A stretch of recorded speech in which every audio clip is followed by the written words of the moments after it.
Hello. Hi. Good morning. Hi. Hello. Hi. Hi. Sorry, I'm a little late, but that's okay because Marcus is running a little late too. Good morning. Here, let me catch up on chat. Hello, Robo. Good morning. Hi, Icky. Hi, Velvet Mons. Hi, Hig. Hi, Derpy. Hi, Ash. Hi, Abigail. Hi, Kane. Hi, Eska. Hi, Somvold. Hi, Velvet Mons. Hi, Pody. Hi, Bean. Hi, it's everybody. Hello, everyone. Hi. Good morning. He is late. Yeah, I'm a little bit late. But Marcus is running a little late too, so we're just gonna chill for a second before we head on over to the screen I stayed up making last night. Hi, I'm making my stop in before I head to work. Hi, Kane. I'm glad you could stop in. I'm excited about today. I'm excited to talk to Marcus about some of this stuff. And there's a specific reason I'm using my Chibi model. Actually, you know what? Let's just go over there right now. Oh, not you, the guest. You're like always late, so that's basically normal at this point. True. Here, let's go over there, actually. Let me go over there. Whoa.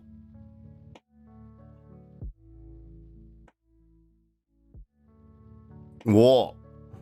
Where am I? Hello? I lost myself. Slug, you're missing? Here, hold on. I know how to find myself. I just have to find God. There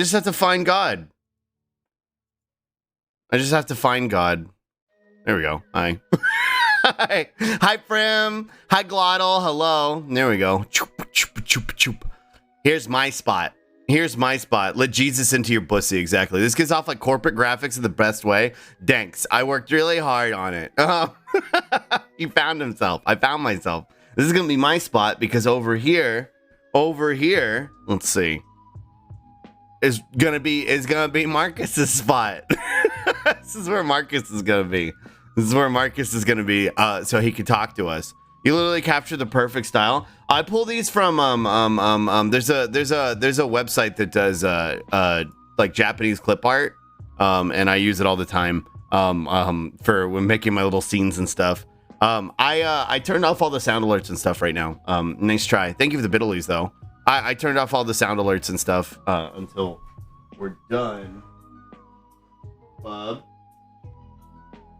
My cats are being bad. Hold on. Good timing. Stop. I don't have time for this today. Stop. Come on. Let's go. Get out of here.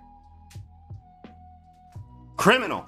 Coward. Listen, I'm not. We have a guest today. I'll turn him back on after the guest leaves. Yeah. Hi, Drop Snake. Hello. Hi. Good to go. Oh, good timing. Marcus is just on time. But real quick, I can play chat in defense mode now. Exactly. Yeah. Real quick, I want to show this in case we don't get to use it. I built this too. In case Marcus has any graphics he wants to share with us. In case he has any important stuff to share with us, I have this ready for us. It's ready to go. Soggy Beast? Yeah, Soggy Beast. Yeah, that's an important COVID graphic right there. The Soggy Beast. There's a lockdown button. Oh, did they add it already? Let's go. Also, hi, Albert. Creature. Okay, let me get that out of here. Bye. Let me call Marcus. Okay, calling now. This new high-tech slug is blowing my mind. What do you mean lockdown button? So we've had to kind of before like set up on like stream decks and stuff. My mind got scrambled. On stream decks and stuff, we've had to like set up like put chat in slow mode or subscribers only and stuff to deal with like hate raiders or like bots. Twitch finally, after 2 years of this shit, added a native client to do it. So better late than never, I guess.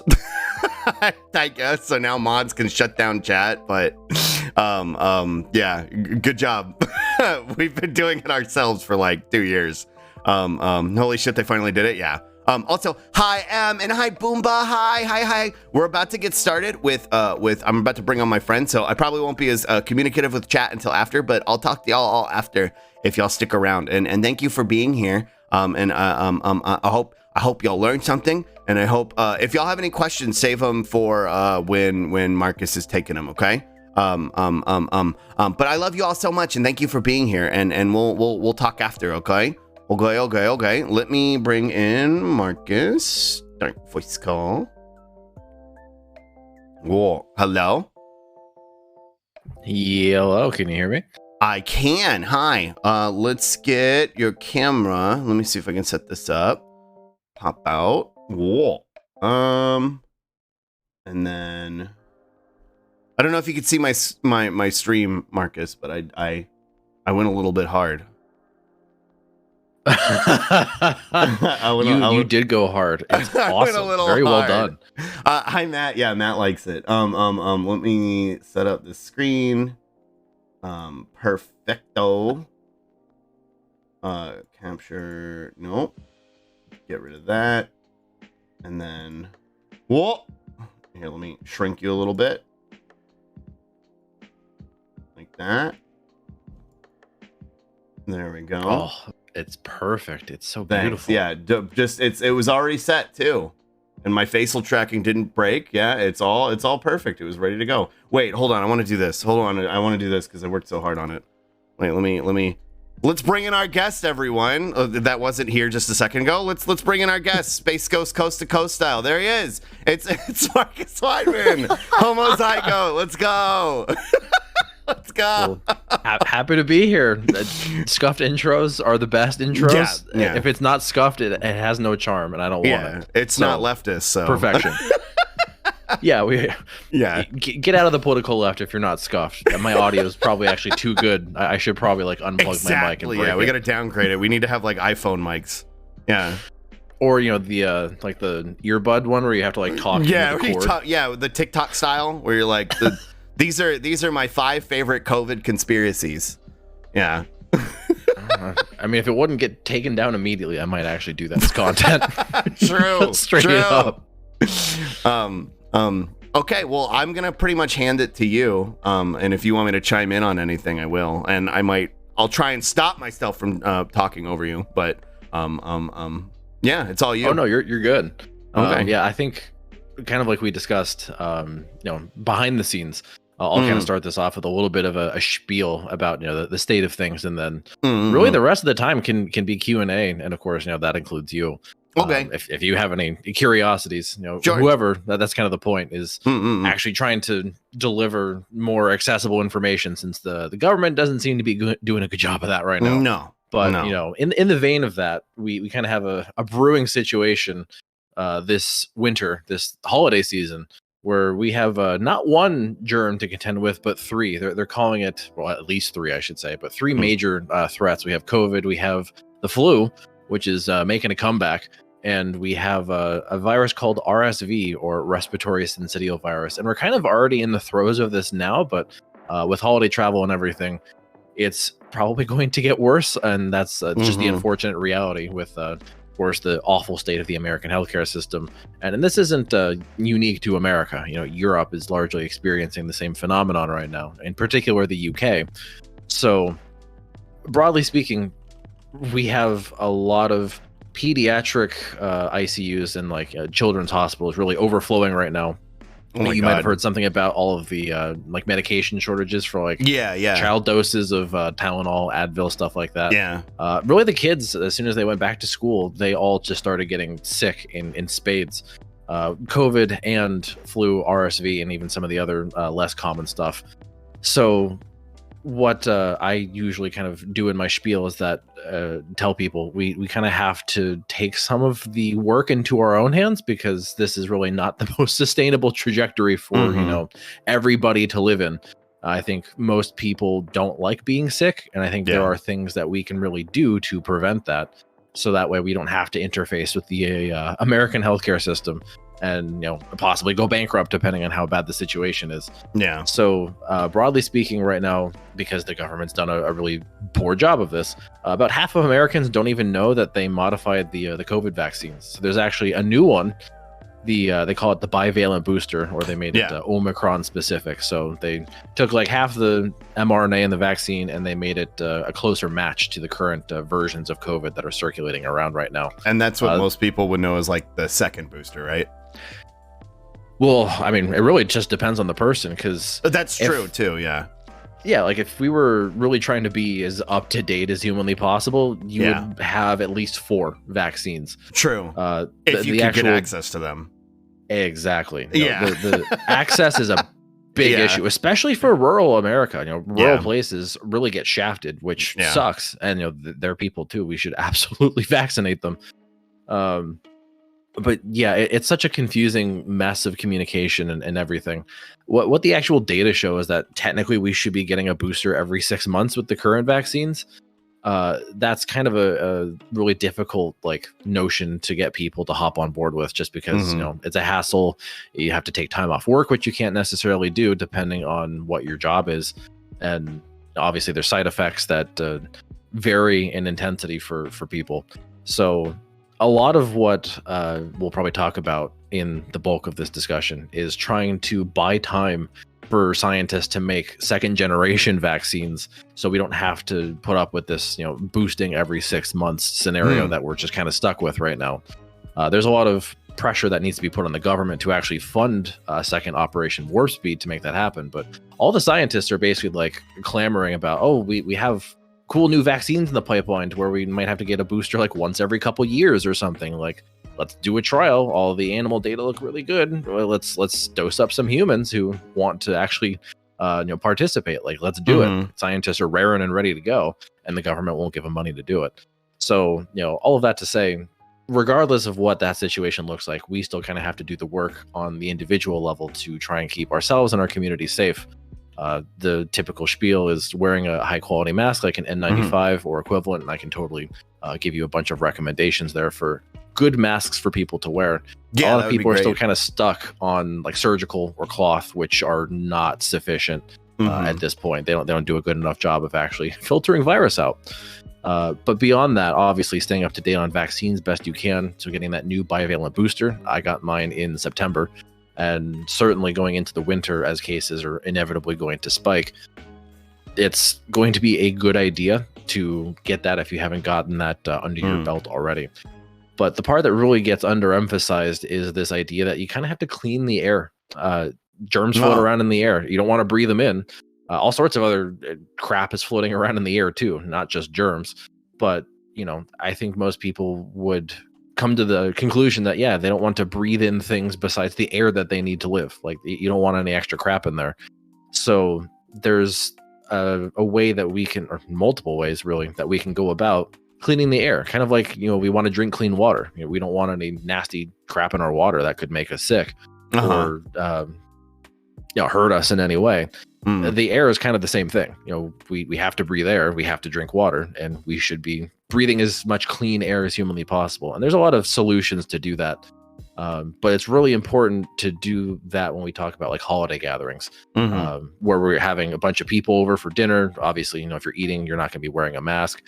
So cleaning the air is the next best thing you can do. And we can talk about tools to do that. But masking, vaccinating, cleaning the air, and then generally speaking for people when they're going about their holiday gatherings, we got a bunch of rapid tests for free from the government. And if you are lucky enough to be able to afford more or an access to use them as a tool for when you're having your holiday gatherings this season, those are also something you need to kind of have in your armament, in your toolbox to keep yourself and the people you care about safe. And I know, Slug, I actually discovered you when Matt was plugging the charity stream that y'all did for SWIT. SWIT, yeah. And I definitely liked what I saw, and you and your community are nothing short of awesome. Truly, I mean that, because I was like, who's this VTuber dude? And they're pretty. I saw a charity stream. Yeah. I mean, that's putting it mildly. But I think what we can kind of build up to throughout the discussion is that when people are going about doing stuff for the holidays. I think they Mm. need to center people like Swit in their mind and in their hearts, because right now they're battling a rare form of cancer, and because of that, their immune system's absolutely going to be pretty compromised due to Mhm. chemotherapy and radiation. Yeah. So COVID is absolutely devastating for people who have immunocompromising medical conditions. So we want to try and protect those people as much as possible, since the government doesn't want to do the amount of work required to actually make that happen. So we kind of have to take that into our own hands and try and make the spaces that we occupy as safe as humanly possible for everybody. It's Yeah, also not kind of a to- frightening fact. But Let me. sorry, go ahead. I wanted to interject really quick, just because like I feel like it's worth staying on that topic, and how that like immunocompromised people and in the same capacity, people who have been like saddled with long COVID are just like just a lost cause as far as the government is concerned. Because again, like if you're familiar with Marcus's content and mine, you know that we're both pretty anti-capitalist, and the capitalist structure of a medical system that centers profit is not going to value these people once they're essentially broken. Society determines them. So like all the more reason that we have to do the work, as Marcus is describing. Sorry, go ahead. Oh no, you're fine. That just was a wanted very to valuable chime in. point to state. Yeah. Because the reason why we have a lot of people with long COVID in the first place, we can kind of look at it in the post-vaccination era. A lot of the people who got sick with COVID and got long COVID after vaccines rolled out are that way because the government decided, okay, now it's time for profit. We're going to start throwing bodies Now at it's the a Dow personal Jones to get it back. responsibility concept. Yeah. Yeah, and that's which is not how public health works. Exactly. You can't just like tell Yeah. people, all right, you assess the science. We're done. Yeah. We're not going to do it for you. Like, Yeah, no, exactly. Not everybody's a scientist. People want to do other things with their lives. Well, that's why we look not to fair. experts. Yeah. Right. And then when the experts hop on board with that in a pretty significant degree, The you kind experts of have to say, like, actually, yeah, son of a you can bitch. go back into the office and open mouth kiss your coworkers. Yeah. yeah, actually to build up herd immunity, we need everybody to French kiss the moment they walk into the office. Yeah, exactly. It's also a team building activity. Yeah. Oh, yeah, true. Two birds Yeah. with one It's like stone. a falling exercise. Yeah, because you're both getting COVID. Trust kiss, let me fall into your mouth. Yeah. But it's so ridiculous the state that we're in. But if they're gonna tell us, okay, you the individual have to do it, now we call them on their bluff and we say, all right, Yeah. fuckers, let's do it. Let's actually make spaces COVID safe. Yeah. It's that meme where they tell you, oh yeah, do something, and then you do it, and they go, wait, no, not like that. And Yeah. that's kind of what the government's Yeah. up to. They don't want people to like acknowledge that COVID is very much still a thing, and that as it's, a, as they a want you to side think note it's over. too, it cracks me up because it really is like these are people who don't want us to organize and recognize like the value of our own labor, and then it's like, okay, well, we're gonna put the entire onus of public health and safety onto you, and then in like doing so, that's how you recognize like how your systems have failed you, and it's like, okay, well, great. Now you just radicalized a bunch of people, and now they're organizing. it's and they're like, self-defeating. wait, no, not like that. Yeah, like capitalism is so self-destructive. It's so fucking stupid. Like all you need to do is add little fucking features to it to make it more sustainable, and they just won't because again, it doesn't centralize the profit aspect of it. Yeah, and it's the short-term profiteering, and Yeah. there's a whole separate discussion to be had with respect to China and their strategy. I've been kind of perpetually stun locked on that in recent days. I'd love for you to cover some of that too, because I think there's a lot of misinformation happening on that. So Oh, definitely. Yeah, we can talk about it. We could if there aren't any questions, we could absolutely delve into that. But I yeah, think if that's probably anybody in later chat the has, spiel. queue them up for later. I've been taking a couple notes as well. Yeah, let me. I think the notion of clean air is something we could talk about. I know Yeah. I'm actually probably Yeah, working on that's a actually YouTube video something to I wasn't do familiar this. with. Perfect. It gives me. I don't actually the have it out yet, but Oh well, I it gives have, me the like- opportunity to do this. I don't know if you saw this, Marcus, but watch this. Hang on, let me see. Watch this. Yeah, watch this. Shoop. Hang on, I'm waiting for it. Oh shit! Wow. Oh my! I'm so you prepped. really stayed up and worked on I this. did stay up until 5 a.m. Hey, look, if I was grading this, you got extra credit. You got more than 100%. Let's go. Yeah, if this is a group project, you carried hard. But yeah, I got this ready if you have any links or anything. Yeah, actually, let me find your Discord DM. So Okay. there's a link. It's actually kind of a wiki link, and I can hang on. Here, I'll pull it I'll up. link you a Twitter thread of mine as well. This Okay. is actually, these two things go together. When we're talking about cleaning the air, you can pull up whichever one you want first, but that Twitter thread is the story of how at the time back in April, my roommate got COVID. And at that point, obviously, I never had it, and I, of course, don't want it. I know that getting the virus itself doesn't give you the best of immunity in the long term. So what I wound up doing was actually utilizing some very like ad hoc science that the Dean of Engineering at University of California, Davis actually helped develop. Him and his friend, who apparently is the CEO of like some HVAC company, they made what's called the Corsi Rosenthal box. It's a jury-rigged HEPA filter meant to like suck up air and filter germs from it, and then spit clean air back out. So that thread kind of details the story of like how my roommate got sick. The first thing I did is I ran out and bought all the materials to make one of these things, and then stuck it outside his room, and I never got COVID. He was positive for 7 days, and between masking and making one of these cubes, I managed to keep myself COVID free. I never tested positive on a rapid test or a PCR test. Were you able to get the bivalent around this time? Because I remember me and my wife were having issues because we weren't deemed. Because I remember this was around the time period where it was like only for people who were like 50 and older that they were allowing it, and it depended on where you went because some people would just give it to you anyway. But were you able to get it? Yeah, like back earlier in that earlier this year, that was the time period where it was the third shot, where it was the fourth. God, there's so many vaccines. I always joke that like if you have less than 6 vaccines, don't talk to me. That was just a meme that I've always made, but that meme's actually kind of coming true because this has dragged on for so long. But I think at that point in time, it was the fourth, and like you said, it was fourth only if you had an immunocompromising condition or if you were 50 years of age or older. And all of the data and immunologists were just like, what the fuck is that recommendation? Just give it to everybody. If people want it, they should be able to get it. That's it. It's called a permissive recommendation. You have permission to get one if you want it.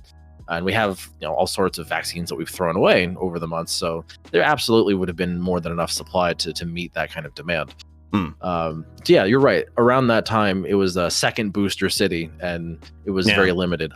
I literally tell people to lie. I just say, if you want a booster, if you're, if they're only recommending it to people who are immunocompromised, lie about it, because more immunocompromised people would rather have their community be more protected, which reduces risk for them, right? Other people having protection makes them safer.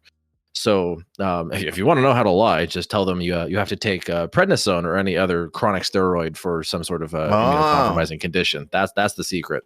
Prednisone. So that's a helpful pro tip if you're trying to squeeze vaccines out of the system. Said I was on prednisone. I've told people to do that, and it works. Like it works, and it's not a pharmacist's place to question you. On that, but all of that to kind of build up to the point. At that time when my roommate got COVID, I had gotten a vaccine about a month before, and that being up to date on that vaccine really helped bail my ass out.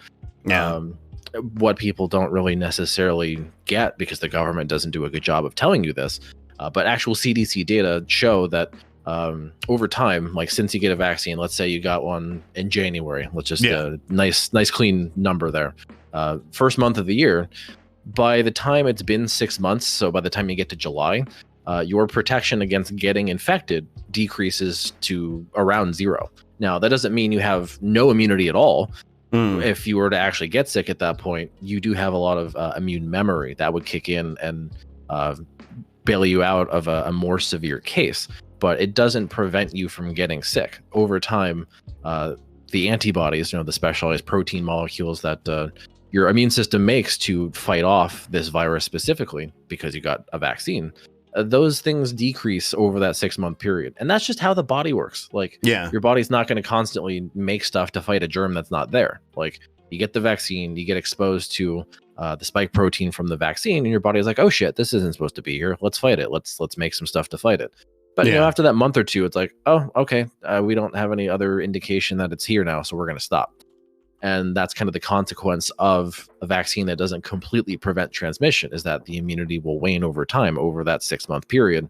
And people think once they've gotten their vaccines, they're good. And that's not necessarily the case, which is why we have to wear masks and clean the air. So that combination of things in that Twitter thread that I linked you, that was the story of how me and my COVID positive roommate, we both wore N95s.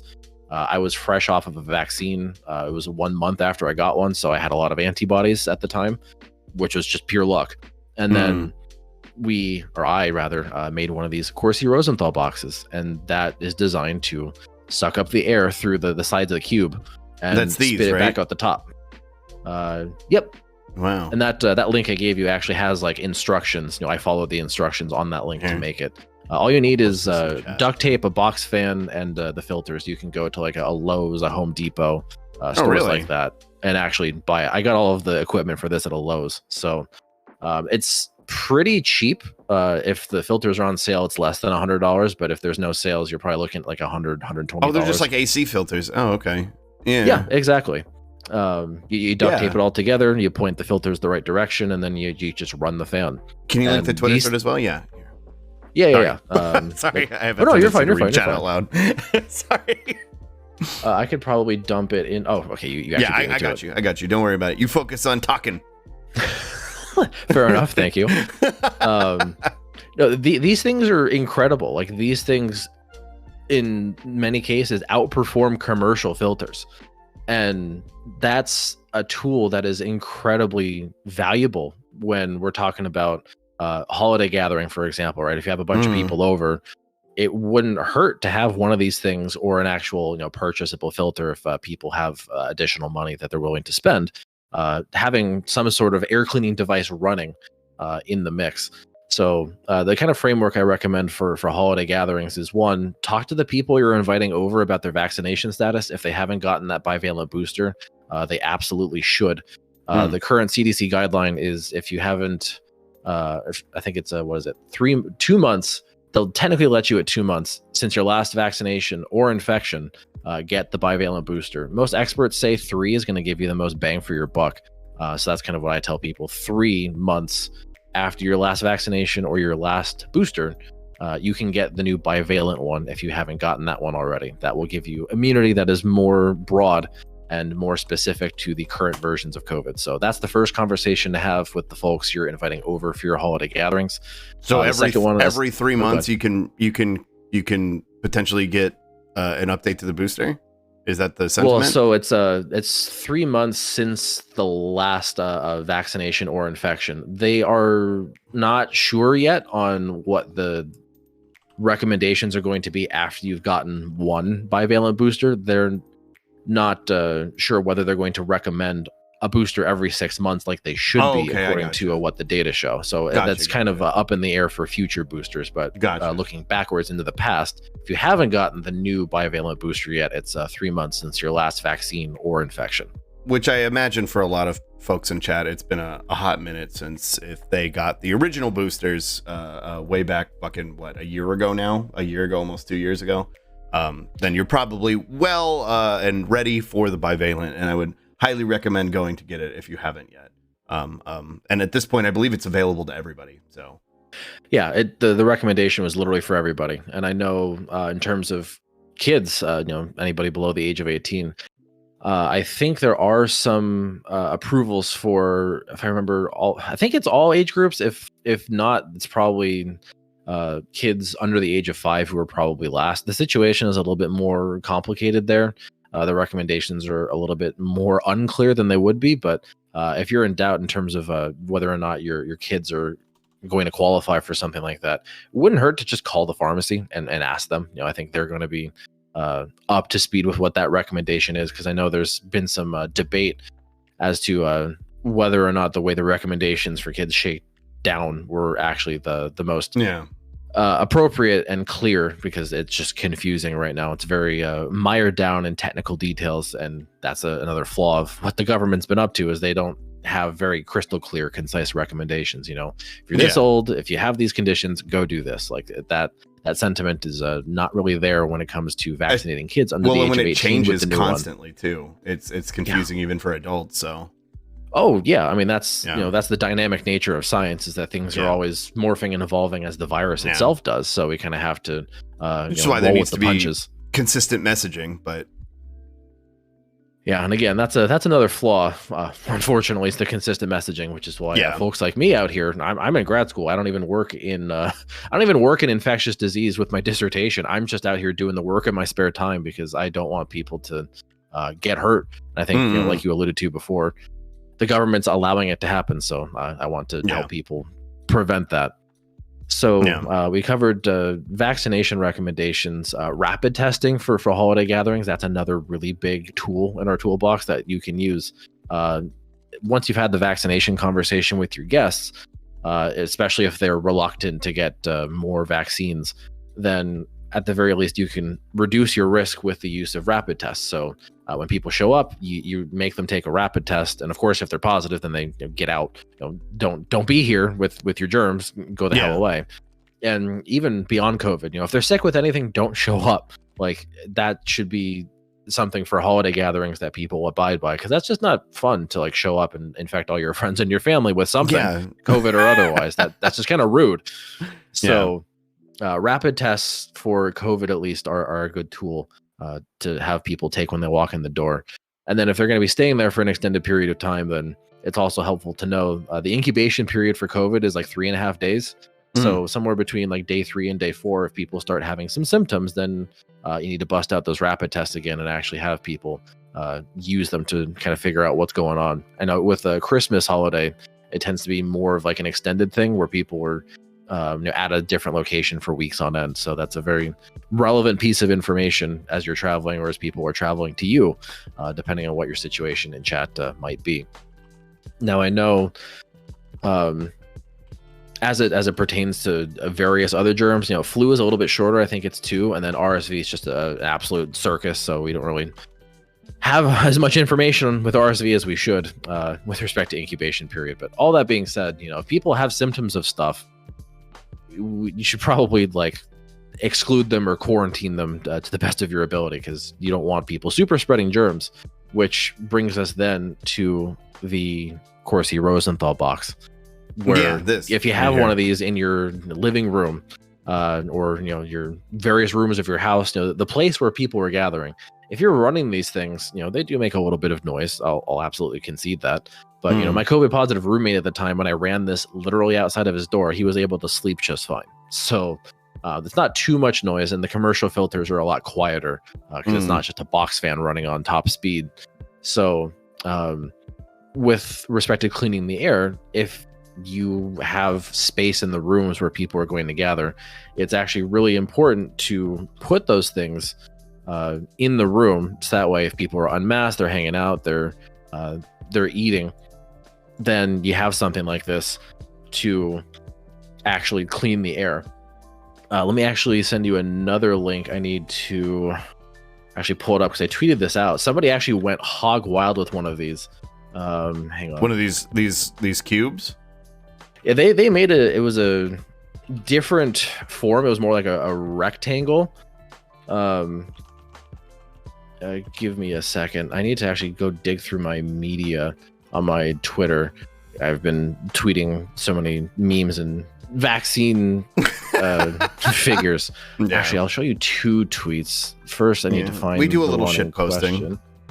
I had to do a lot of shit posting. You got to do a lot of shit posting, yeah. All right, hang on. I probably need to. Oh, this is actually probably going to take me a while.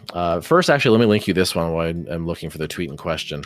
That's the air filters on my industrial filter. I actually was lucky when my roommate got COVID. One of my chatters was actually able to work expense me like a big $500 filter that's good for like 1,000 square foot room. Yeah. So I just lucked out because one of my chatters was incredibly generous to me. But if you pull that up, you can see the before and after. Like the left one is the new one, and the right one is the old. And you can just see like that's 2 people in a small apartment. It's like maybe 400 square feet over 6 months. Like that's just how much shit is in the air. So I think a picture like that is worth 1,000 words. In terms of like why cleaning the air is probably a good idea. Yeah. Especially if you could somehow, manage to get this into like a workplace. Like, it might be a hard sell with an employer, but like, depending on if you're not working in like a more corporate place, if you're working at like a mom and pop, this could probably be something you could probably sell them on. Oh yeah, I know it's workplaces and schools. Those are the big ones. I know people have had some success. Fuck, if I was still teaching, I would have one of these in my classroom. Exactly. And it's been a really weird discussion with respect to schools, just because some schools are like, even if you make a Corsi Rosenthal box and donate it to us for free, we're not going to do it. And what the it shouldn't surprise me, because we live in hog hell, but like, honestly. Yeah. Okay, I finally found the tweet. Somebody actually refitted their chandelier to have one of these boxes dangling from it with RGB lighting. What the fuck is this? All right, hold on. It's the suspension is a little sussy because it's just a couple of wires having it dangle from the chandelier, but a very creative approach at the end of the day. Yeah.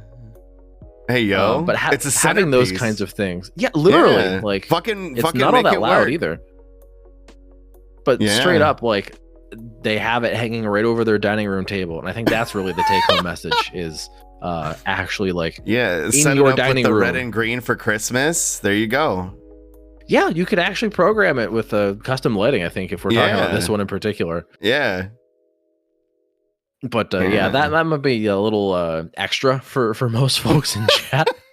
I don't blame you if you can't get the Razer Corsi Rosenthal box. If you can't get going. the LGBT lighting, that's okay. Store-bought is fine too. Oh, dude, straight up, I would kill for a box with bisexual lighting. That would be incredible. Yeah. You can customize it though. I know a bunch of them in schools have been like decorated by like small school children as like an activity. It's like, here are the things that are helping you not be sick. You can put decorations or take your crayon drawings and stick it to the box. That kind that's of thing. cute. Yeah. Make it your own in a classroom. So there's a lot of creative approaches to doing this. But with all things being said, this is a strategy that really needs more emphasis than people are really aware of. As a fucking advocate for this and masking whenever you go out and all this shit, I tell chat all the time, I had no idea this is even a thing. So like, there definitely needs to be more messaging about this for sure. Yeah, and I know the government every once in a while will actually mention these things. A lot of the COVID communicators have now come around on it, which is good.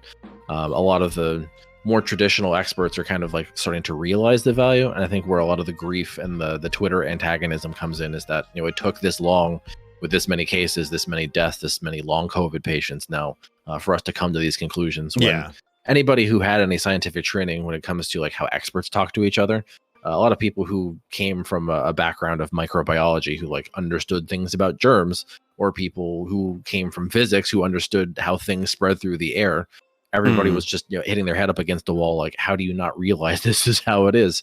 The WHO, the World Health Organization, actually they had an article in Science that basically said like, we took too long to debate whether or not COVID was airborne, and it's airborne, and we fucked up. So that was actually a rare like moment of contrition from one of the most premier groups of experts the world has ever seen. Which just frustrates me because we got to this point where it became to where a lot of these concepts were debatable, when I just feel like the messaging from the start should have been a lot more like overreactive, just because like, if you could always walk it back and just like we approached it from this fucking angle of like well, maybe it's not that bad, and it's just like, I don't understand. I do understand why we went that route, but it fucking sucks because like, you can't undo that. You can't put that back in the box. Kind of like just from the basic concept of messaging with like Fauci fucking that up from the get-go. Like we were fucked from the start with that. So like, I don't know. It's frustrating. It's really frustrating. And I don't know that there is a way beyond like what we're doing right now, where we're just kind of like boots on the ground educating people to try and undo some of that messaging, to undo it. Yeah, and that work is necessary. Absolutely trying to undo some of the pro-economy brain rot that's made its way into the discourse, for sure. I will say, at least as it pertains to long COVID, there are definitely research groups, in particular, Akiko Iwasaki, the Putrino Lab, and I think Michelle Monge. Those are the three like scientists that come into my mind in terms of like research groups that are actively trying to work on long COVID and understand it more and actually develop some cures. I think from the data they've uncovered so far, there's a lot of reason for hope. It's just, those people need funding. I think the first one I mentioned, Akiko Iwasaki of Yale, she has a very promising second generation vaccine candidate, but she doesn't have the money to just run the clinical trial. I know there's a research group in Australia and New Zealand that also has a similar candidate that's very promising too. Same story. So I think what would be helpful for people to know is that like the scientists are actually trying to work on this as much as possible. Yeah. It's the government and the communication. Those are the two barriers right now to actually truly being done with COVID. So we can live in a way where we don't actually like have to concern ourselves with this constantly. Yeah. But the ways we get closer to that point are by making the activities we do a lot more COVID safe and have like a COVID safety plan. So the vaccine conversation, rapid testing visitors, and trying to make your homes and your workspaces and schools, if possible, more safe with these air purifiers or Kersey Rosenthal boxes that people can make by hand. So that's the big gist of it. Obviously, masking when possible is going to be a necessary component. And I know it's annoying. Masks aren't the most comfortable thing, but I'll DM you one more link. These are the masks I recommend to everybody. I was going to ask you, yeah. It's a Jeff Bezos link. It's an Amazon link, but we love Jeffy. The point let's go. I mean, yeah, we're without Jeffy, we wouldn't be talking right now. Yeah, so it's fucking platform right now, dude. Let's go. Yeah, literally. Yeah, where's our sponsorship for plugging Amazon products on our an sponsorship Amazon is platform? if they fucking do a general strike. That's our sponsorship. Fuck True. shit. Rip Bozo. Let's go. But yeah, here we go. Nice. Yeah, those masks are like the gold standard for healthcare workers, and anybody can buy a box of 20 online for $30 if they have $30. And I've offered to chatters too who are not in a position to be able to afford those. I've offered to buy them for them, and I know my community I think has helped at least one person. I was actually talking about these the other day because the behind the head is really uncomfortable for me. Do you have an alternative to these? A potential alternative? Yeah, I think the link I will give you might be a link directly from 3M. Give me a second. I love some corporate sponsorship. Let's go. Let's go. Literally for 3M. They owe me a lot of fucking money. Let's be real. Exactly. Where's the fucking sponsorship? Let's go. I think there are some. I might have to do some serious digging to find it, because if you're talking like the head straps are like kind of uncomfortable, especially if you have like a history of headaches or migraines or anything. I think that the V-Flex fits a little differently. It's another 3M N95. So let me copy and paste you another link. The headbands kind of go on in a different way, so it might be an alternative. But if you're really looking to look at the full suite of masks, I will recommend projectn95.org. This is essentially like a website that aggregates all sorts of different masks for you to actually purchase. It's like a central mask purchasing website. I've seen this before, yeah. It's not entirely comprehensive, but it gives you more options at the very least for things that are not fakes. They're legitimate. They're certified. It's a good resource to actually find things. And when I say N95, there's a bunch of other masks that are in sort of the equivalent category of protection. KN95s, KF94s. Those masks are ones that use the ear loops, and KN95 is like the Chinese N95, and KF94 is the South Korean N95 essentially. So all of those are kind of equivalent. KF94. I've been primarily using KN95. What's the significant difference between KN95 and N95, or is there any? There's not really any significant difference in terms of the protection. That 95, that's essentially it's got a filtration rate of like 95% of particulate matter. And when we think about it, right, people in terms of the conspiracies, people who are like, oh my god, masks don't work, the viruses are smaller than the filters. Well, it's not just a virus by itself floating around, it's suspended in water droplets, an aerosolized virus that people are exhaling. So When the virus is actually suspended in a water droplet, then the mask can absolutely filter some of those out. So the numbers that come after are kind of referring to the filtration efficacy, or what percentage of all particles are being filtered out by these masks in testing. There are definitely masks and stuff that go a lot farther, but then you're starting to get into the half face and full face respirator discussion, which is viable. I actually wore one of those myself in the pre-vaccine era when I had to fucking teach, ironically, a microbiology lab in person because my employer said go back to work or you're fired. So I had to work in person in the pre-vaccine era. All of my students were wearing surgical masks, and I was wearing a half-face respirator with P100 filters that filter out 99.97% of all particulate matter in the air. That's fucking terrifying. If you want, depending on how hard you want to go, there are options beyond just an N95. Those are things I see a lot of use of in airports and on airplanes, because those things are just flying COVID tubes at the rate we're going. So that's kind of the gist of mask options. There's a lot of different resources, but the starting point for me when I recommend people mask wearing is the 3M Aura N95. Gotcha. Okay. Do you? Because I know that cloth masks and the regular surgical masks are no longer recommended. Could you go into a little bit as to why? Yeah. The filtration efficacy of those is pretty poor, and in the variant era, right, when we're not talking about vanilla COVID, OG COVID out of Wuhan. The virus is mutated. It's a lot more transmissible. People are exhaling viral loads that are greater. So you kind of need a mask that has a better filtering capacity. In terms of the fit, right, what's really important about masks is that you get a good seal around your face. Surgical masks in particular are notorious for having cheek leak, or like the mask kind of scrunches up on your cheeks and you get a break of the seal on the sides. And the virus can absolutely get in that way. Cloth masks kind of fall victim to the same thing, but that there's a lot of variability in terms of how those were made. And if you recall, at the very beginning, we had no domestic mask production. Yeah. So, everybody's grandma busted out the sewing machine and was making cloth masks for the healthcare workers, which is just an indictment of how fucked capitalism really is, because we outsourced all that shit to China.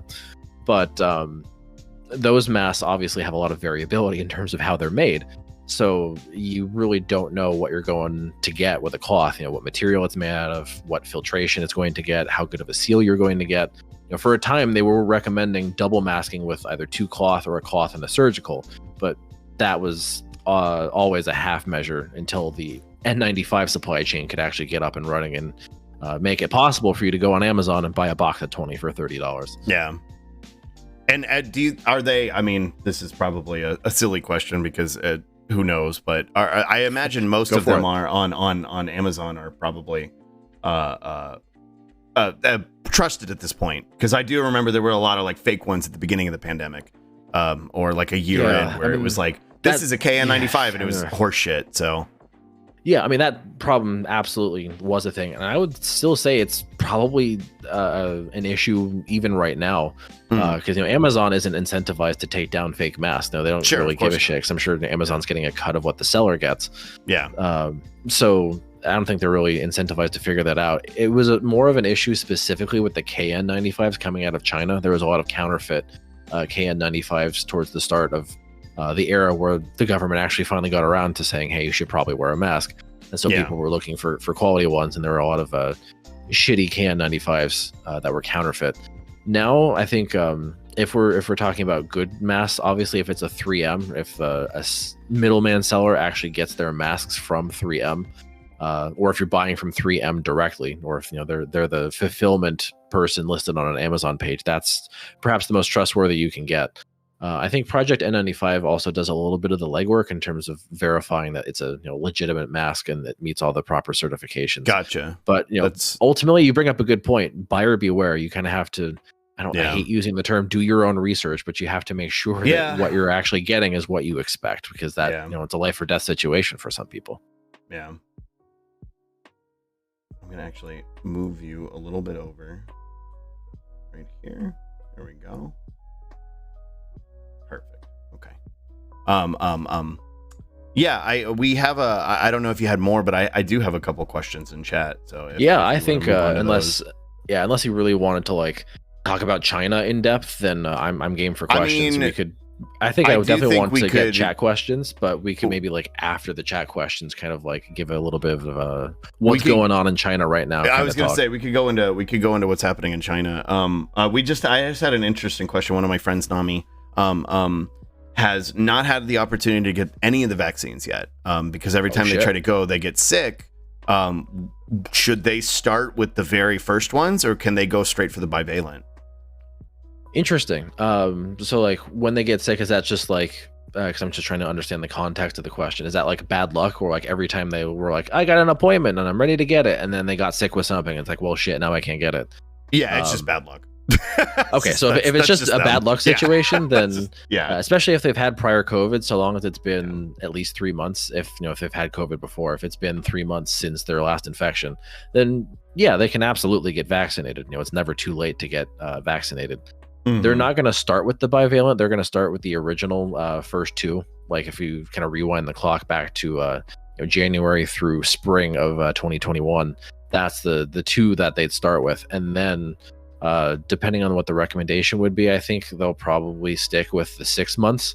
So it would be 6 months after the second dose, then they would give you the bivalent. Gotcha. Did you Yeah, catch yeah. that, Nami? Yeah, I see. I see what Nami's saying in chat. Just bad luck, never had COVID. So Yeah. that's actually pretty impressive. Unvaccinated, wanting to get vaccines, and never had COVID. That's actually a testament to how careful you've been. So good Yeah. job on that one, Nami. Well, Nami's a VTuber like me. They don't leave the house, so. I mean, there is virtue in being a hermit to some degree, but yeah, even when my roommate got it, I didn't have a choice because it was brought to me. Yeah. Let's see. Let me check a couple of these. Slonkus, can you ask about the Corsi Rosenthal boxes? Specifically what? We talked about them earlier, but we can go into further detail. We were talking about them a little bit earlier, and I can post those links again. There are other N95. Let's see. How many boosters should someone have by now? I think that depends on what your personal situation is, but Yeah, that's hyper variable, and there's kind of a couple ways to view that question. If somebody was like abiding by what like the immunologists and like the researchers have been saying people should be getting, then you'd have at least 4. If you're in the immunocompromised position, yeah, you would have 5. I have 5 under my belt right now because I lied to get one when other people weren't necessarily able to. So at least 4 would have been the magic number if you were following the data. Now, if you're following CDC recommendations, that should be at least 3, if not 4. So it's a staggered by 1. But like you said, there's variability. I believe is what depending I on the have. person. Yeah, I have the 2 original. I have the first booster, and then I have the bivalent. So yeah, which I think I'm the average individual that would probably be at least 4 is probably where you should be at. Is the short answer to that question, I think. Yeah, well, and it's also just dumb because the CDC refuses to define fully vaccinated as 3 instead of 2. Because a lot of places for employment mandates and stuff like that, they say as long as you got 2, it's fine, and everything after 2 was like quasi optional. When the data show 3 is better than 2 and 4 is better than 3. So the CDC has kind of been flying in the face of the data to try and pander to the least common denominator of it's got microchips in it, brother, and that doesn't help anybody. That really does not help anybody. Yeah. You can't it's almost equivalent to like Democrats pandering to never Trumpers. That's not a viable way to go about this. The CDC vaccine or definition of fully vaccinated is like a microcosm of that issue. Trying to appeal to Republicans never works. No. Do I need to make an appointment, or is it walk-in now? That probably depends on your locale. Nami's in Canada, by the way. So I think with respect to Canada, there's a lot more of a robust infrastructure to schedule. I would schedule, I think in particular, if you're looking at like a private pharmacy or something, you could probably go on their website and do that. There might also be like government-run walk-in clinics, like the state that I live in the U.S. Yeah, true. Had a bunch of state-run clinics where I got my bivalent booster. So there's probably multiple options, but you kind of have to take a little bit of time to like look around and see what you can do. But if they'll let you schedule an appointment, then absolutely schedule an appointment. Well, and like we were talking about earlier, for those of you that may have come in after the fact, if you are trying to get your bivalent and you're getting pushed back, and for whatever reason, at this point it should be available to everybody, but just lie. just fucking lie. Yeah, just lie. say you're on prednisone, and they shouldn't question it, and they should give it to you. Yeah, I mean, with the bivalent, they open that up to everybody. So with the bivalent, everybody in should particular, have that access shouldn't to be it a at problem. this point, yeah. I think that's more of an issue, or like it was an issue pre-bivalent booster, and it will probably be an issue post-bivalent booster for the potential next one that may or may not even be recommended. We'll see. Do you think we're going to get another bivalent booster before we get a potential second vaccine? And I had somebody ask earlier, what is the second vaccine potentially? And could you go into that a little bit? Oh, absolutely. So with respect to the first question, are they going to recommend a second bivalent? That's kind of dependent on what the data show. And this is an issue of communication and contention with respect to, do the bivalent boosters actually work? The bivalent boosters, they're 50% original vaccine mRNA and 50% new Omicron mRNA. So the question is, do you get antibodies that are more specific to the current versions of COVID, the different flavors that are floating around right now, of which there are many? And depending on sort of the laboratory experiments that are run to answer that question, there are some like technical differences that actually change the answer to that question. Some of the earlier studies to come out on that were like, actually, no, it's just as good as the original vaccine, but not any better. But then people who did the experiments in a different way with different technical approaches, then you got data to show, actually, wait, yeah, it does work. You get more antibodies that take out the newer versions of COVID a lot better. So in that sense, it seems like because of technical artifacts, they do work in the short term. But the way the immune system makes antibodies, it takes a while for your immune memory, right? The B cells that make antibodies. It takes a little while for them to kind of like fine tune the antibodies and hone them to be more Omicron specific after you get your bivalent booster. That process can take up to 6 months. And a lot of the early studies that came out on that were like, yeah, here are the antibodies after 3 weeks. And all the scientists were like, what the fuck? What? No, that's way too soon. What are you talking about? You have to wait a while to like truly answer that question, which is just, that's the biology. We don't really have a choice there. So, I can't imagine why they would do that. It makes you really suspicious of them. It's some sussy baka behavior. It's like, very sussy. Y'all a bunch of it's chuds? Almost like they what just wanted everybody to go back and buy shit and work in the economy. Yeah, well, I mean, these are like academics making these claims, though. It's like, people actually like putting out studies and being like, yeah, it doesn't work. It's like, hey, if you knew anything about what you were studying, you would wait like the full 6 months and then do the experiments. What are you doing, you fucking hog? Like, stop. Why are you like this? But all that to say, like, go ahead. Sorry. That in that regard, we'll come back to the second vax, but in that regard, where do you? Because I think this is a relevant conversation now with COVID misinfo is a free for all on Twitter. Where do you go to get consistent information about this? That's reliable and not misinformation. Yeah, I mean, obviously, I shameless plug for myself because I do a lot of that work. Yeah, but you can go to fucking twitter.com/homozygote. That's where you can. That's where you can fucking Twitter, go. More so my Twitch streams. Twitch.tv/homozygote. Yeah. I'll also put another link into chat. That person I linked, he goes by Dr. Neuro. He's actually a CDC employee who holds a lot of leftist values. He's not a self-described leftist, but he believes in a lot of the things that we do when you kind of like push him on it. So he's a very reliable source. He's also fucking jacked. So he's jacked. So I trust him. That's the Hassan approach. Is he ripped? Exactly. Yes. Okay. He's correct. Is he hot? Okay. Well, I believe him. Oh, Graham follows him. I believe him. Yeah. Yeah. No, I have he's awesome. He's very awesome. He does kind of, I think, tend to fall victim to being a little bit more of a lib sometimes, depending on the conversation at hand. But happens to the all that being said, in terms of the reliability of information, he's a really good source. And he does give me the Dr. Neuro stamp of approval to talk about these issues. So what's his head to shoulder ratio? Thankfully, his head's much bigger. The head to shoulder ratio is bigger than Hassan's. His appropriately sized. Okay, gotcha. Yeah, his dimensions are a lot more normal. Yeah, but I do the legwork myself, at least to try and keep people updated. So that's essentially why I'm on the platform. I actually look to your Twitter for a lot of like the consistent messaging on that. So Highly But yeah, recommend. there's a lot of other good sources too. I would say Dr. Neuro is one of them, and some of the people that he retweets. There are good clinicians that actually keep track of things, and good research groups that, like, when they release new data, they're like, oh yeah, here's our new study. Here's a Twitter explanation for people who aren't scientists. There are a lot fewer people doing that than there need to be, but the ones that do really good work, Akiko Iwasaki, again, I will plug her until the end of time. She is really good at tweeting out information about, okay, here's what we did, here's our new data, and here's why it's important.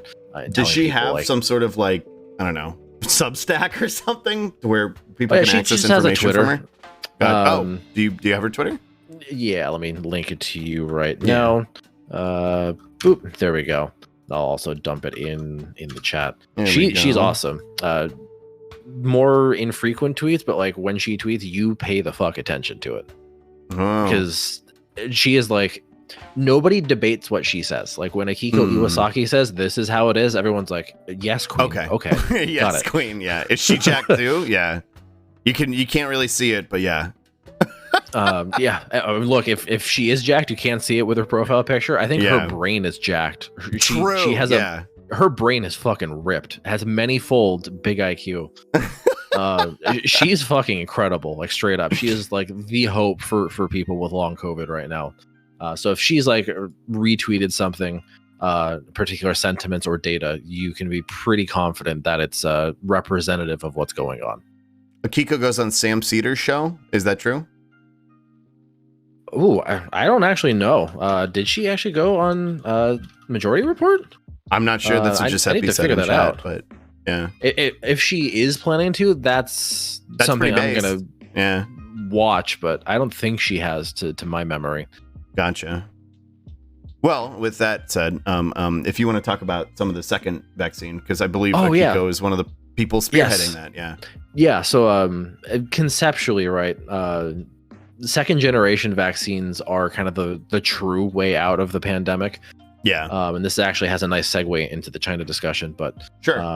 The holy grail of vaccination, what a lot of scientists have been after for a very long time, it's something called a mucosal vaccine. So when we talk about like what does mucosal mean, what is that word? I think about like mucosal surfaces, or places where there's mucus. We're talking your respiratory tract, your gastrointestinal tract, places like that. And when we think about COVID, right, it's something you inhale. Like you breathe it in through your mouth, through your nose. It would be really nice if you had immunity where COVID shows up, in your mouth, in your nose, in your throat, and in your lungs. The current vaccines that we have, they're intramuscular, right? They get injected into your muscle, and you get antibodies in your blood. But COVID's not a bloodborne disease. It's a respiratory disease, right? It comes in through your mouth and through your nose. So the concept of mucosal vaccines is to try and give you immunity where the action's happening, like on the battlefield. And there are various technical approaches to try and do that. A lot of them are actually based on like old school technology, just a protein based second generation vaccine, but the delivery is where the innovation really lies. The one that Akiko Iwasaki is doing research on, it's a spray. It's like a nose spray. So if you've ever used like a saline spray or Flonase or anything like that, you just stick it up your nose and you spray it. No needles, no injections, no anything. It's just a spray. And the candidate from Australia is, if I remember correctly, is also a spray. But they're also working on nebulized ones. So you're essentially ripping a vape cloud of a vaccine. And I'm not even fucking joking when I say that. You are ripping a fucking vape that has a vaccine in it. Dude, okay, but like that would be such a good campaign to get fucking kids into it. Like, because obviously kids were not advertised with vaping. Juul definitely didn't do that. But hey, I mean, look, if we're going full capitalist, Juul branded inhalable vaccine. Fuck it, let's fucking go, dude. Why let's not? Go. Get kids into vaping. Link you a They're video. already into vaping. What do you mean? This is a part of what China's up to in terms of their zero COVID policy and how strict it is. They released one of these vaccines in their country. I think the only approved inhalable vaccines that exist anywhere. There's one in China and one in India. There's no data available on how well they work. So With these ones in particular, we don't really know, but you can play that video with the sound off because obviously they're speaking Chinese and it doesn't really help us. But you can see they nebulize it, kind of like an inhaler for anybody who might have like asthma or anything who's used an inhaler. COVID sippy they cup. Nebulize it, yeah, and they put it into a sippy cup.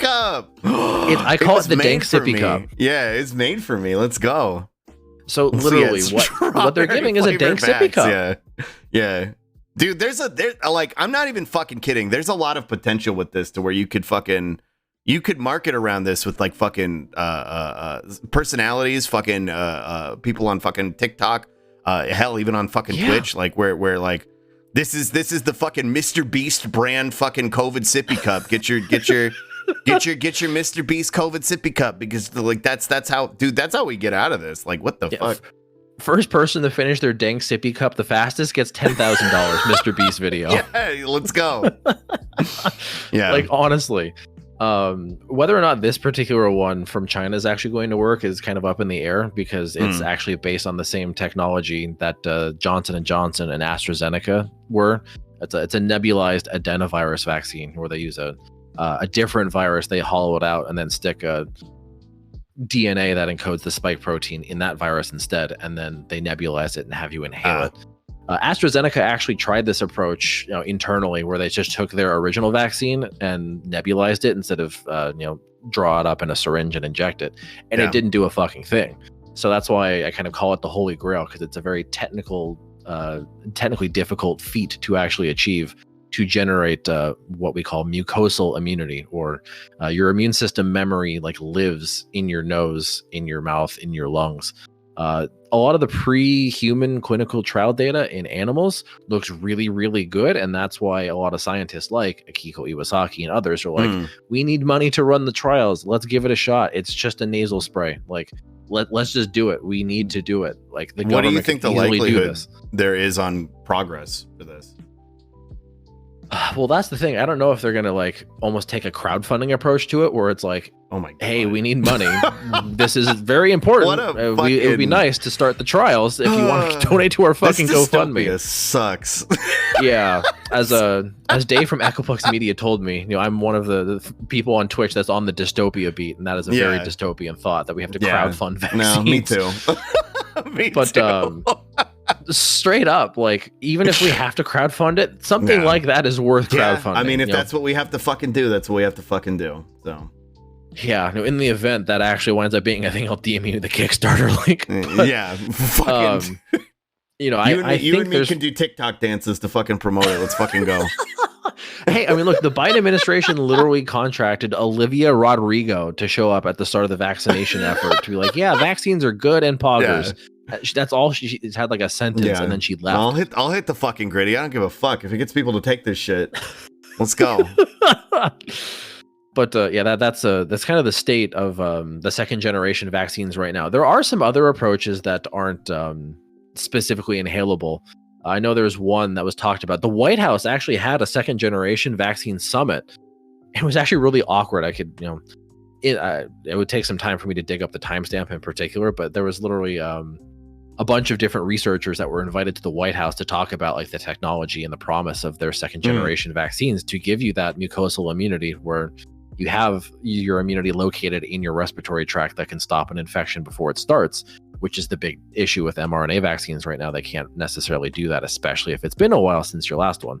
So in this White House summit, the head of the former now head of the NIH, Francis Collins, he was talking to all these people. He's like, yeah, so like, what could you use from the government to really get your efforts started besides money? Oh so my he's like, god, yeah, we're not giving you money. What else do you need? Money. And everybody was just like, yeah, also we need money, so we're just going to demand money anyways. Yeah. We can't make a vaccine on thoughts and prayers. And then Akiko Iwasaki was also like, can you send us leftover mRNA vaccine vials that are expired? I could use these for my work. Jesus, like, dude. Please give me your leftovers. Like, that's not hard to do. Just send me your fucking leftovers. That's all I want from you is leftovers and money. Again. Yeah, we'll get BTS again to fucking motivate them.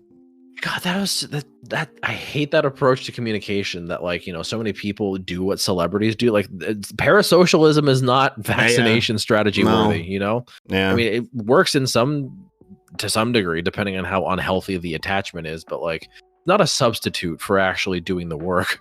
And that's Yeah. kind of what the Biden administration rode for a while at the start of the rollout, where it's, here's the likes of Rainbow Randy and Olivia Rodrigo Oh my from the internet to God. tell you to get a fucking vaccine. Yeah. Like, come on. You I'm can not do better gonna. than Yeah, that. I want to listen to the guy who did fucking the Andy Cuomo parody. I'll never forgive Hassan for subjecting me to that. And as a result, Yeah. I subjected this chat to it a couple times. So. It's the pipeline of forcible watching of shit lib cycle of content. violence. Yeah. You get bullied by your favorite streamer in many ways. It's Yeah. streamer bullying all the way down. Yeah. If my favorite VTuber got the shot, maybe I'll do it. Yeah. Yeah. Hey, I mean, for some people it works, but it's not a substitute. It does, but it's not not an all-encompassing strategy. Like Right. at the end of the day, boomers and like your average Johnny, I think. Yeah, I think they just need consistent messaging from an institution like the government. And Yeah, exactly. And they're not interested in providing consistent messaging in terms of public health. They're interested in providing consistent messaging in terms of going back to fucking work. So that's unfortunately where we are, I think. But Oh yeah, definitely. let me see. I had a couple other questions here before we go into China. Yeah, I know Chad has had a bunch of questions too. So Yeah, and if I missed one and you didn't get it answered, go ahead and repost restate it. Chat. Yeah, we'll take a look. But I did see this one is literally earlier. what I do on stream. It's just stream Yeah. of consciousness questions. Yeah. So yeah, go ahead. We did the mask convention by Valent. I had a question. I do remember seeing at the beginning of the pandemic how this affected animals. COVID affected animals. How do you have is there a better understanding of how this impacts cats? I've been wondering because we can't vaccinate them, so I worry about potentially exposing them to it. Yeah, and there's actually some degree of desire from veterinary medicine for animal-specific COVID vaccines, just for that reason. Yes, COVID can infect cats and dogs. Actually, interestingly enough, there's a shit ton of zoo animals that have gotten COVID historically. I'm trying to see if I can find a list somewhere, but I know gorillas, big cats like tigers and lions in zoos have gotten COVID. Non-human primates, basically, gorillas, chimpanzees, orangutans, and the like, that they've all gotten COVID before in captivity. So, I think when most people talk about their cats, they're talking about their companion animals, their pets. Mm-hmm. And the recommendations that I've seen, if it's possible, if you happen to get COVID, try and quarantine yourself away from your cat best you can. That's not always possible for everybody, of course. In terms of whether or not you can, or as to whether or not COVID actually hurts the cat, it kind of depends on the cat itself. There have been some examples I've seen of cats with pre-existing medical conditions that got worse because they got COVID. In terms of a COVID taking out a cat, just outright killing it, I haven't seen very many examples, if any, of that, which is good. You like to see that. The virus as it stands right now is better adapted to people. So even if it can actually infect a cat or your pet, chances are, unless your companion animal has a bunch of underlying medical conditions, they'll probably make it through, and they might not even be symptomatic. A lot of the anecdotes I've seen of animals being infected, it's just hey, we went out of our way to test the animal, it's positive, and the animal's just sitting here clawing my face and begging for food like it always does, so it doesn't give a fuck. Well, that's reassuring to some degree, but I imagine, I guess if they suffer from some sort of asthma or some sort of respiratory issue, then it might affect them in a deeper way. Oh yeah, and I know cats have a lot of diabetes. Diabetes is very common in cats, so it could absolutely throw that out of whack too. It really just kind of depends on the kitty. Gotcha. Okay. Yeah, I've always been curious about that. Ashley just posted a text wall, so let's see. Serious question: with the current social trend and belief that COVID is over, where even healthcare workers are visibly more lax with no masking and questioning the reason for wanting to get boosters, is there any specific recommendations or simple explanations to give to professionals and general populace to avoid the most serious social shaming? Asking because serious social anxiety being glared at for wearing a mask. That's an interesting question. Yeah, and that's kind of the situation right now, is where the people who are wearing a mask are getting grief for it. Anecdotally, I'll actually kind of tell you about that. Yeah. Because it was yesterday when me and another grad student in my lab, we're supposed to kind of do work together in terms of harvesting mouse brains, since that's what I have to do for my research. Nice. And he didn't show up yesterday because he has COVID. So God. I'm now, as it stands, the only person in my lab to have never had COVID.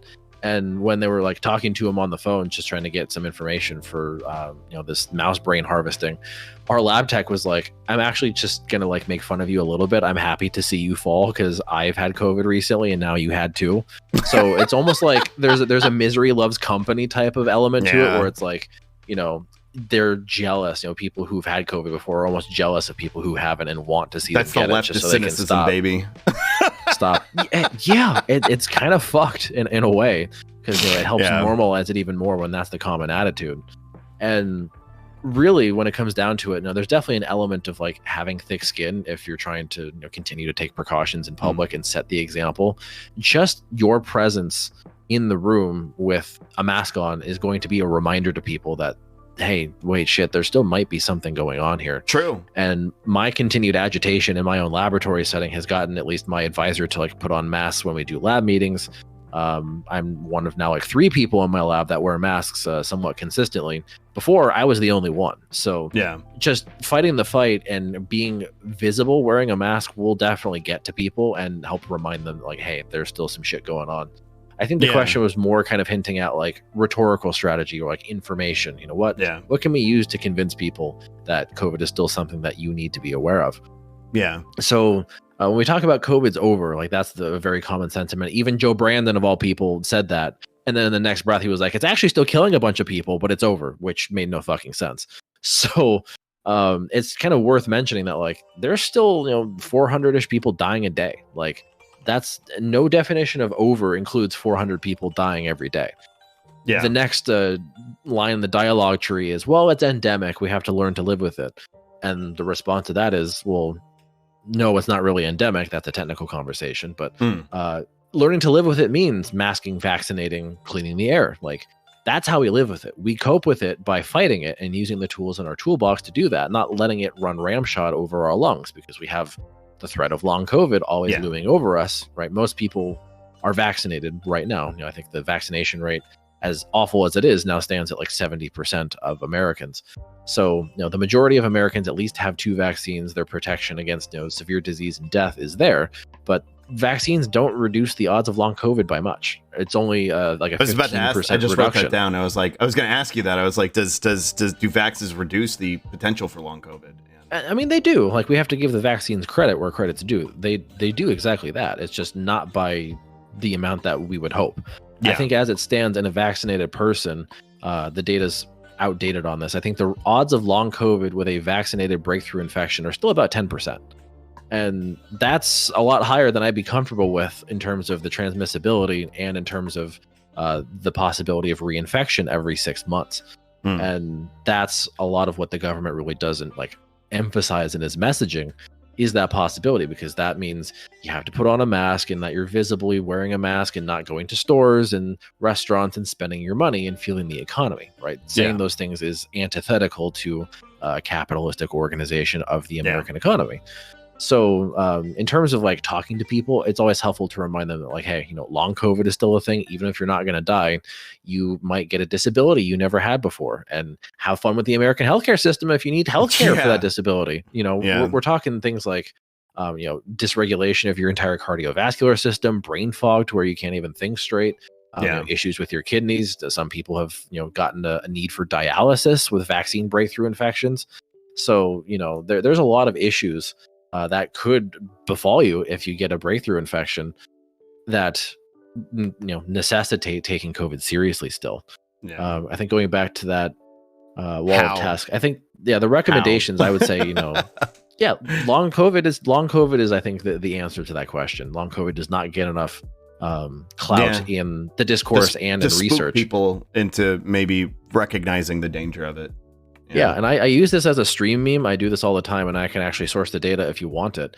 But at least for people who happen to own a dick and balls, COVID dick and COVID balls are real. I tell men who are interested in sexual health all the time that like, hey, if you want your dick to work right and you want to have Oh my kids, God. COVID dick and COVID balls are real. And the links that I just DM'd you in Discord are literal Yeah. electron microscope pictures of like virus in testicular and penile tissue. So God. yeah, a lot of men also have a ED after COVID for at least some amount of time because it damages blood vessels in the penis. So there you Wow. go. Like COVID is literally stored in the balls for some COVID dudes. is stored in the fucking balls. Yeah. And that's why you And- don't fucking want it. Straight up. Uh, And you know that at least for people who own a dick and balls, it's nice to be like, hey, you should take this seriously. If you want those to work the way you want them to work, you should get vaccinated, mask up, and clean the air. so what if theoretically someone had a dick and doesn't like having it? Yeah. I mean, hey, you can transition, but you know, listen, I don't think COVID that's is the not- solution. COVID, new bottom surgery did not drop. Okay, COVID is not the new bottom surgery. Okay, that's not what we're doing here. All right. Yeah, let's not do that to own the genitals we don't want anymore.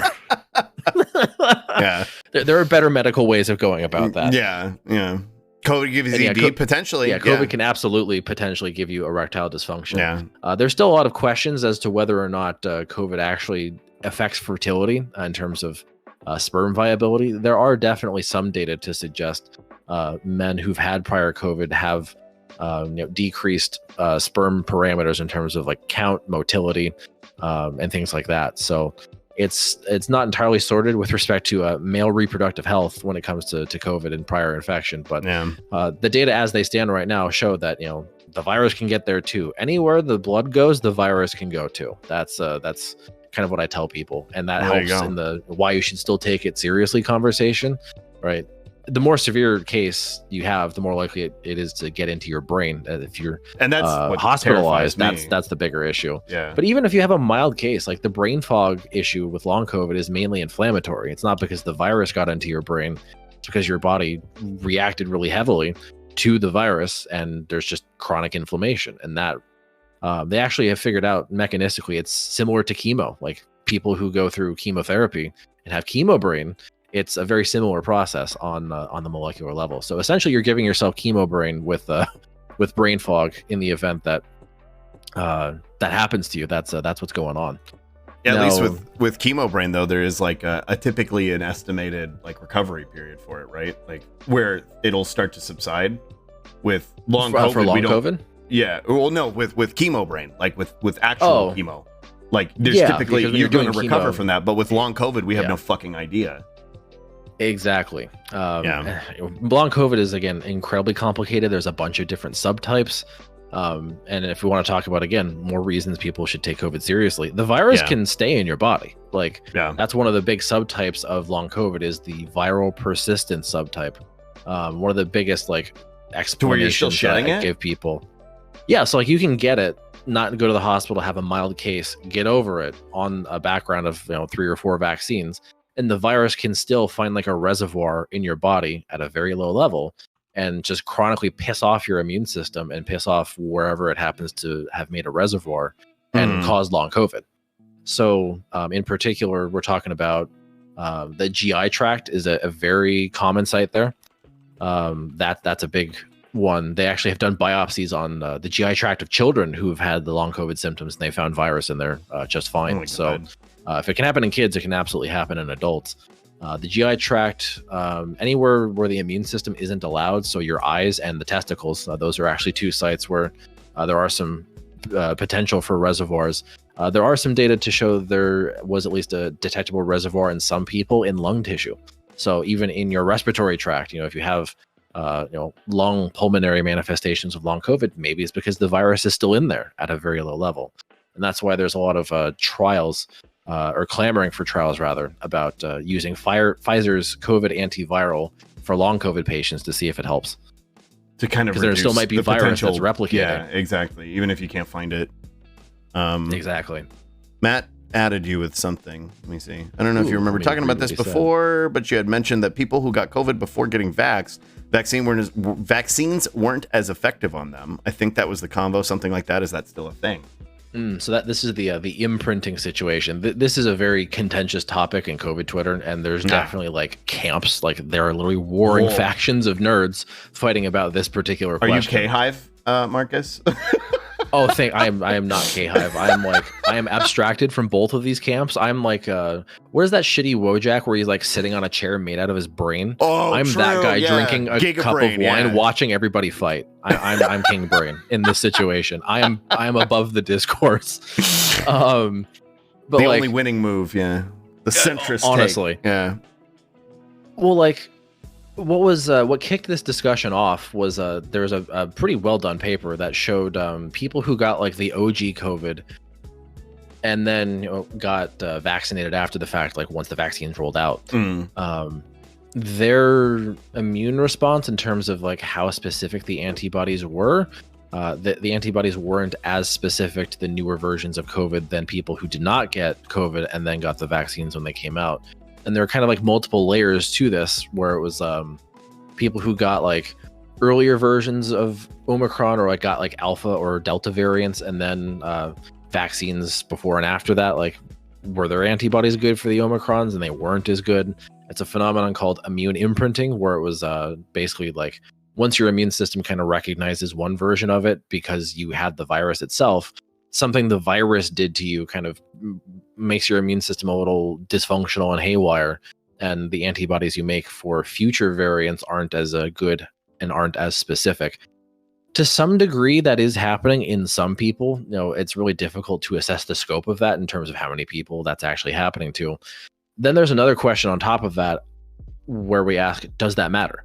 Is that actually making a difference when it comes to the clinical impact, the epidemiology in terms of case severity? Because the idea is the more immune imprinting you have, where like the virus tricks your immune system into making shittier antibodies for future infections, that in theory would make the infection worse, leading more people to be hospitalized or outright die.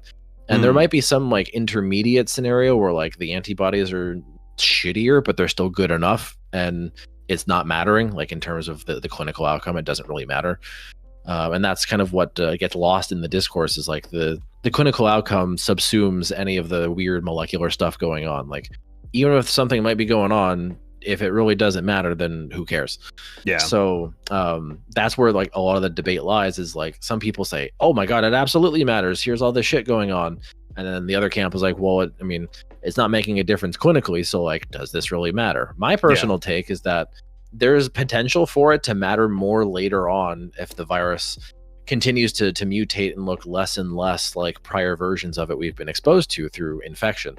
If that winds up being the case and the antibodies reach a terminal velocity of shitty, then you might see that actually manifest in terms of worse cases and poorer clinical outcomes. We're not there yet. I would firmly say we're not there yet, which is a good thing. We do not want to be there. That would be objectively a bad thing. But that is a very contentious issue, and that's kind of how I try and like stay above it a little bit, to say like, gotcha. I recognize the science that it can happen in some people. It might not be happening with everybody. And even if it is happening in all these people who fit these criteria, it might not matter for the time being, but we should be cautious. It feels like the conversation shouldn't be centered around that at that point, which would be my take. Yeah. Is like we have bigger fish to fry at this point. Yeah, like, we're hyper focusing on nerd shit, and it's STEM lore fighting at the end of the day. That's what I was gonna say. It sounds like fucking leftist infighting, where it's like, well, actually, you're not a real communist. Like, I don't care, dude. Like, I just don't want Fash to win, dude. Okay, so let's focus on that. Yeah, that's kind of the vibes it's giving. Yeah, med Twitter and COVID Twitter just get stun locked on that constantly. It's so fucking aggravating, because then they bust out the shit lib takes where it's like, all of these people are armchair virologists and immunologists, and they don't understand what's happening. And then the people who like did the work and got it published in a peer-reviewed journal, I think it was Science, like one of the 3 most prestigious journals you could publish in, are like, no, what the fuck? Like, this is perfectly fine work. And so like, the people on med Twitter really have to abstract data from the online personalities talking about it, because they just disregard things that come from people they don't like. And I'm trying to break some of those people out of that headspace to where it's like, recognize good science, ignore the person tweeting it out, just recognize the data for what they are and stop being a lib. Like, stop it. This is shit lib stuff. Don't be like this. Then Makes the people who are like taking it out of context, crying at each other. Exactly. Holy fuck. Sarah, can I get you to talk to med Twitter? Like, Jesus Christ, man. We need to have a coming to Jesus moment with some of these people. It's just like, stop being a STEM lord and like do what we need to do. Stop it. Stop being weird. Heartbreaking. The worst person just allocated good scientific data. Yeah. Yeah. Oh my god. Literally, it's that they. I need to make that meme. I need to Yeah. make that meme and send it to like 100 With the people scuffed after tin this. pool. Yeah. On the topic of Oh. masks, is there a benefit to getting your N95 professionally fit tested? And if so, how do you find a place to get that done? Oh. Ooh, that's a really good question, because I'm kind of a spoiled situation where I work in a university, so we have like dedicated safety officers that can actually like do that. I might actually have to do some research into that, because I know there are like third-party services that you could probably like dial up to have your mask fit tested. Yeah. But the reason why I recommend the 3M Aura so much is that 75% of people who wear that will pass a fit test without any issues. So that's part of why that mask is as ubiquitous as it is, at least in the circles that I run in, just because it's very plug and play. You can kind of homebrew a fit test, kind of depending on what mask you have. I know someone in my community actually did this really early on in the pandemic. They got like a squirt bottle, and they made some sort of like saccharin solution, and they squirted it like at somebody wearing a mask. And if the mask seal wasn't good, then the person would be able to smell or taste like this really sweet saccharin spray. And if the seal was good, then they couldn't. So that's kind of a way to like homebrew it, like a homebrew fit test. And it's scuffed. Like, I'm not going to lie, that's very scuffed. It's not, the professional fit test. But if you have the money, there are services that will do that. Probably it's going to depend too on like where you are. If you're in a rural place, it's a lot less likely you're going to be able to do that, which makes it more important to kind of like try and wear those masks where most people generally pass a fit test anyways. But another like scuff fit test you can kind of do is you vigorously like exhale air, and you kind of put your hands like around the seal on your face. And if you feel air coming through the seal, then okay, the seal's being broken. Like, it's not a good seal. Yeah. Whereas if you don't feel air all the way around the mask, then okay, your seal's probably good enough. But yes, there are professional services that do that. I'm spoiled because my university safety officers will like show up to your lab and do that. If you just send them an email, they'll be like, "Hey, can you do this for me?" And they're like, "All right, sure. Or what time you want me to show up?" So those people exist. You just, for non-academics, you might have to pay for it if you don't want to do like a scuffed version yourself. But that's a very good question. Yeah. I hadn't even thought about that. Also, on the topic of masks, are there limits to their reusability? When should you replace one, specifically with N95s and KN95s? That's another really good question. There are a couple of criteria. I list criteria, and then I say whichever one comes first is what you should use to decide whether or not you replace your mask. So for me, it's if the straps like kind of lose tension, or if they outright break. If the straps break, then toss it in the trash, like hands down. At least with the 3M Aura, since those are the ones that I wear, sometimes the straps will like lose tension after I reuse them for long enough, and they won't like pull the mask against my face hard enough. And when that happens, then I toss it and I get a new one with straps that still have that tension. If you see a bunch of like debris and crap piling up on the inside of your mask, you could probably assume that like the seal isn't good, or perhaps more likely it's not like filtering everything, or like it's saturated, it can't filter any more stuff. So then toss it. Whichever one of those things comes first, toss it. I also kind of operate under the assumption that like if it's been a month, I should probably just toss it.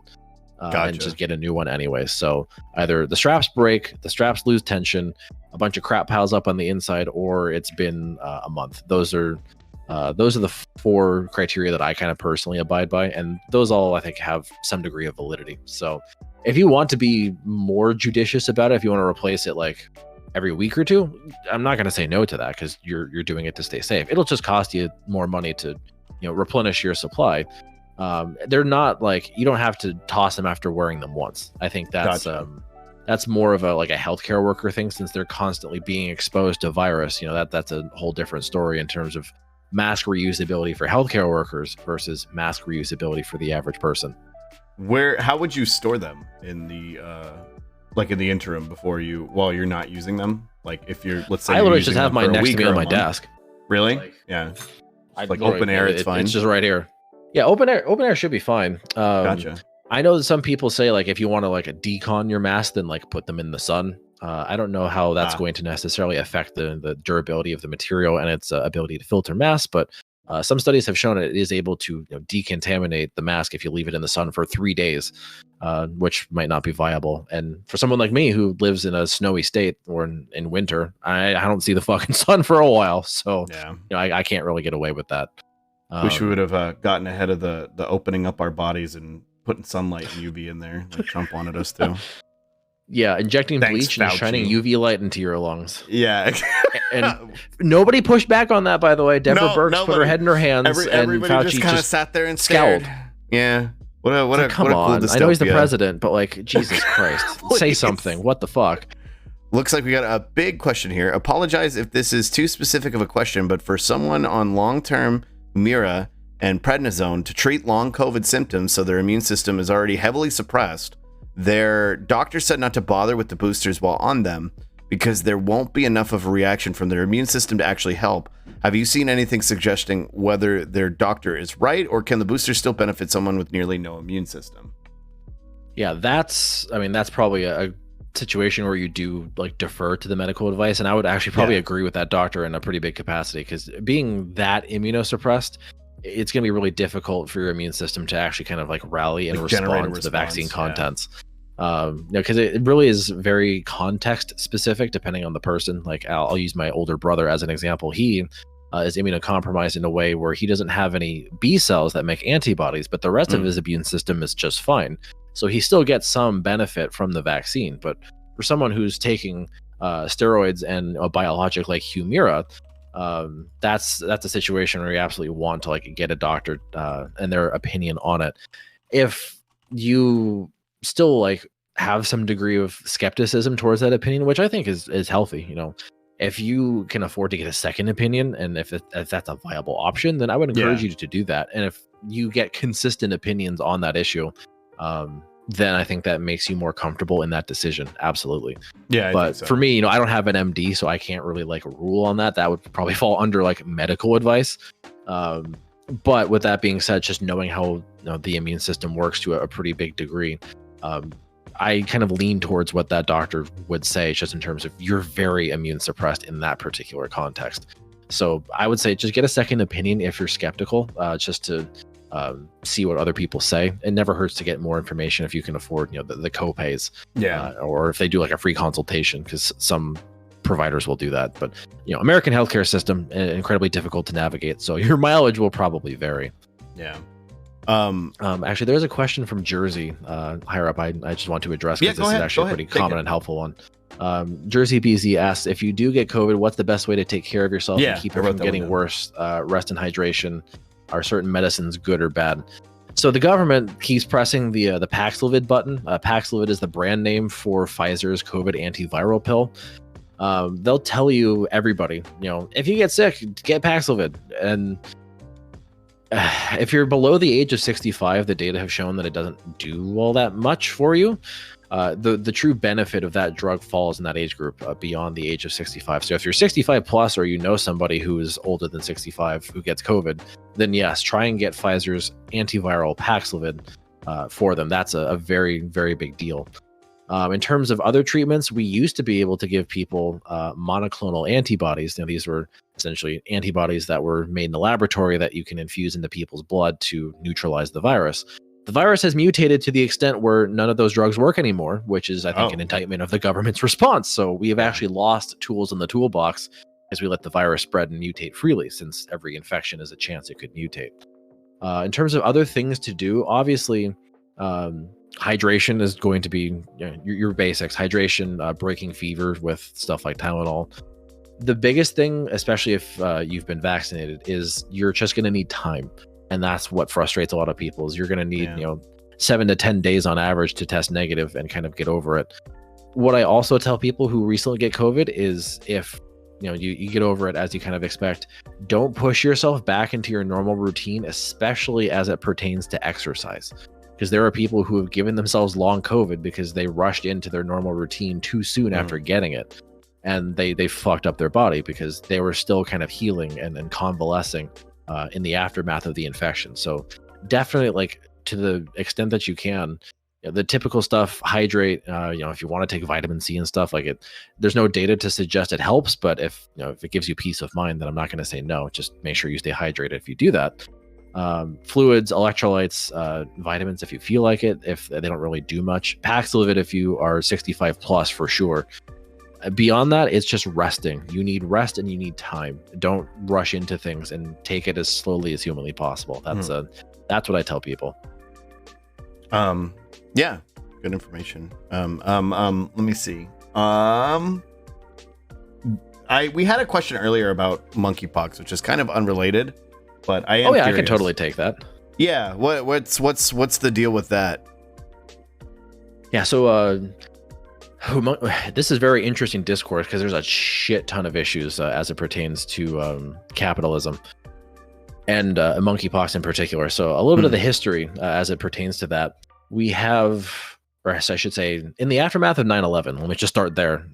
After 9/11, weird beginning, I know. We have to talk about 9/11. We have to go back to the beginning. The government, as I'm sure many people who lived in the aftermath of 9/11 could have perceived, the government got really fucking paranoid about like brown people and the potential of future terrorism in America. And one of the possibilities that they talked about was bioterrorism. And they thought that, there are still countries like Russia that have vials of smallpox, stored away in government laboratories. And there was concerns that, this is like a big terrorist attack on American soil. And now we have to plan for all sorts of other different hypothetical terrorist attack possibilities. So they used that opportunity to make a shit ton of vaccines. The one vaccine they made in particular, in the largest amounts, it's called ACAM 2000. This is essentially a smallpox vaccine, and they stockpiled it in a national stockpile. That vaccine technically is live, and that vaccine will actually kill, I think, 1 out of every million people who get it, just because it's live virus, it's live smallpox. So you can't give that to somebody who's immunocompromised or has like a shit ton of medical conditions. Like, you're just going to straight up take them out with a vaccine. So they made a second vaccine, and that's called Jynneos. I think the brand name is different if we're talking about Canada and maybe Europe. I think it's called Imvamune, very mouthy and does not roll off the tongue at all. But there was a separate vaccine for smallpox called Jynneos that was safe for people who were immunocompromised. Now, we fast forward the clock back to the, I'd say 2010s. The first version of Jynneos that they made in the stockpile had a shelf life. It expired. And what they could have done, they being the United States, is they could have sent it to Africa, where the monkeypox virus lives. Like, the monkeypox virus is endemic in Africa. Yeah. So they could have taken that vaccine in the hundreds of millions of doses that was going to expire anyways and give it donated to the continent to help the people there. And instead they threw it in the trash. And that came back to bite us in the ass and for people in the dick, because that's where they were getting monkeypox, was through men who had sex with men. It was the sexually mediated mode of transmission. So yeah, it was literally biting people in the ass and dick. Yeah. So having said that, we're coming to this idea that like, hey, the whole like hoarding vaccines thing is a pretty bad idea. We shouldn't do that.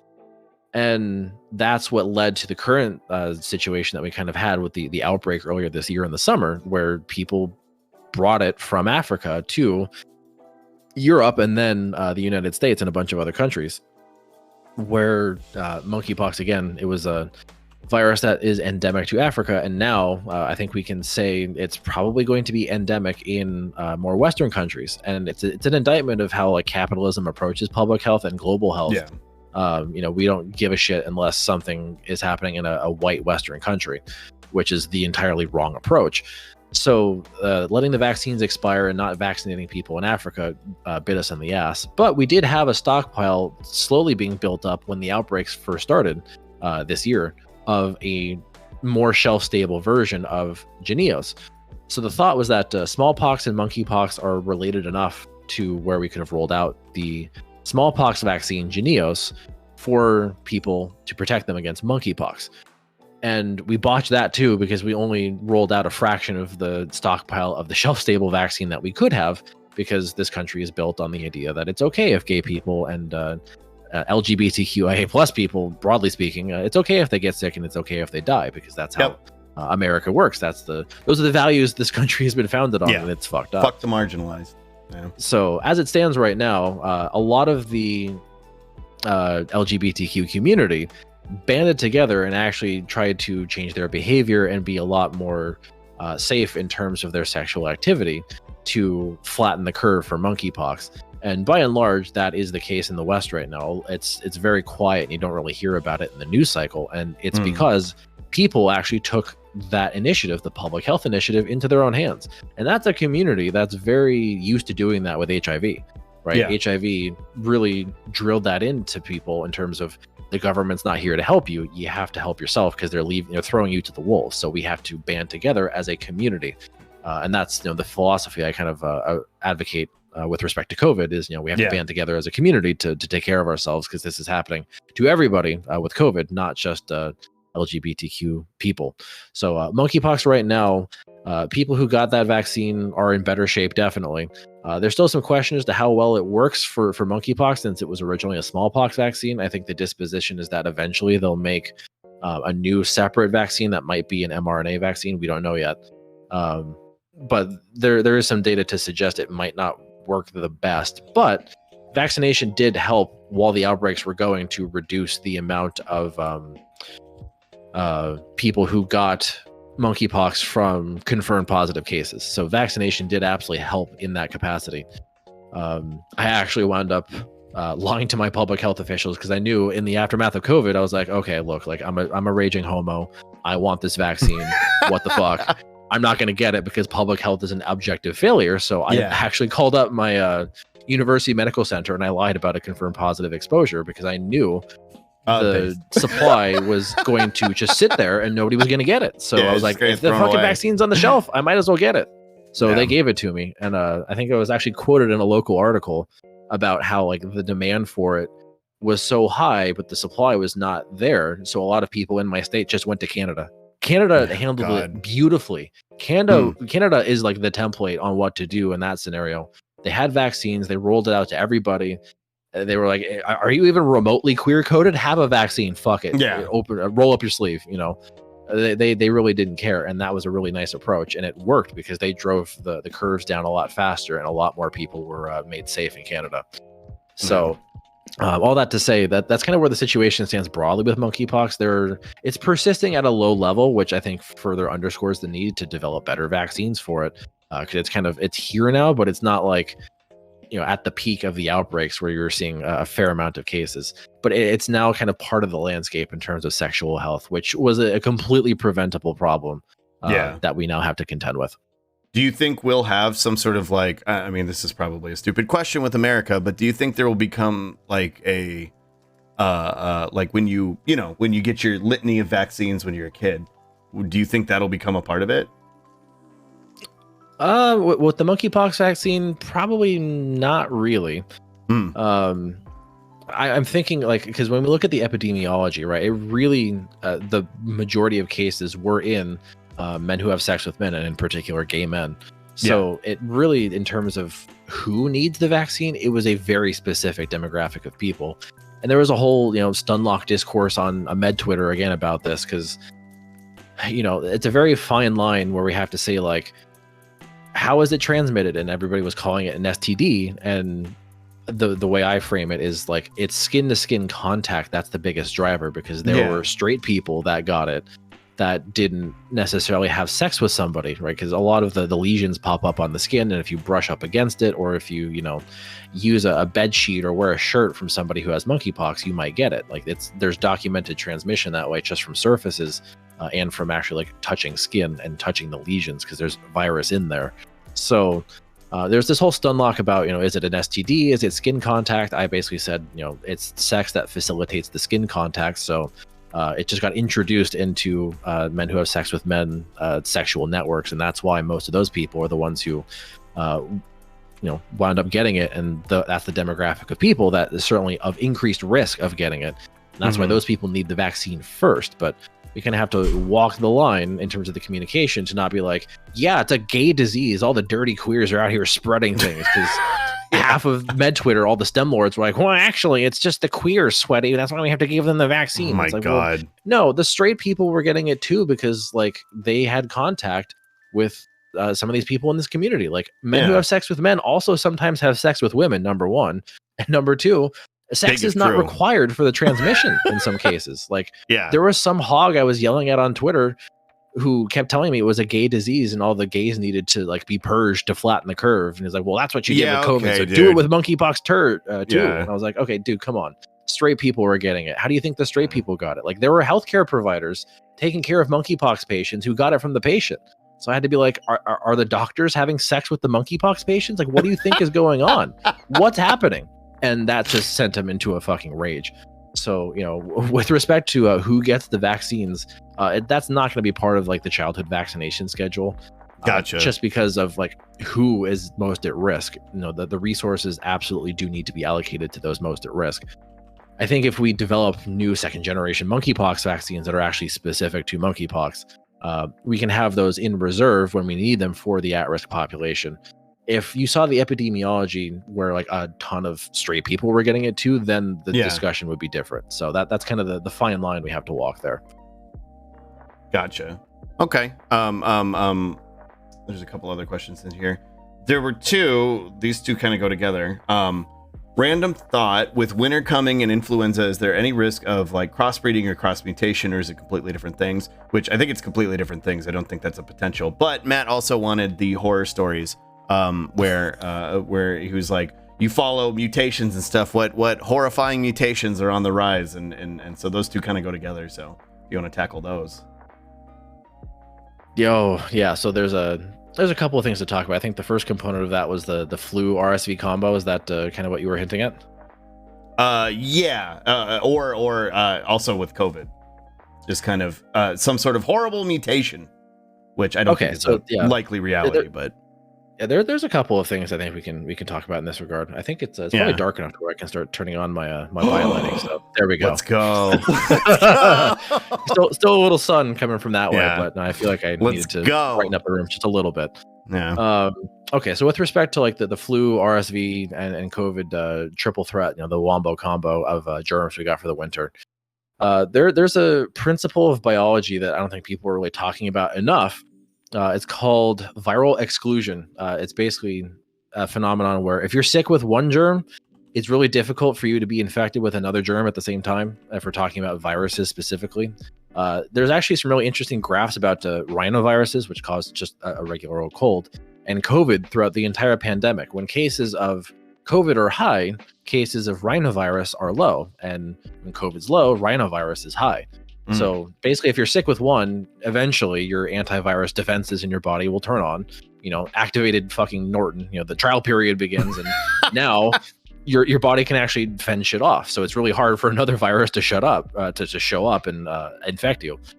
But some really interesting and potentially frightening lab data has come out recently with respect to flu and RSV in a laboratory setting. Like this hasn't been documented to been happening in a living being, like not even like a mouse or anything, but in a laboratory setting, just infecting cells in a petri dish.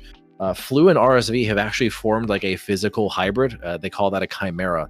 So literal viral particles fuse together, and you actually get delivery of both viruses' genetic code from these chimera, hybrid virus particles, and they do actually have the ability to replicate, which is wild because that gives the flu virus access to cells it wouldn't normally have access to, because RSV and flu infect different types of cells in your lungs.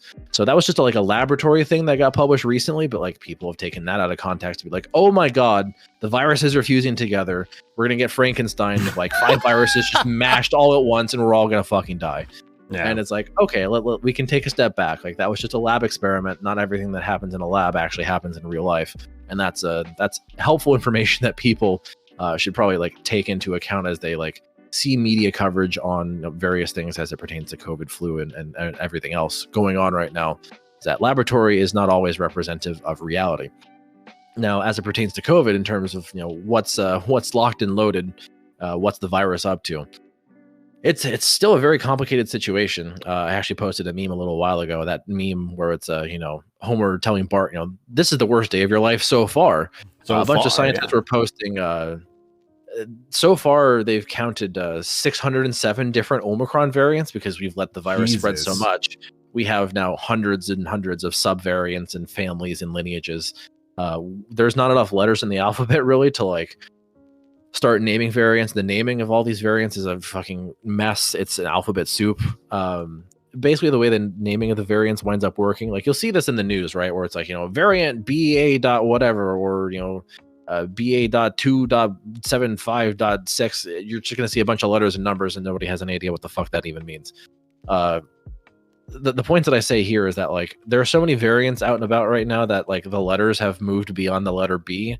We're currently in most of the C's, and there are a couple that have been like classified in the D's, just because they're so evolutionarily different. And the point I really try and drive home is that like we have so many Omicrons, they're all evolving in ways that we don't completely understand. A lot of them are picking up the same mutations, just taking different paths to get to the same collection of them.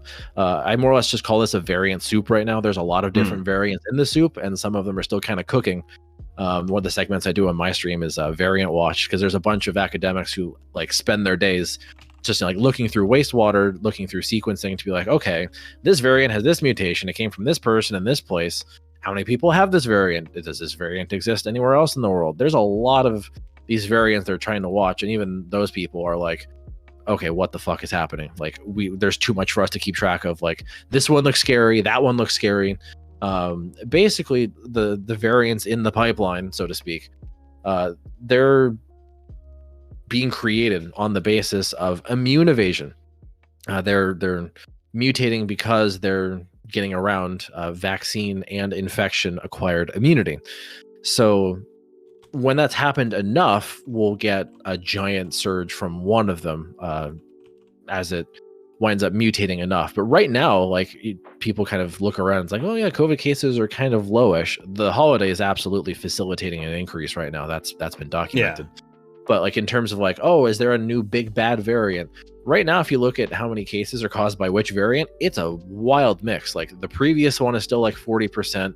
There's like 2 new ones that make up 30%, and there's like 7 or 8 of them that make up like the remaining 10% or something. Like it's a fucking mess in terms of trying to figure out like which variant is the next big bad one, because there's so many all causing cases, and it's not even the same from country to country anymore, because like that's how it used to be, was one big bad variant swept the entire planet, and now it's this one.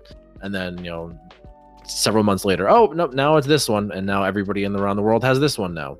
But now it's like, we have this one in Singapore, and this one in China, and this one in Russia. Oh, and the United States has like these 3, but that's not the same in these European countries.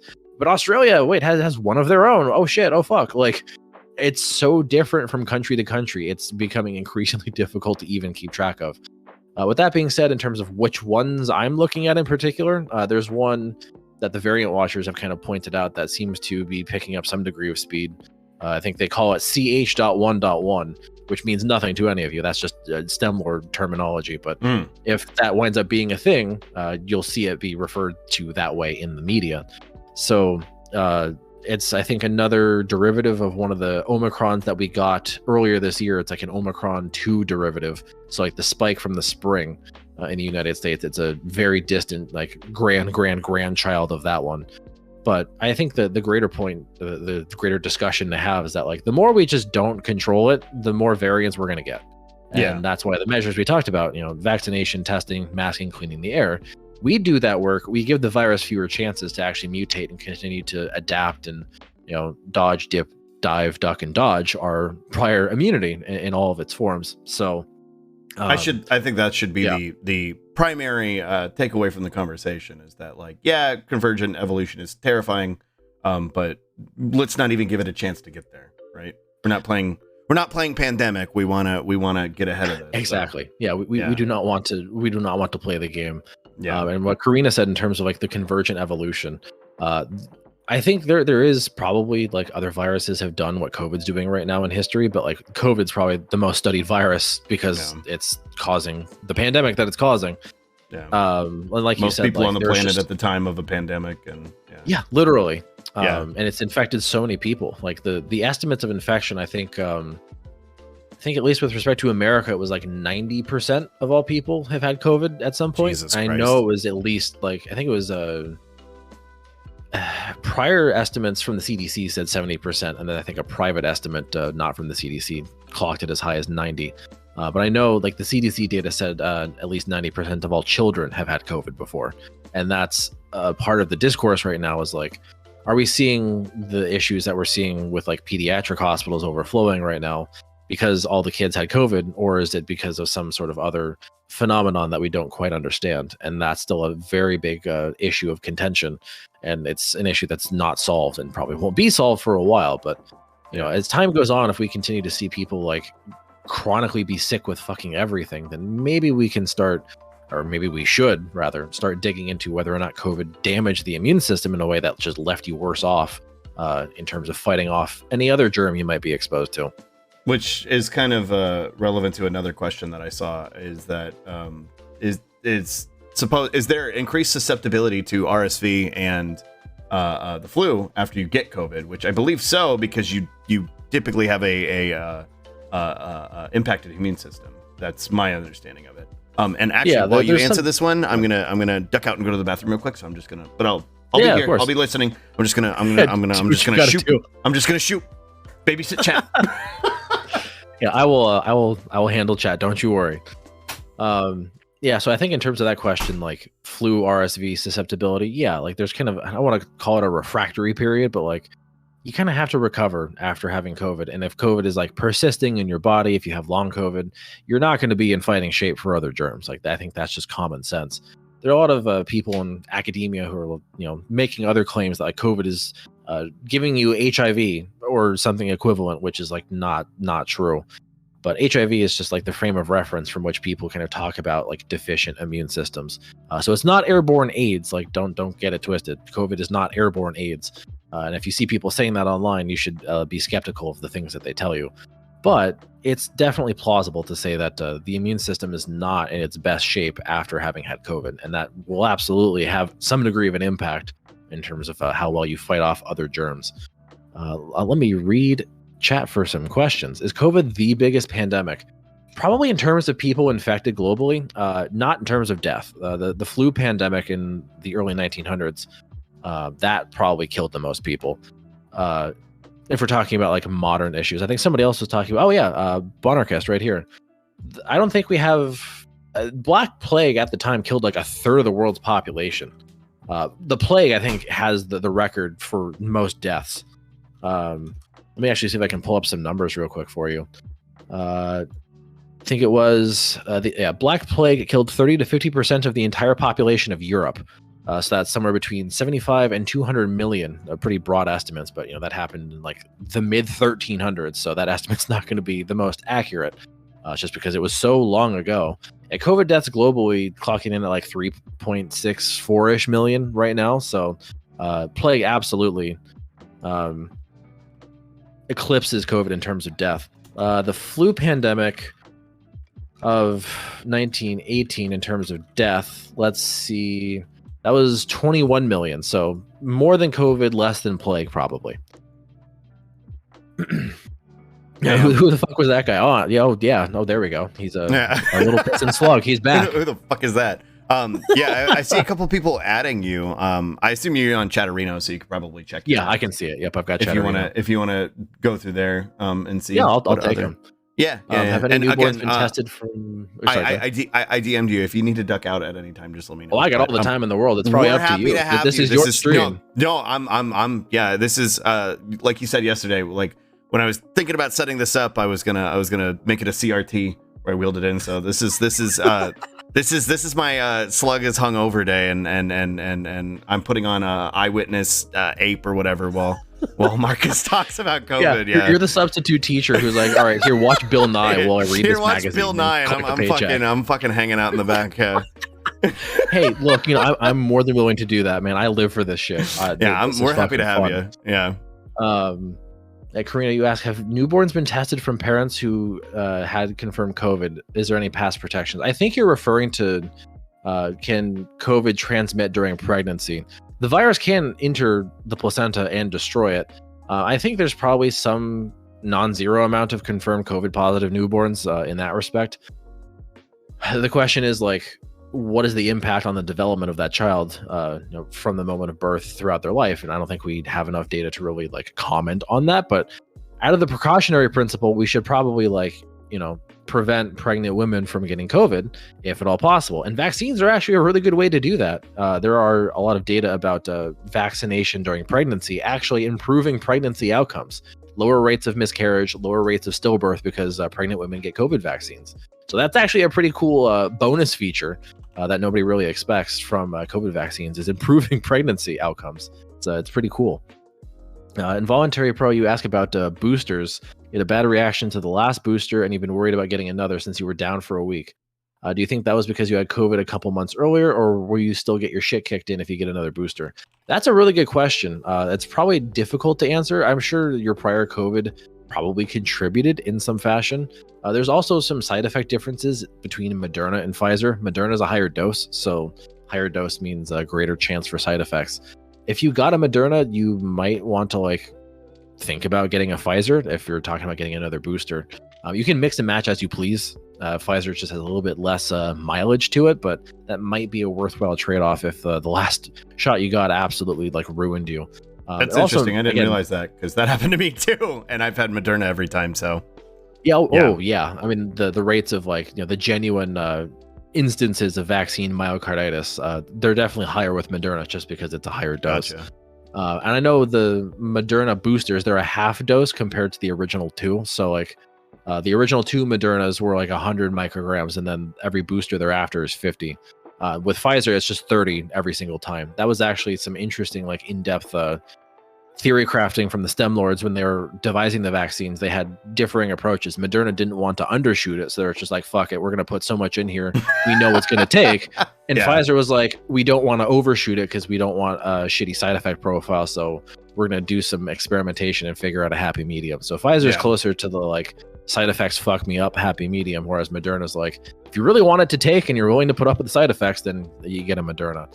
You get a little bit more mileage out of Moderna that way. On the topic of flavors, speaking of, I know Pfizer and Moderna are typically the best go-to. What about J&J? Yeah, the CDC basically says you should probably get mRNA instead of J&J. J&J gotcha. Is I hate to phrase it like this, but it's kind of viewed as the redheaded stepchild of vaccines. The great value brand. Well, yeah, because it had the blood clotting issue, and then they had to pull it off the market for a little bit, which is actually, I think, a sign that people took the vaccine side effects really seriously when they pulled it off the market. They're okay, what the fuck's going on? We have to tell doctors how to treat this because it's different from a normal blood clot. So they took that off the market, then they put it back on once they had a memo sent out to ER doctors and your primary care doctor, stuff like that. Yeah. But then when the efficacy data started coming out in the long term, they were just if you've had a Johnson & Johnson, you probably need 2 mRNA on top of it anyway. So all roads lead back to mRNA for what we have in our toolbox right now. So just, if you haven't gotten vaccines yet, then you can either get Novavax, which is a protein-based vaccine that isn't super widely available, or mRNA. So those are kind of the options, which are slim, but still there. Yeah, J&J is kind of a shitty, if we're just being honest. It didn't work as well, and it had the side effect issues with the blood clotting, which is a big deal. Involuntary Pro says they checked their card and it was Pfizer, so that actually might be to talk to a doctor time to see if there's anything they can help you do to mitigate side effects. Obviously, there's the common sense advice of taking Tylenol and Advil to kind of means temper it's things, working, right? That's what that means, right? Yeah, I mean, to an extent, depending on the side effects, because some of the side effects obviously could just be come too from severe, the active injection. But and then if you get more severe things like myocarditis or something like that, that's absolutely due to the vaccine, as infrequent as it is. But broadly speaking, if it really knocked you out for a while, it wouldn't hurt to again talk to a doctor about that before getting it. They might be able to actually recommend something or a strategy to help you tolerate that more. Or help you tolerate it better. And that's kind of that speaks to a more systemic issue about how people don't have time off work to get these fucking things. True, if it knocks you out for a week, you're fucked for a week. That's for some people, that's their entire year of PTO. Jesus Christ. So that's a problem that needs to be solved through actual legislation, is giving people COVID PTO. Yeah. So I definitely say talk to a doctor, but also like if the side effects weren't terrible, like if it was bad enough to keep you off work, but not bad enough to where you were like, my heart feels like a grenade and it's about to explode, I need to go to a hospital. Like if you're in that middle ground, there's still probably more benefits than risks. But if it took you out for that long, I would probably consult with a doctor first just to be safe. I've got a couple on here that we could go for it. Out to. Let's see. If my glasses fog up, is it fair to assume my seal is borked? That's an interesting question. I would absolutely say that because I actually had, back when I was wearing these were KN95s back before the N95 supply chain was fucked. Those are the ones as a researcher, like when I had this on, like the seal right here at the very top, because I have like a very bony nose. That's a weird adjective for a nose, but it's just the truth. My nose bones actually broke that seal, and I would fog up microscopes when I was trying to look at shit through them. I would fog up the eyepieces because my breath was going up and out of the mask and was fogging up the eyepieces. So yeah, that is definitely a sign of a compromised seal. Either adjust the seal on the mask itself or try a different kind of mask entirely to try and prevent that. I'm currently relying on injections of Jesus and Monster Energy. Am I safe? I'm not a scientist, but I think so. Oh, that's Johnny. He's my resident chud simulator. I love him to death. How would one adjust the seal? Well, probably depends on the mask itself. Because if we're talking like here, where's my? Oh, hang on. Like if we're talking like my 3M Aura, my N95, like you can obviously see like this is kind of like a malleable clip at the very top here, where I can like bend it into the shape of my nose. So like you might have to go do that if you're wearing that kind of a mask. If we're talking about something like this KN95, where it's a very like rigid seal, there's not really all that much flexibility to it, and like the peak kind of doesn't really help with like a bony nose anyways, then like that's the kind of situation where you need to just probably try a new mask. Oh, you have that exact KN95 actually? Oh, holy shit. Damn, that's the predictive power on my half. So with those, those are kind of prone to that particular issue, especially if the seal's breaking at the top, and that's probably why your glasses are fogging. So with that, I know there are some like different clips and stuff you can actually attach to the ear loops to try and like force it to be pulled more tightly against your face. But that's going to be hit and miss, and there's a lot of like trial and error and potential like wasted money when you try and do that. So that's why I would just recommend at that point, try a different mask. Maybe KF94s from South Korea. I think those are also ear loops. If you can't do like the head straps, that I think might be like your next avenue to start like running down. Pro asked, where do I get a sexy mask like that? And the answer you have the link. Right here. Right here. As you can see on the screen, right there. Yeah, Project N95 is good shit. Yeah, and then the Amazon link, again, plugging Jeff Bezos. Yeah, most of these are available on Amazon. Particular. Yeah. And we had a question earlier, does 3M have a corner on the market, or are they legit? And it's probably both, but they are legit. Both. So it's both. Like they are 100% legitimate, but they do have like most of the mask paraphernalia, so to speak. There was actually an interesting article I went over on stream a very long time ago about how like a bunch of billionaires were starting to like invest in medical equipment, like masks and rubber gloves in particular, and just making a killing. So it's probably actually that like bigger players in the market have probably like made some inroads with alternative masks, and there are some like American companies that now make them domestically. I know there's one in Texas whose name I'm forgetting that actually makes a pretty good mask too. But 3M originally had like most of the supply chain and the market share like down pat in the first place. Yeah. Part of the initial mask shortage, if I remember correctly, at the very beginning, was because 3M needed raw materials from Canada in terms of like wood pulp or something. Yeah. And Trump had put tariffs on Canadian imports. Yeah. So they were like, well, fuck, we can't make masks because of these stupid ass tariffs. Yeah. Which is why we just needed to drink bleach. And that was the strat. I do have a quick question. Maybe it was asked already. Is any mask better than none? I have access to freebie disposable surgical masks and seem to have avoided COVID or was asymptomatic so far. That's a good question, actually. Yeah. Is any mask better than none? I think the answer is probably yes. Yeah, the only thing that I've seen that people put over their face that is actively worse than no mask at all is what are the net gaiters? So like those things that people wear for like athletics, those things actually concentrate aerosols into your nose and mouth. A drag show that you don't; those aren't going to help you very much. Yeah, net gaiters will actually hurt you. Anything else is probably better than a mask, or better than nothing. I mean, I know there are some devices. Again, I might have to do some digging and kind of get back to you. I think I could probably. I'm assuming Slug, you have a Discord. I could probably hop in and find that person after the fact. Yeah. I will do some digging on that because I know there are devices that can like modify the straps of the surgical mask to like again give you a better seal, pull it against your face, and give you comparable efficacy towards the beginning of the pandemic. Yeah, me and my wife used a couple of them where it's kind of like a little plastic. Here, I don't have paint set up over here, but it's like a little plastic thing where you kind of like put it behind your head and it like pulls the loops further back so it tightens it. Yeah. And they're like on Amazon and shit. So yeah. But yeah, if you find them, let me know. I'll do some digging on those plastic pieces because I know there are probably like a bunch of people in my Discord who like know exactly what I'm talking about. Exactly, I probably just like misplaced a link in my brain and I can't pull it up immediately. But I will get back to you on that for sure. Yeah. Any advice for what masks are best for people with glasses?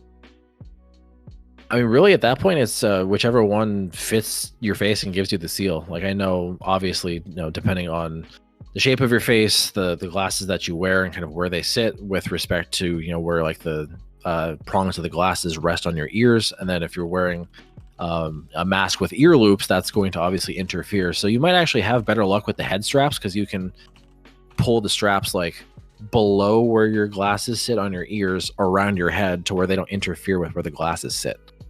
So it's probably going to take a little bit of like experimentation and trial and error that way, but that's kind of, I think, the first direction I would send you in for talking about like masking with glasses on is trying to find one that doesn't actually need to sit on your ears. I'm sure there's probably workarounds if they do need to sit on your ears. So that way you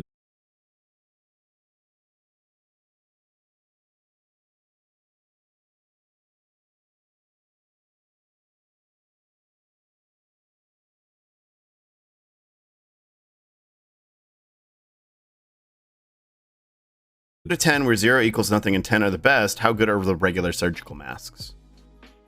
Probably like a 5. I mean, it's all really about the relative seal. To surgical masks are just so notorious for that cheek seal being broken. If we're talking about filtration efficacy, that's something we can quantify a little bit more than just like a 0 to 10 scale. But N95 is absolutely MOG surgical mask. Like they throw them in the sandbox, they punch them in the face. Like surgical masks fucking suck. Straight up, they do not filter very well. But I mean, if it's as opposed to having nothing, I suppose it's a surgical mask is better than nothing. But you also have to be aware of just how it fits on your face. Because if the seal is broken, you might as well not be wearing one. Well, there you go. Let's see. We had a question earlier. Since the dick diagram is still on screen, I'm curious what the effect of COVID in your genitals is, besides ED. I mean, which based on the fact that it impacts your blood. So ED obviously, when we talk about how the dick works, obviously it fills up with blood and there's your boner. So if the virus does damage to blood vessels and gets into the actual penile tissue through the blood, then ED is going to be like the first manifestation of COVID dick. Definitely, you could probably talk about the integrity of the penile tissue as a whole. Having COVID in there isn't going to help you in terms of actual documented effects, specifically on the shaft. That's a lot less understood right now. A lot of the questions about COVID and fertility all go towards the testicles, of course, and that has some degree of data when it comes to, again, sperm parameters and fertility. I know in terms of semen, actually, they have detected the genetic material of the virus from men who have had COVID, kind of depending on the extent of the infection and how severe it was. What we don't know is whether or not that's live virus or not, because the notion that COVID could be an STI if somebody starts swallowing and there's live virus in semen, because that's in your throat. True. So we don't actually understand that, but I think that's a possibility. I don't know if the groups that have actually been, I think there's one group out of the University of Miami that it's basically the COVID dick and COVID balls lab. That's a big portion of their work, which is fucking hilarious. It's awesome. And they're really cool people from what they post online. I don't know if they've actually updated some of that data. I'm gonna have to do some digging off stream as well to find out if they have any new published studies. Yeah. I regret that I tuned out for like a second, then came back to COVID semen. Yeah. Yep. Yep. COVID come. Yeah. Testing semen for COVID. Like, yeah. It underscores the fact that like the virus does so much shit that people don't like perceive. And for someone who like reads this shit for fun. Yeah, exactly. That should hopefully engender more caution in people to like just take it more seriously. Going back to that one question earlier about like how do we get people to take it seriously? Yeah, you can use this information to be like, yeah, man, like you want to have kids, you want your dick to work, probably you should do what you can to not get COVID. Just saying. Yeah. You want fucking dementia when you're 30? Maybe you should fucking care about this shit. Yeah, I don't think you want to. Brain fog dementia simulator. Yeah, that's not the Steam game you want to be playing right now. Yeah. Let's see. I had that one. We had that. Oh, when the on mask, when should and when shouldn't we double mask? Yeah, so if you are wearing an N95, KN95, or a KF94, you should never double mask because that actually increases the odds that you're going to break the seal on the mask on the bottom, and the mask on the top is not going to help you there. The double masking thing was like it was like a band-aid for the times when the government wasn't recommending N95s because they were still trying to funnel those to hospitals and healthcare workers, and when the supply chain was more fucked than it is now. So if you're in a situation where you can't either afford or you don't have N95, KN95, KF94, you can double mask with surgical and cloth, and that actually was a CDC recommendation at that point. I think it was surgical on the bottom, cloth on the top, and having that second cloth mask above the surgical actually gave you the more flush seal with your face and gave you good filtration efficacy. I know for a time when I couldn't get N95s, that's what I was doing. I was double masking with either two cloth or surgical and cloth, depending on the mask that I could actually get. Yeah. So that's the situation where you would double mask, but if you have a high quality mask, then you don't need to do that, and you're actually probably jeopardizing your seal if you do. And where would you find those high quality masks? Well, right here, of course, at this link at projectn95.org. Yeah. And there you go. Yeah. I don't know if you want to look through your ats and see if there's any other interesting questions, or if anybody else in chat has any interesting questions, because that's all the ones I have written down. So other than that, you mentioned the supply chain, so we could get into China. I think that could be what just we had a clarification. But Karina, you were asking if newborns were more resistant to COVID if parents already fought it off. There is some degree of protection in breast milk because there's antibodies that make it in breast milk. So if a newborn child is breastfeeding for some amount of time, they'll probably have some antibodies in there. And it's the same thing for vaccination as well. I think there are vaccine-induced antibodies that do make it into breast milk for breastfeeding. So that's another benefit of vaccination for sure. I'm just kind of scrolling through the ads to see if there's anything else. What if an adult breastfeeds? What about Pilk? Shut the fuck up, chat. Asking for a friend. I love this chat so much. Yeah, they're feral. Feral, but in a good way, they're feral for fun, and that's what I said. It's a combination of VTuber spillover that I stole from other communities and leftist spillover that I stole from other communities. Yeah, and it's just they're all just sitting there mixing. Yeah, like Pilk. Yeah, like breast Pilk. Exactly. Yeah. God forbid we actually have the ability to taste breast Pilk. Yeah, that's the lab experiment I do not want to see. Yeah, the most cursed publication. You call yourself a scientist? It's time. Yeah. I think Prim asked higher up, how do I bully my dad into not believing everything as a result of the vaccine, because him blaming cancer on the vaccine is getting old. That's absolutely a big thing, like anti-vaxxers in particular. It's the fucking bike fall meme where they stick in the spokes and they collapse and blame it on the fucking vaccines. That's what everything is more or less about in anti-vaxxer / right-wing discourse. So in reality, you kind of have to realize that like there are things that are coincidences. If we're talking about like a specific thing like cancer, the vaccine spike protein is inactive. That's a very big debunk for a lot of bullshit that anti-vaxxers push, because ultimately what all of their dialogue trees boil down to is they think that like all forms of the spike protein are toxic. The one from the virus itself, if you're infected, that one does damage. That one's bad. But long before the vaccines ever came out, American scientists, of all people, they did some research on the original SARS from China in 2003 and found out that, hey, if you tweak the spike protein from that one in a couple of certain ways, you actually inactivate it, you render it inert. And so all of the vaccine spike proteins are based on that idea that if you tweak it a little bit, not only do you render it inert, but it actually gives you a little bit better immunity. So that's what the vaccines were based around, is that inactive spike protein. So that's a really good, like, pithy and not technically dense thing to say. Like, if everybody's blaming, blood clots or people dropping dead on the vaccine, it's like, you guys, the contents of the vaccine are fucking inert. If it was the mRNA that was hurting people, you would not be alive, because every cell in your body makes mRNA constantly. So if that was the toxic thing, you'd be fucking dead long before COVID. And if it's the spike protein from the vaccine that was the toxic thing that you're blaming everything on, you're actually just entirely wrong, because they accounted for that when they designed the vaccine. So at that point, then you have to have a more conspiracy theory / information based conversation. Like, where are you reading this? Are you watching Tucker Carlson? Like, where are you getting this shit? Because we got to talk about who's peddling this stuff to you. Straight from Mark Zuckerberg himself. It's not like virus. Rumble at this point, but the balls are inert. Well, to really like if you don't want your balls to be inert, you should probably take the virus inert fucking vaccine, so that your balls don't go inert. Yeah. If you like your dick and balls to work the way they should, get your vaccine. Yeah. That simple. Yeah. mRNA isn't in the Bible. True. Yeah. God, the Bible conspiracies are always funny. Literally, I have an article I'll probably go over on stream later tonight from some fucking weird corner of the internet called Raw News.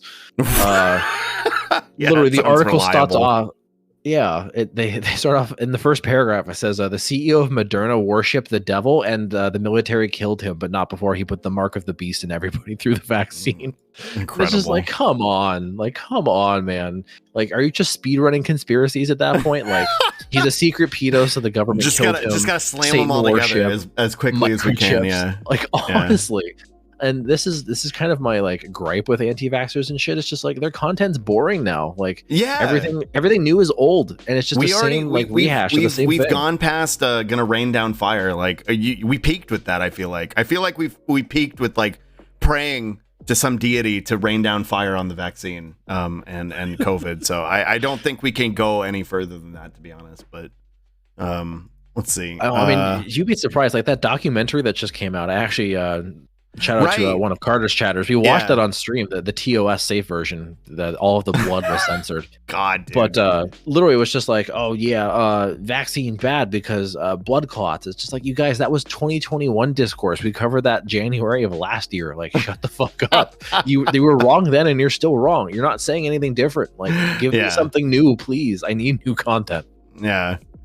Let me see. I saw a question, not really a question, but a statement. I remember earlier single-dose vaccines were a bit riskier than the booster ones, but I don't know how that compares to vaccines in general or how significant. I feel like that is something you can probably speak to. The single dose, I think that they were talking about the Johnson & Johnson and the AstraZeneca, and that was because of the blood clotting issues. Yeah. That the way those vaccines cause blood clots is very specific to the technology. So it's the actual adenovirus vector that kind of set off this weird molecular cascade of events that ended with blood clotting. So with respect to that, that's part of why they are less adopted now. That's also part of why a lot of those got shipped to other poorer countries, because they were okay, better for them to have something instead of nothing, even if they have a shitty side effect profile like that.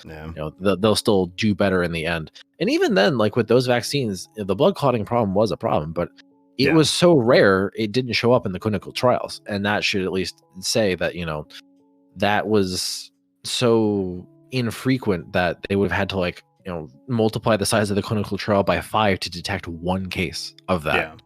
So I think that also speaks to those vaccines still had utility, and that's why they were initially sent to other countries. I know a fair amount of people in Australia and New Zealand initially were vaccinated with AstraZeneca.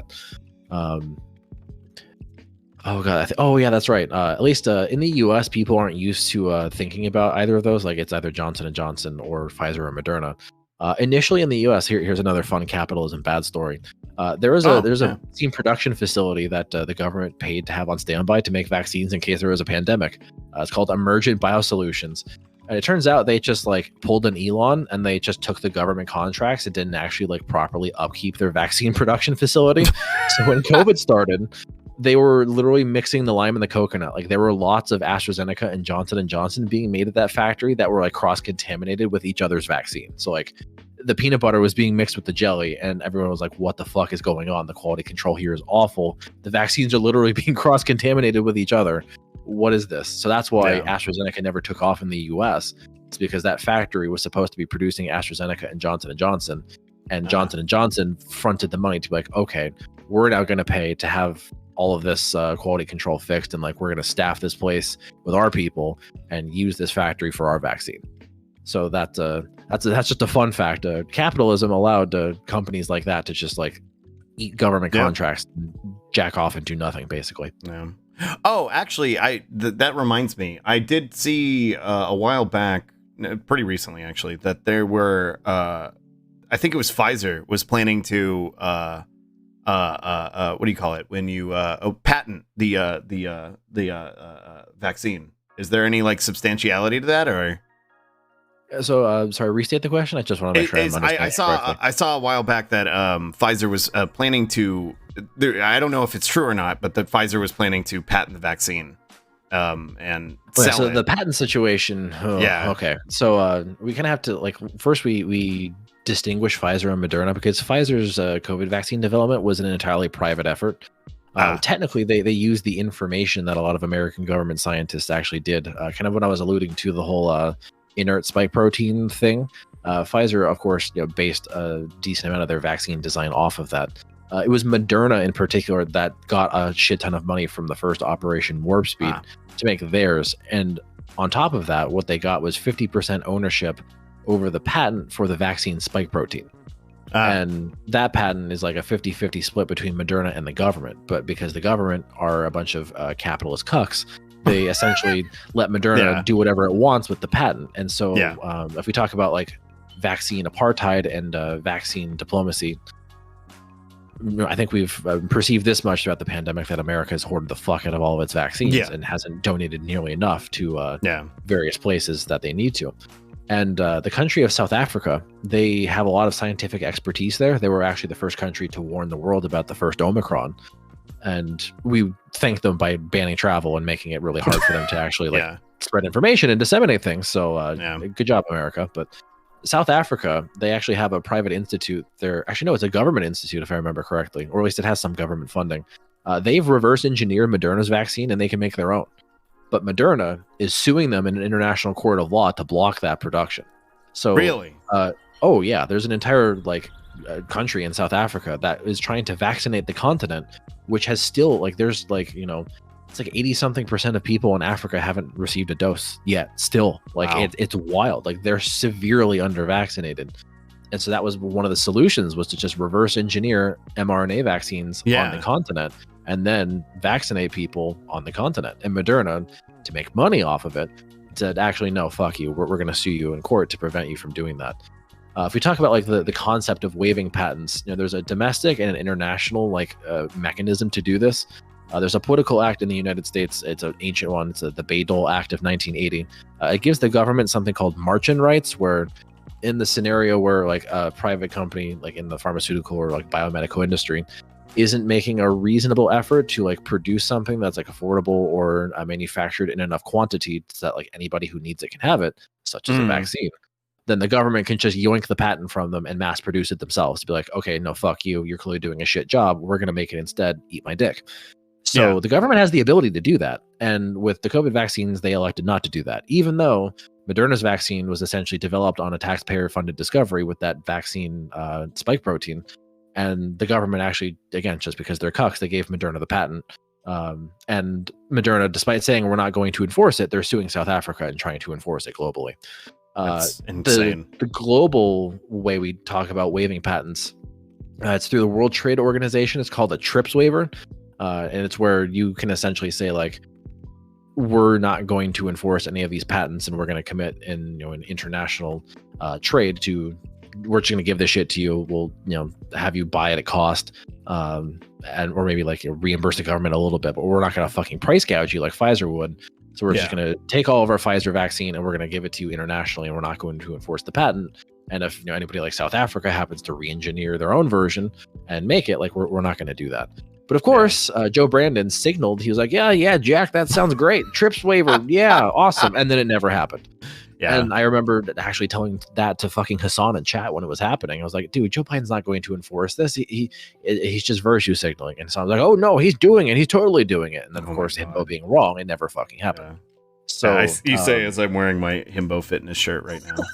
well, hey, look, regardless of the correctness of the himbo, Matt drew it, so we wear it for Matt. We support Matt. Exactly. We support our artists. Listen, we I love our artists. I love the himbo, but yeah, he's boy do he be missing sometimes, but because Matt drew it, we support it.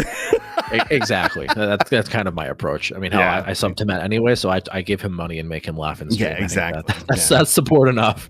Yeah. But all that being said, like back to the patent issue, like there's absolutely ways we could have done this in a more equitable Hold on, real way. quick. I gotta read this comment. God, it's been too long since I've listened to a smart person talk. Thanks for coming on, Marcus. Yeah. Bean, just by the way, is always in my chat nearly every day. So that thanks for coming on, Marcus. Yeah. No, thank you for having me. It's a pleasure to be here. Yeah. Truly, like your chat's fucking awesome. I love them. They're goofy. So patents absolutely could have been fucking waived. It just requires political willpower, and that's not possible under capitalism. I think that's just the moral of the story. Is capitalism bad yet again? Yeah, pretty much. Yeah. I love you. I love you too. That's probably a good segue to talk about China. You want to talk about China? Yeah, China, Joe Brandon, the fucking supply chain. We talked about it a little bit yesterday. I kind of hit the like basics of what's happening with supply chain, what the protests are really about. Also in comparison, like with the rail system here, and Brandon being the most pro-union president ever. But yeah, I figured you could speak more to what's happening in China. Oh god, just that rail strike thing gives me acid reflux. So Holy shit! So awful. It's such a fucking layup, dude. Like, just do it. Just fucking give them what they give fucking them a week. want. Give them a week of sick days. That's all you gotta do. Give them what they want. Yeah.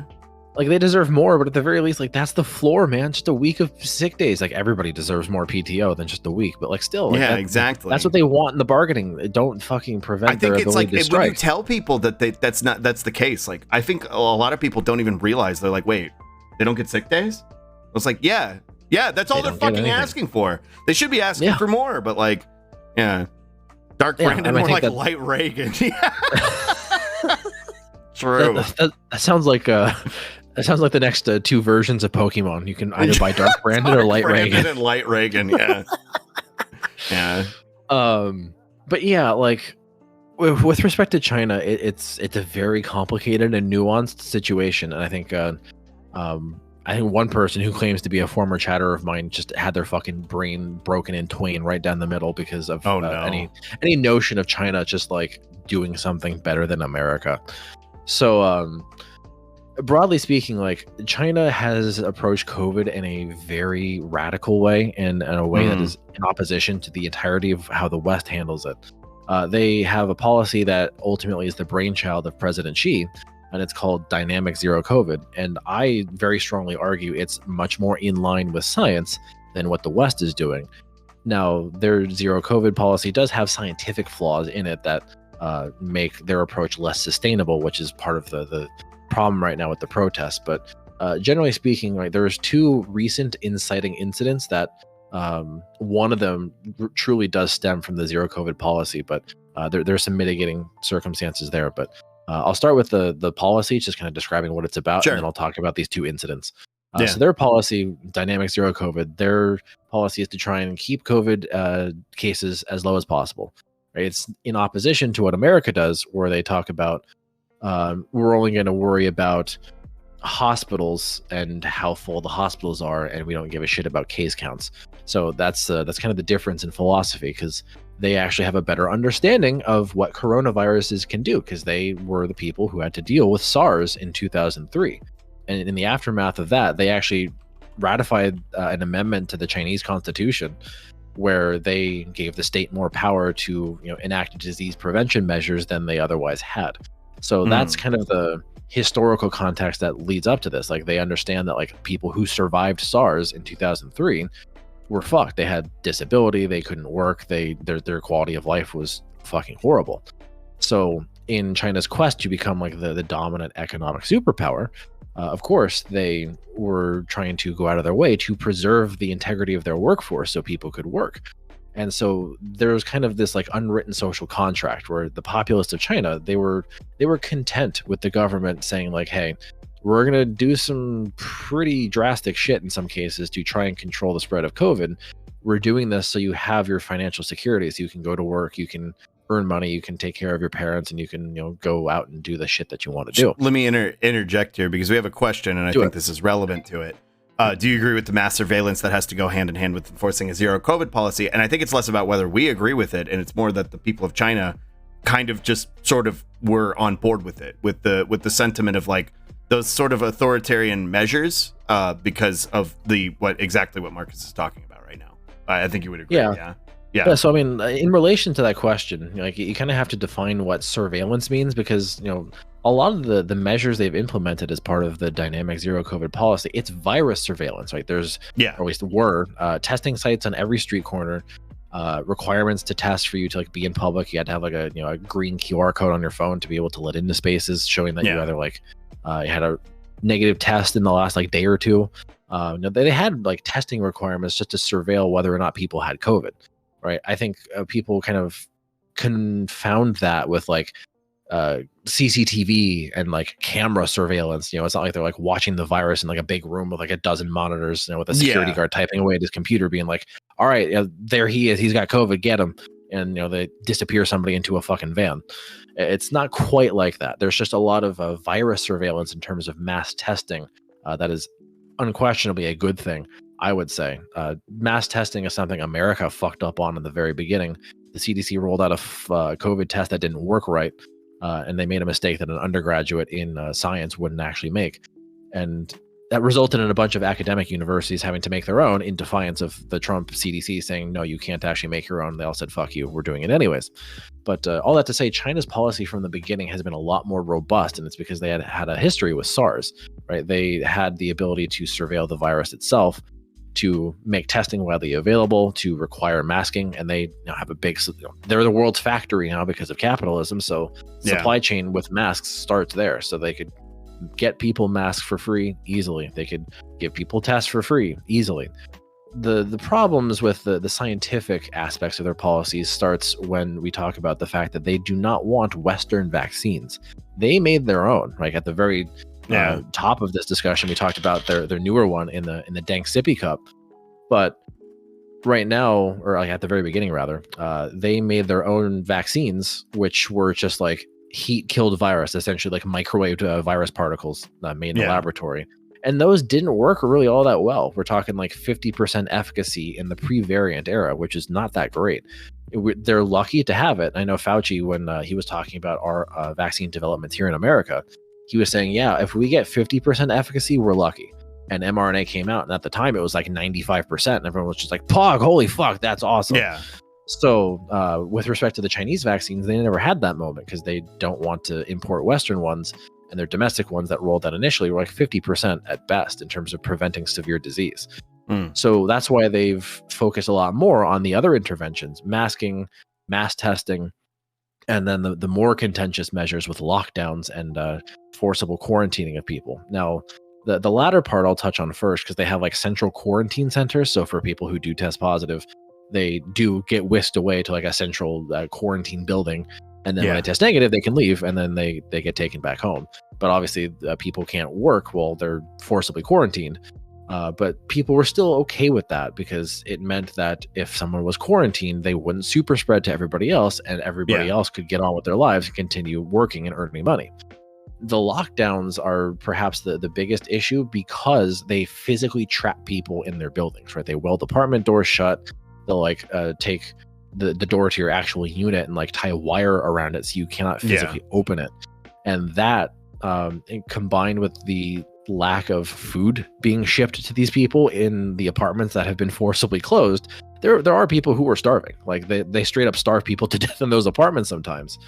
So when we talk about that, those are the harmful aspects of the policy as it pertains to the literal line items, and that leads to these two inciting incidents. One of them was hold on, I'm gonna pop in here again. You're like, because we had some, let's see, to say a population is relatively okay with a specific measure in an authoritarian government. It's like, what was the other option that other to go with when you're over there? Again, you're suggesting people are okay with something under autocratic regime where there are aggressive incentives against unrest. We're not suggesting they're okay with it. We're just stating the reality of the situation and that most people are complying with it. And that's where we're getting into the aspect of like one aspect of the protests that are happening right now. And I'm questioning to what end is that even relevant? Like why are you bringing it up? Like, yeah, China bad. Like, is that what you want me to say? Like China bad? Like I know China bad. Like I don't know what further you want to take away from that is, I guess, what I'm getting at. Yeah, well, I think like I've had to deal with similar questions before, and I don't necessarily blame people for asking that question. Just I get it. I'm not trying to be aggressive. Fair. Yeah, I think it's a fair question. I think it's a fair question. I don't know what more is to be said about it. Yeah, like what I kind of encourage people to do is kind of decouple the policy from whether or not people are forced into complying with it. I think that, again, goes back to the education in China, because they lived through SARS in 2003. Like, this is not their first go around with a coronavirus epidemic, right? This is not their first rodeo. So they know scientifically things that need to be done. And with respect to the notion that like the people, quote unquote, agree with it, and do we trust the numbers, the polling that say 80% of people in China actually agree with that policy unironically? And it kind of depends on where you're getting your information. When I've been publicly tweeting about it, I've been essentially quote tweeting people living in mainland China who are saying like, hey, this is just how it's been. And that kind of refers back to that like unofficial social contract where people are saying, we're okay with these measures, even if they're draconian to a degree, even if I don't really have a choice and I'm just kind of along for the ride. If it means I can work and get money to do the things I need to do, then I'm not going to harbor resentment or malcontent with the authoritarian nature of these policies. So I think we can kind of make this distinction between like lowercase a authoritarianism, where they're forcibly trapping people in their apartments, which is bad. I don't agree with that part. And like capital A authoritarianism, where like if you try and protest against it, they'll run you over with a tank. Like that, there's kind of a difference there. And what I'm trying to get people to like decouple in their heads is that like, just because it's coming from an authoritarian regime does not mean the science that underlies it is bad. The science that underlies it, if we implemented this in a Western country like America, we would be much better off. And when you compare and contrast economic measures, like GDP during the pandemic years, China is doing a lot better than the US. Their economy has grown more so than the US's, even under all of those lowercase a authoritarian COVID measures. And that, I think, speaks to the success of implementing scientific measures in living with it in a more sustainable way. Now, where China falters in their implementation of science is everything I talked about in terms of clean air. Obviously, the West isn't doing a fucking thing like that in terms of improving ventilation infrastructure and schools, workplaces, hospitals, stuff like that. China's not doing that either. And that's a big issue, because eventually they're going to have to let up on this eventually, because their vaccines, the original ones, really aren't that great. And we don't have data on dang sippy cup. So they're resting a lot of hopes on said sippy cup if they're actually trying to view that as a way out and kind of relax the zero COVID policy. Now, another thing that they're not doing is using some pretty low-hanging fruit. You can actually, not to invoke Trump again, but you can actually like mass sterilize surfaces in rooms with UV light. There are like UV light boxes you can do. Like, you're not literally saying, cut open people's rib cage and shine their lungs into the sun. Shine sun into it, but you can actually use UV light to sanitize, public transportation, classrooms, schools, things like that. So that's something that they're also not implementing, and relying solely, again, this is almost another Western flaw, relying solely on vaccines to bail you out is not a sustainable strategy. China has much higher masking rates. They test more than we do. So that those are additional measures that do help them. And recently, with these inciting incidents, this is probably a good time to get into them. This is kind of where we sort of invoke that notion of like people are fed up with the authoritarianism. Yeah. The first inciting incident was an apartment fire in Xinjiang province. I think this is also the province where the Uyghur genocide is happening. So, of course, I will say China bad. And yes, that genocide is very real and it should not be happening. And we can condemn China for that. And we should. No, make no mistake, China bad. China, yes, China is bad. China bad. I'm just saying China they adhere closely, more closely. And to again, I science want than to we do. I just want to kind of compartmentalize what you said into dummy terms, because I'm a dummy. I learned from the himbo, so that's why like Marcus sounds a lot smarter than me, because he is. Don't say that. I'm sure there are things you know that I don't. I'm all social policy shit, but that's the thing is you need to decouple, like Marcus said, the social aspect of it from the science aspect of it, where it's like, yes, the authoritarian draconian nature of it is fucking horrible, but at the end of the day, it's still benefiting them as a country. And something that I don't think we touched on either, if they just let it rip, like I talked about this yesterday, if they let it rip like a fucking Beyblade like we did, like the majority of their population would have been fucking dead or too sick to work, and the country would have fucking collapsed. So that is the why they took the approach they did. Not to justify it, but like that's just the nature, the reality of the situation. It's not a very nuanced aspect of things. China can be bad in general and good at some things. Policy can simultaneously be bad in some ways and good in others. Yeah, pretty much. Exactly. That's very well said. Like I said, I'm a dummy, and chat usually says it in a much more eloquent way than me. All of that was, I think, pretty eloquent. I think it's just a lot of people in the West they just have a knee jerk because our media is always pushing China bad narratives. Yeah, and it makes it difficult to like isolate. Like, yes, here's when China is bad, but also here's when China is doing something right. You know, we're just the information we get exposed to kind of warps and distorts our viewpoints in the name of Chomsky's manufacturing of consent. Yeah. So again, with respect to these incidences, it was in Xinjiang province, there was an apartment building that was put under forcible lockdown, not by the federal government of China, but like a local, like provincial administrator. And then out of sheer coincidence, there was an apartment fire. And because they were physically trapped in that building because of the COVID lockdown, people died because they couldn't get out. So that objectively was bad, and that shouldn't have happened. But that was actually in defiance of the zero COVID policy. There was no like policy-based reason why that local administrator should have locked down that building. It's not like President Xi pointed out that building in particular and said, "Yep, that one." Seal that the bear within the earth. Yeah, literally. I don't think Winnie the Pooh is coming through the tree to find a fucking bottle of honey, and he heard the rumblings of COVID in Xinjiang.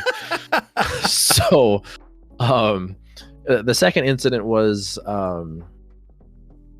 Oh God, hang on. Where was this? This was the Foxconn. That's right. This is the Foxconn. Yeah, one. Foxconn. Which is a whole other fucking animal that we need to have. Like, if we're gonna, like, not to get ahead of it, but like stun locking on Foxconn, like beyond COVID, it like the capitalist aspect with Foxconn. Like I feel like people are bearing the lead with it, but I'll let you handle it, Marcus. That's actually I'm taking a step back today. Oh no, you're good. Like, I think you actually like bring up the point that we can recognize Foxconn also bad, and there's really not all that much like good to talk about with respect to Foxconn. Where people get it twisted, I think in the West, is that like there were protests in the area where the Foxconn factory is, and people don't necessarily realize like the Foxconn factory isn't just a single building, like it's an entire campus, kind of like Facebook or Apple or Twitter or whatever. Like they literally have like factory dormitories where people can live after like commuting a very long ways, and they can like live at the factory and work there, which is certainly a shitty situation. I don't think that's an ideal life for people to be living, but people are going to consent to it because they need money at the end of the day. So people are going to subject themselves to that factory and the working conditions that come with it. And even pre-COVID, we can obviously say working conditions at Foxconn is so deplorable, people are jumping off the roof or outside of windows because they can't take it. So all of that being said, Foxconn pre-COVID, very bad. where things just reached a really big breaking point is on top of all of that, Foxconn was bringing in a shit ton of new workers onto the campus, not paying them enough, and so people were upset about that. But when they were bringing new workers onto the campus and having them commingle with old workers, they were not quarantining. Before we go on with the new workers, old workers, because I know where you're going. But can we get a basic rundown of what Foxconn is for those who might not know? Oh yeah, so Foxconn is a manufacturing plant that makes iPhones, or at least like materials to be incorporated into iPhones. So they're a phone production factory, basically. Yeah. One of the biggest, and that's if not the biggest. If not the biggest, yeah. That's kind of where a lot of people were like getting upset with me. They're just like, "Oh, you want your iPhones and you're gonna let them all die at Foxconn? You're bad." And it's just like leftism is an iPhone, so pretty much leftism is when child labor for iPhone. Like, true. No. Yeah. But like all of that to say, like they weren't quarantining COVID positive workers like they used to. So Foxconn, the entity, deviated from the zero COVID policy and let COVID positive people intermingle. Like a month prior to the protest that just broke out, people physically fled the Foxconn campus to avoid a COVID outbreak. Like they all got into the bed of a pickup truck and they drove the fuck away. Like they did not want to be there because they knew getting COVID and possibly being, forced to quarantine in a central quarantine facility or get long COVID was not something they wanted to fuck around with. So they didn't want to find out, and they ran away. So Foxconn continued doing the whole not quarantining COVID positive people thing. And those two incidents in conjunction with each other happening pretty close in time did set off protests. And the protests are pretty like scattered. And when I say widespread, I just mean in terms of the literal number of locations in China. A fair amount of them are happening on college campuses where there are like more westernized college students who went to school like in Western countries and then kind of came back. So there is some discourse from people living in mainland China basically saying that like the narratives at these protests sound very American in terms of like, you want our freedom, we're sick of Xi, down with Xi. There's some hoggery. It sounds like hoggery, and that's what a lot of like mainlanders in China are saying is like, these protests are small in number. There's maybe a couple hundred people at most in any given protest, and they sound like Americans.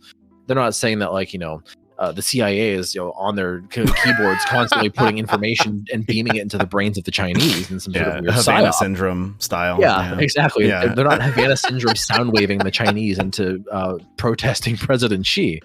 But at the same time, I think they can recognize that like these Western narratives in some capacity can penetrate the Great Firewall.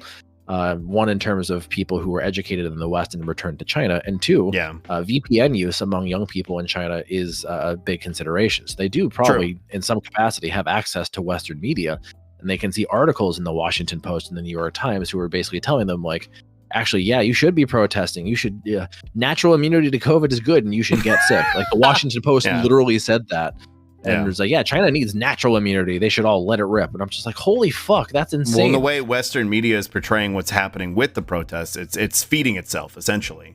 It's just pouring gas on its own fire. Yeah, exactly. Yeah. And they're literally saying that, the more people that get COVID in China, the more the protests are going to take off. And that's why they should allow everybody to get sick so they can, fuel the overthrowing of Xi and finally make China collapse. And that's the thing. It would ultimately result in destabilization. Well, that's the thing. Like, regardless of however you feel about China, like the reality is, like, we as a fucking planet depend on them as the global production facility. So, like, if they collapse, that's bad for us too. That's bad for you as like an individual on an individual level, which is why I was talking about supply chains yesterday and earlier in this, which I don't know if that's what you were about to go into, Marcus, but yeah, precisely. Yeah. And that's very wise of you to have already talked about that, because most people, as it stands, especially if they're parents and they have kids, there's already a giant shortage of formula, like, child's Advil, child's Tylenol, baby formula, like hell, even masks, even for like game consoles, graphics cards, like there's shortages of so many things because COVID's already fucked the supply chain for so long.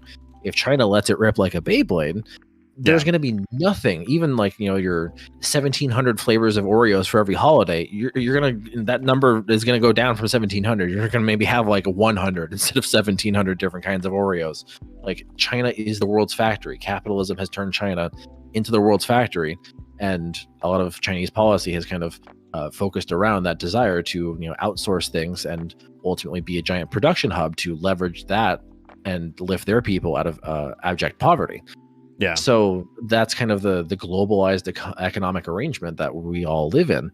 And if it actually winds up sort of fully piercing the zero COVID veil, or if they deliberately release restrictions or relax restrictions rather, then it's going to be bad. And there's actually a couple of tweets about this recently. I think there was actually one yesterday from someone who lives in China and actually has the China state affiliated media tag on his Twitter account. But it basically says in Guangzhou, which is part of the free economic zone, they have lifted most districts from lockdown despite there being 7,000 cases a day just in that province. There's no citywide testing in Guangzhou anymore, and certain Jesus parts Christ. of a specific district in Haizhou are still under lockdown because that's the epicenter. So it's interesting because China's now reacting to these protests and these dissents, and they're relaxing a little bit. And they're probably doing that in sort of this, show of good faith and maybe the spirit of like, okay, if we relax some of these measures, maybe people will be more compliant. We're rolling out a new vaccine. Like, we're still trying to help at the end of the day. So let's roll it back just a little. But they're doing it at probably what is the worst time, when they're actually setting records for, most cases, aside from the very beginning when they didn't even really have the ability to figure out how many cases were happening in the first place. So this is like the worst possible time they could roll this back. And if the trends continue, their case count line is literally a vertical line upwards right now. I think it's 40,000 and change every day, which interestingly enough is still lower than what happens in the United States. I think our bottoms are like 100,000 a day. So they're still doing better than us. Mouth kissing each other at the office. So exactly, yeah. They don't have a French kiss passport where in order to go to Applebee's and get your jalapeno poppers, you have to make out with the waiter. You have to kiss the waiter. Yeah. Oh yeah, kiss the cook, kiss the waiter, then the cook. Kiss the waiter and then the cook. Yeah, and then the people in the booth behind you. Yeah. Oh yeah, true. Just out of patriotic solidarity, we're all Americans here. We have to share our germs. Everybody kiss a hammy. Yeah. But all of that being said, like, even at their worst, they're still doing better than we are in terms of total case counts. But considering the sheer populace and the lack of efficacy of their vaccines, we don't think sippy cup is still a question mark. But yeah, the density, the poor efficacy of the older vaccines, a less than ideal vaccination rate with their elderly in terms of boosters. The low end of the death toll in China, if it were to rip, would be 1.6 million alone. I think the high end was somewhere in like 4 to 5 million, depending on truly how widespread it got. So mass death in China would absolutely bring the global economy to a screeching halt. Like, stock markets are going to be tanked. Basic shit is going to be unavailable to most people, even in the West.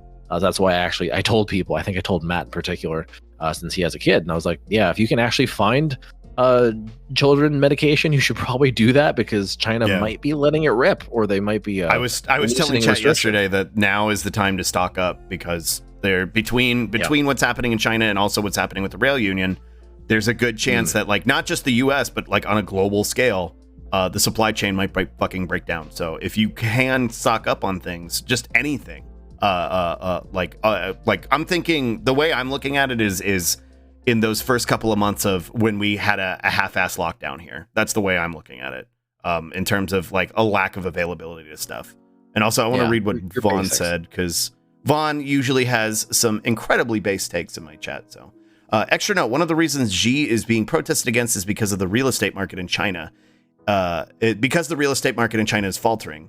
Chinese people often invest in real estate as their primary nest egg, so they're highly sensitive to any market change and blame the government when it's bad. These aren't freedom fighters. It's similar to boomers mad about gas prices. Yeah.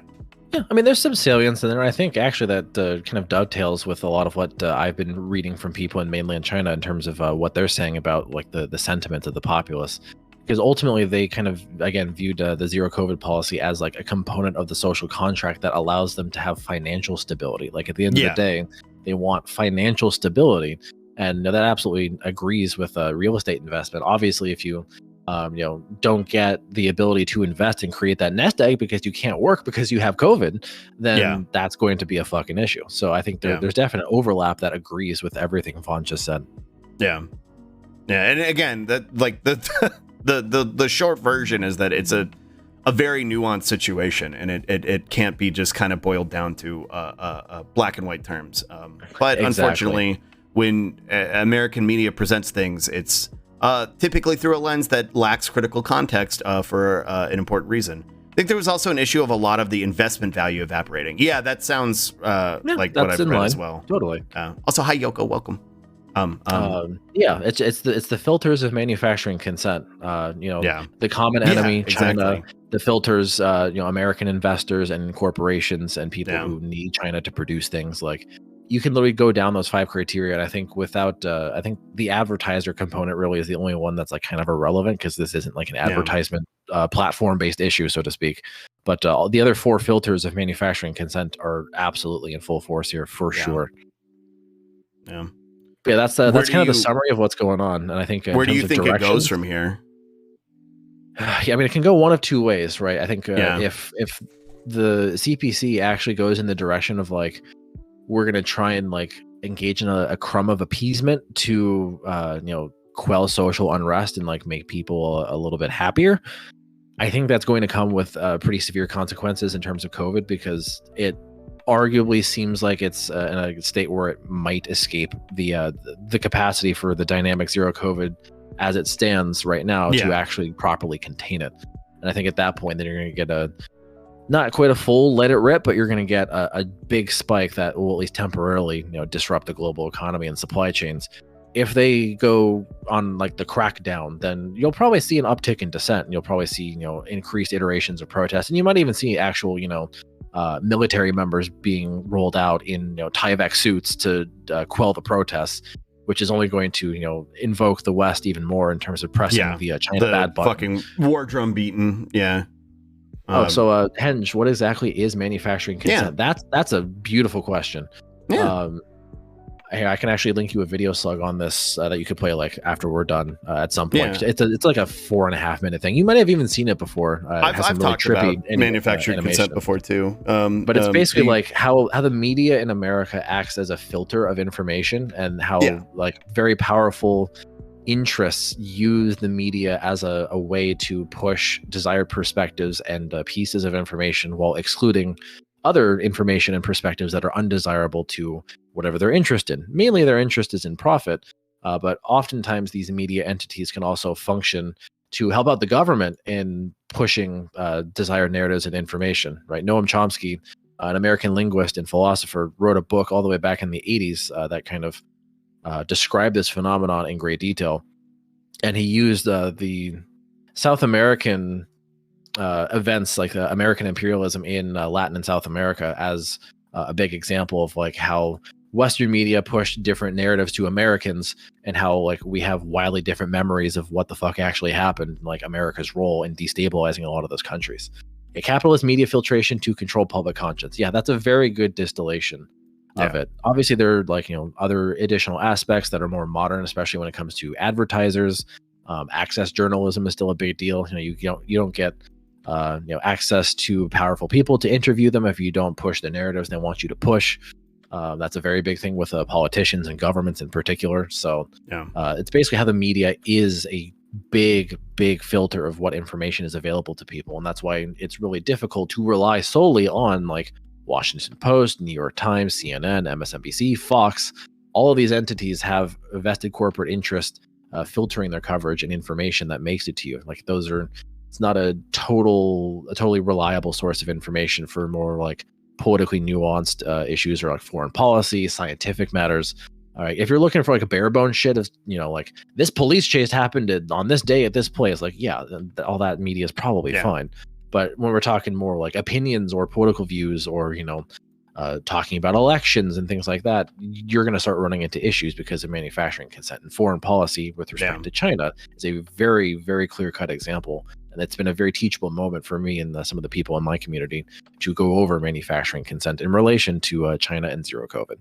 One of the favorites that I lean back on, and I've talked about it before, I talked about it a lot when I was a teacher, was that the Iraq War and just America's role in the Middle East, and how it's been categorized or was categorized as though it was spreading freedom or protecting our sovereignty or retaliating to show that we're not weak, when in reality all it was for capitalist interest in oil. And like, when you frame it in a specific way, that's why we had such a jingoist mindset and about how our response there was valid. And even and now you're starting to see people change their minds about that because we have access to more actual information about what was happening when we didn't at the time. So that's the example that I use. And like that's Marcus another said, good one. yeah, like Marcus said, it extends to things like advertisers. Hell, I would see even what Elon just did with the whole Apple's gonna pull Twitter from the App Store. Oh no! There was no fucking substantiality to that. He just made it up, and every fucking major media outlet ran with it because they were like, "Oh, well, I guess it's true," and there was no substantiality to it. He just fucking made it up, and it's shit like that where that's the concept of manufacturing consent, trying to essentially establish the narrative that the powers that be want you to believe, if that makes sense.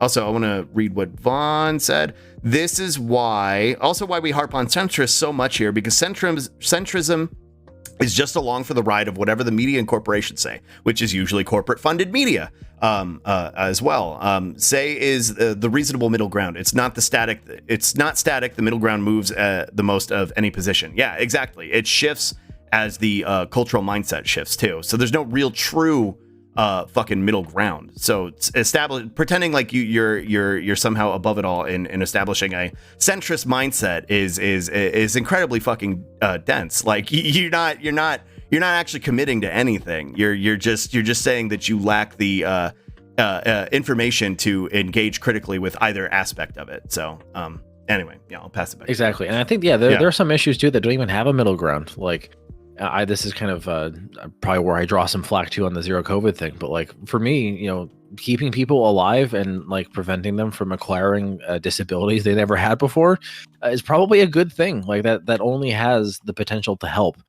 Yeah. And I think that's really difficult for people to like wrap their heads around in the West, that like America really fucked up and they're continuously fucking you up if you're constantly being exposed and infected and reinfected over and over and over again, because every reinfection is worse in terms of outcomes. Like there's enough data to say zero infections is better than one is better than two is better than three, all the way down the line, because every infection has some degree of cumulative accumulation of damage. To what magnitude is still not clear, and there's a lot of debate about that. But every expert, regardless of where they stand, what faction, they will absolutely say minimize the amount of infections you get as much as humanly possible. And I know a bunch of like Chinese business people, I think there was like a TikTok clip or something I saw a couple of weeks ago, but they're like bragging about how much of a economic advantage they're going to have in like the coming decade because of the zero COVID policy. They're basically saying like, yeah, the West is not going to have any employees. We're good. Like we got plenty of folks, we got plenty of workers who can still produce for the country and to help grow the Chinese economy. Because if you look at the long COVID numbers, and I'll actually I need to see if I can find. Oh, I found it. That was easy. And you can actually you could play around with this on stream if you felt like it. This is essentially like a long COVID dashboard. It allows you to kind of like play around with different rates of how many people actually have long COVID. The default filter on there says 30% of all cases result in long COVID. I think that's a very excessive estimate. A lot of estimates that I see clock in around like 10%. Maybe a little bit less, but even then, like if you just set the filter on there to like 10%, it says in America you have almost 10 million people with long COVID. Jesus. And of those 10 million people, 4 million are no longer in the workforce. Yeah. So like if you just think about those numbers and how all of those numbers are constantly increasing regardless of what the percentage is, the longer we do nothing about COVID, the more our economy is going to hemorrhage. And it's not just the US. I mean, it's Canada. The UK in particular said like 4% of their working population is no longer in the workforce because of long COVID specifically. So it's wild.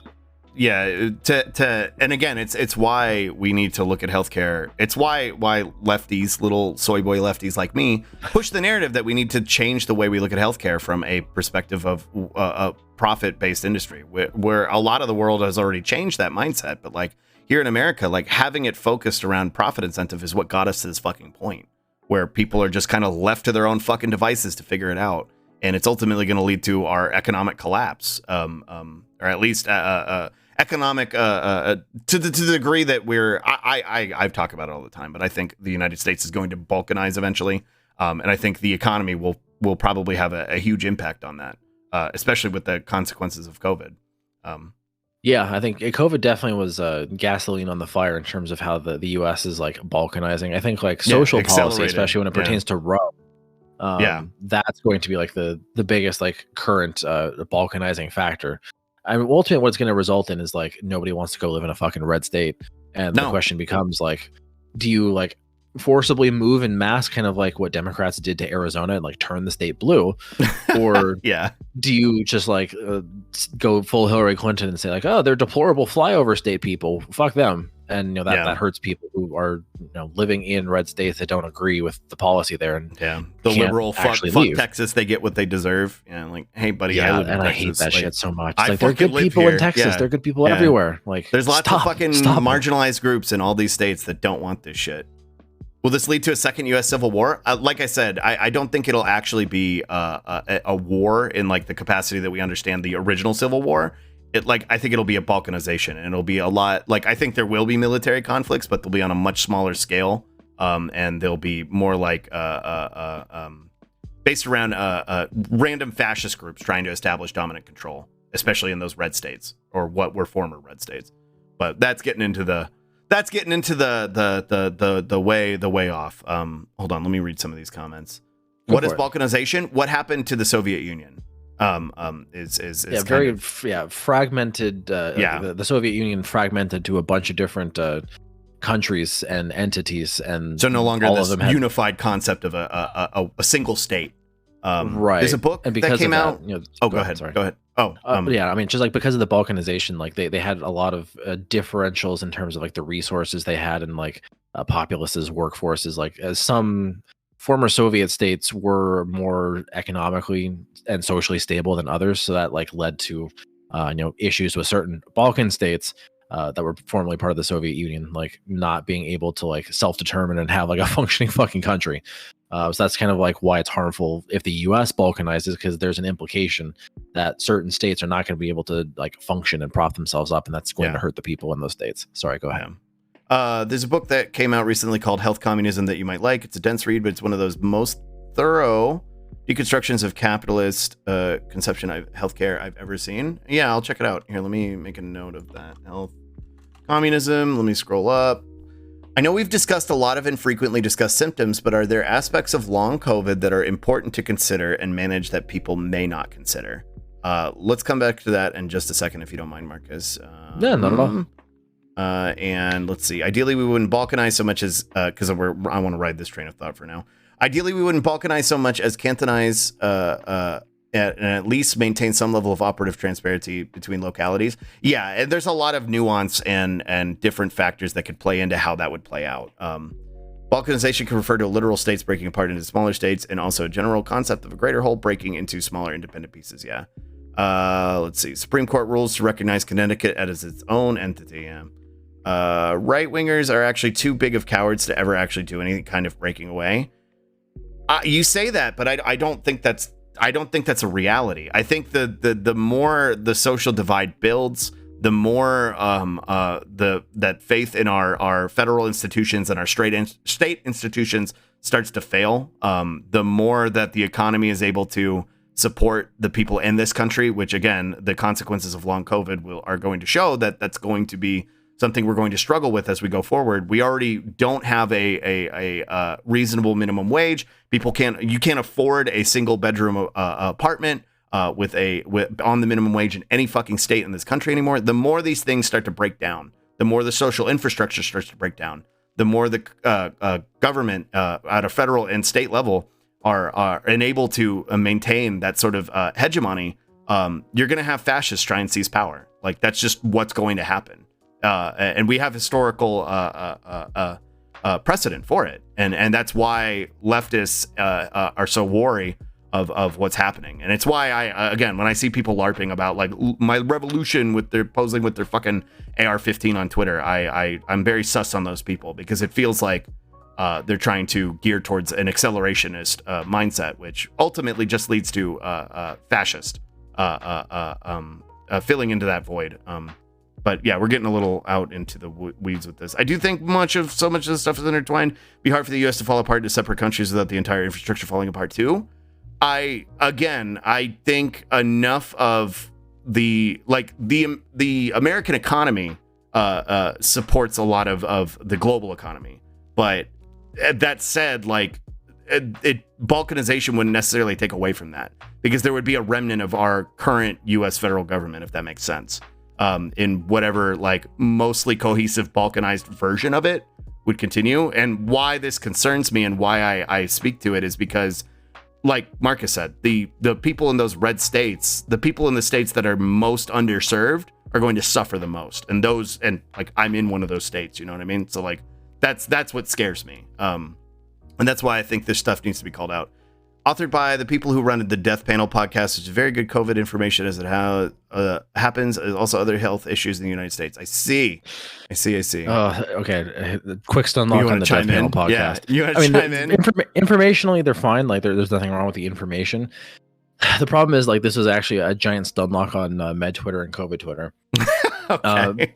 Basically, what ended up happening, like one of the actually like pretty good advocates for the most part, his name is Greg Gonsalves. He's a big figure in public health, and he's a gay man living with HIV. So like he's been around for a while in terms of like public health activism.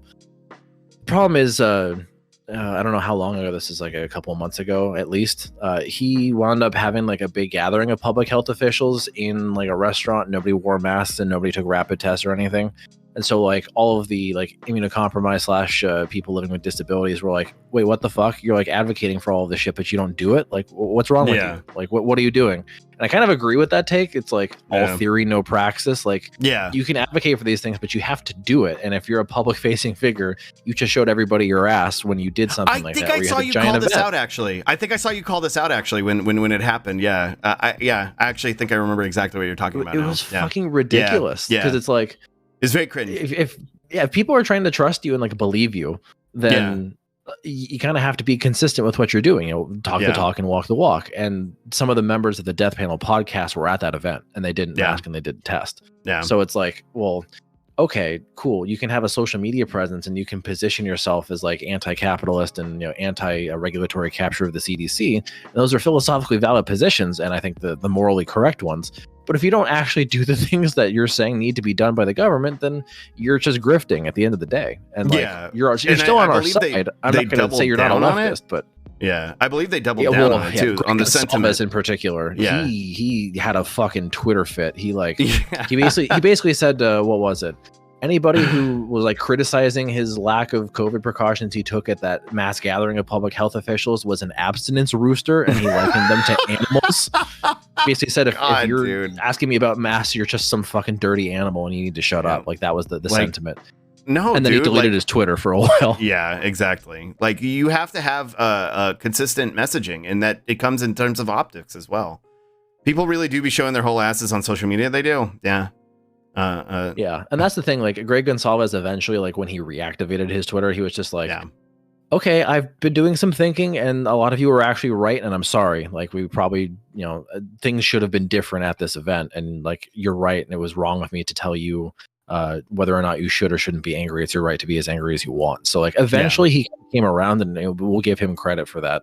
But some of the likes of like, I don't know if Justin Feldman necessarily is a member of Death Panel, but a lot of like leftist people in public health are in that like talk the talk but don't walk the walk, and it's very frustrating for someone like me because I have immunocompromised family that I haven't been able to visit for 3 years now, and I'm online in my spare time like trying to help people kind of understand what needs to be done.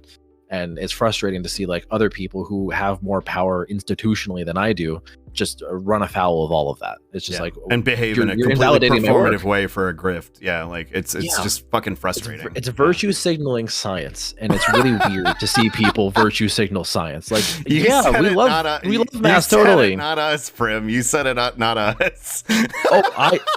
Dude, I am so mad about Hassan constantly I've gone off on it a couple times too. Like I try and maintain sort of like this, like, oh, teehee, I don't want to end up on LSF, but like, like it's frustrating because it's like It's very frustrating. it's very inconsistent, and it definitely, somebody said it before, it feels like a very rules for thee, not for me, you know what I mean? Like it's frustrating when your entire platform is messaging and providing people with this kind of like radicalizing information, and then you don't follow through with it, you know what I mean? Like it makes you not seem like a reliable source of it. Yeah, there's two layers to him. Like the first layer is like just literally him and his friends and his family. Where in April he said, "What was it? I'm a triple vax shody. I don't need to wear a mask." And then the first moment he went outside, he got it. And then that turned into a whole fucking stream segment where he was rapid testing himself every day, and it was just like, okay, dude, come on. Like all you're doing for me is giving me free channel points with the prediction of whether or not the rapid test is going to be positive. Yes, Hasan, it's been a day. It's still going to be positive. Yeah, it's still going to be positive. It just ultimately feels like it comes down to whether it's performative for the capacity of content, like and not to say that Hasan doesn't believe in the leftism that he preaches. I think he does. I mean, he's one of the main reasons that I got radicalized. But like, oh yeah, me too. It's more specifically with like COVID policy is what we're talking about. Yeah, and that's the second layer where I get at it. It's the I don't want to call it philosophy, but ultimately that's kind of what it boils down to, is like his approach in terms of recognizing things that have radicalizing potential, and in his coverage of things like the Starbucks unionization, the Amazon unionization, how the grad student strike that he talked about for 9 minutes barely. COVID was a massive factor cited by every single one of those groups of people unionizing. Like, this is such a transformative pandemic in terms of the they don't labor exist space. in a fucking vacuum of each other. Like they're He just has a big blind spot when he just hangs out with rich people all day and doesn't want to look like yeah, exactly. And yeah, it's funny you say that, Kasara. That's what my wife said, because I remember I was having this like existential crisis. I was like, but I became a lefty because Hasan, but Hasan bad? I was like, is Hasan bad? And she's like, he's not bad. He's just he's just an LA dipshit. That's what he is. And I was like, oh yeah, I guess you're right. Yeah, so that's kind of where I softened my view on it, but it is still fucking frustrating. And that's really what it is, Kasara. Yeah, there's a low-key mission, a handful of chatters from Carter's stream, and some of my community. We're trying to get Hasan to get me on there to just like scold him like he's a fucking child about COVID. We got him to user card me like a week or two. No, it was on Thanksgiving. It was literally on Thanksgiving Day. We got Hasan to user card me because he kept like playing content about some like other science grifter who thinks you can live forever if you buy his fucking vitamins. And so Hasan kept covering that repeatedly on stream as if it was legitimate. And so all of the people in chat, I think Kasara was one of them, they're just like, dude, you have to talk to Homozygote. Like, dude, these people are scammers. What are you doing? And so Hasan user carded me. It's like, oh yeah, 36-month subscriber. Oh, okay. Oh, he's a PhD Andy. Of course he is. Yeah. So, Hasan, he's annoyed when people try to correct him on things. It's just a pet peeve. Oh, you have an education? Cringe. Yeah. Yeah, well, because his parents are academics. Like, I think his dad has a PhD. His mom is working on a PhD. His grandparents are academics. So Hasan literally yells at people who have PhDs. That's how I'm going to refer to you from now on, Marcus, as our buddy, our friend of the show, Marcus, the PhD Andy. Yeah, that's how I refer to myself in my Discord. Like literally, the separate role I gave myself is PhD Andy in training. So yeah, exactly. Yeah, it's just a meme about Hasan, but he didn't like ban me instantly or anything. He was just like, oh, okay. No, he's just a goof ass. Like he's a himbo. Exactly. Like a bunch of people malicious. He's not malicious. He's not bad. He's just dumb. he's just a himbo. That's what we call him. And he's our himbo. Speaking as a lefty himbo myself, I'm fucking dumb, and I say a lot of dumb shit. Like, and he says it himself. That's one of the things I learned where he's like, I'm a himbo. I don't know what I'm talking about. It's just sometimes when you call him out on that. Bring up Thanksgiving trauma. What is this? I'm gonna post whatever this clip is. He knows he's a himbo, though. Yeah, exactly. Hi, Higa. What is this? Oh, my God. Yeah, I think, like, he knows he just needs to go a step farther and actually, like, educate his chat with other people on issues he is not knowledgeable on. And I'll do a little bit of cucking here. Like, the problem is it's really hard when you've got 30,000 fucking frogs in chat and they're all fucking shit posting at the same time. They're all like, Wins Gaming. It's really hard to kind of, like, wrangle them and maintain that level of education and also be an entertaining content creator. Like, from that perspective, I can understand where he's coming from. It's not an excuse, but I can also understand like the sentiment behind it. So yeah, that's why I'm trying to at least like make some YouTube content so people can spam the link at him in chat so he can eat a pound of chicken at him in one fucking breath and learn at the same time. Yeah, I'd be absolutely down to help you. We can make Hasan VTuber pilled. Let's go. Slug doesn't double down on bad ideas as much as accept when it's how he eats pie. Listen, don't tell Marcus how I eat pie. Look, I'm gonna watch this clip that somebody sent. Oh, is this you? Yeah, Hasan pulled up my user card. Yeah.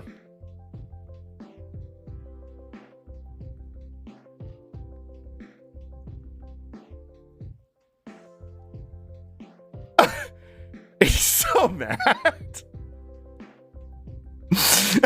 True.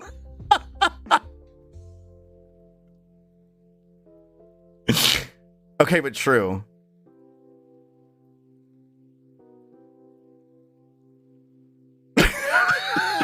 No, that part, no, cut off the clip here and then put it on LSF. There you go. Yeah, that's real and true. Fucking Hasan said he hates Marcus. It's fucked up. He hates science. Yeah, no. No, I don't know how this turned into. Yeah, I don't know how this turned into a conversation about Hasan, but I love Hasan. I'm wearing I said it before, I'm wearing my fucking Himbo Fitness tank top right now, so. Hasan just hates the idea that like he has to think beyond what he does for stream. That's just it. and again, because it's a lot of fucking work. Like because of you, yeah. Of course, it was because of you, Prim. Homozygote phobic, yeah. Hasan with all his flaws is the door for many. I did want to. There was a couple of things that got said in chat earlier about kind of like the balkanization thing, and I wanted to go back to it because there was this kind of dismissal of right wingers and having this capacity to organize, like where that like, let me see, American right wingers are fucking clowns that can hardly wipe their ass, much less wipe out much else. Most of them are LARPers here in the first place. The moment one of them gets a black eye, they usually go back to their bullshit. That's just not true. Like, they are some of the most organized group, like, in the United States. Like, you want to talk about, like, a lack of organization. Fucking, like, we're doing it right now. We're dunking on Hasan because lefties just fucking clown on each other. That's all we fucking do. Like, now, when you look at right wingers will fucking rally around whatever fucking concept that is going to get them all on the same fucking page. Because they recognize that there is, like, they can kill each other later. Right wingers constantly dismantle each other, though. I don't know where you're getting this, though. Like, you're giving me this anecdotal, like, this statement, but you're not providing me with any sort of, like, reference to anything. Like just because we see GOP infighting right now doesn't mean that there is not alignment within fascists. Like, and again, the alignment between fascists and the ruling class and the advertising class, like, watching what's happening on Twitter right now, like, that is a cohesive unification of right wingers, putting them all in one fucking place so they can continue to fucking organize. Like, they're dangerous. And I think the reason I'm stun locking on this and why I want to address it is because I think to dismiss them is incredibly fucking dangerous. I think to write them off as a bunch of, like, fucking shit eaters is fucking incredibly fucking dangerous, because that's what allows them to organize. They just figure out who is ready to go harder. Exactly. They will rally around whoever fucking survives the fucking monkey with the knife fight. You know what I mean? Like, that's how it's going to go. Look how they took out Roe v. Wade. Yeah. They spent 40 fucking years working towards that. Like, are you kidding me? Like, they are absolutely fucking organized, and they will continue to organize. And that's why you can't let your guard down around them and dismiss them as, like, a bunch of dum-dums. They are dum-dums, but they are dum-dums with a cause. So, right. I don't know if you want to weigh in on that at all, Marcus, but yeah, I think you pretty much hit the nail on the head. I think as it pertains to the differences between right and left, I think it was Bill Clinton who always said Democrats have to fall in love and Republicans always fall in line, and that's very much in line with everything you just said. Like, Bill Clinton kind of omitted the monkey with a knife fight part, and that's kind of why people are viewing Republicans as increasingly fucking deranged and psychotic, because they are, and they're fighting with knives all the time. But whoever survives the knife fight is the one they fall in line behind. That's the new king. Democrats. Like, yeah, exactly. Just because they're eating Trump now doesn't mean they're not going to rally behind him if he becomes the main. If he's the nominee, they'll suck his Cheeto cock. It doesn't matter. Yeah, they don't give a fuck. They'll do it. Yeah.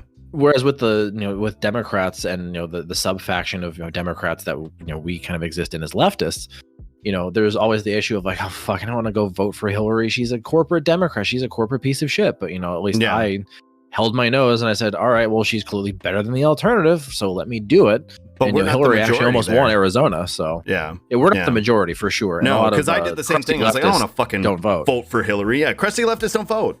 Yeah, dude, I had a fucking trans person telling me on fucking Twitter that like voting was actually contributing to capitalist hegemony.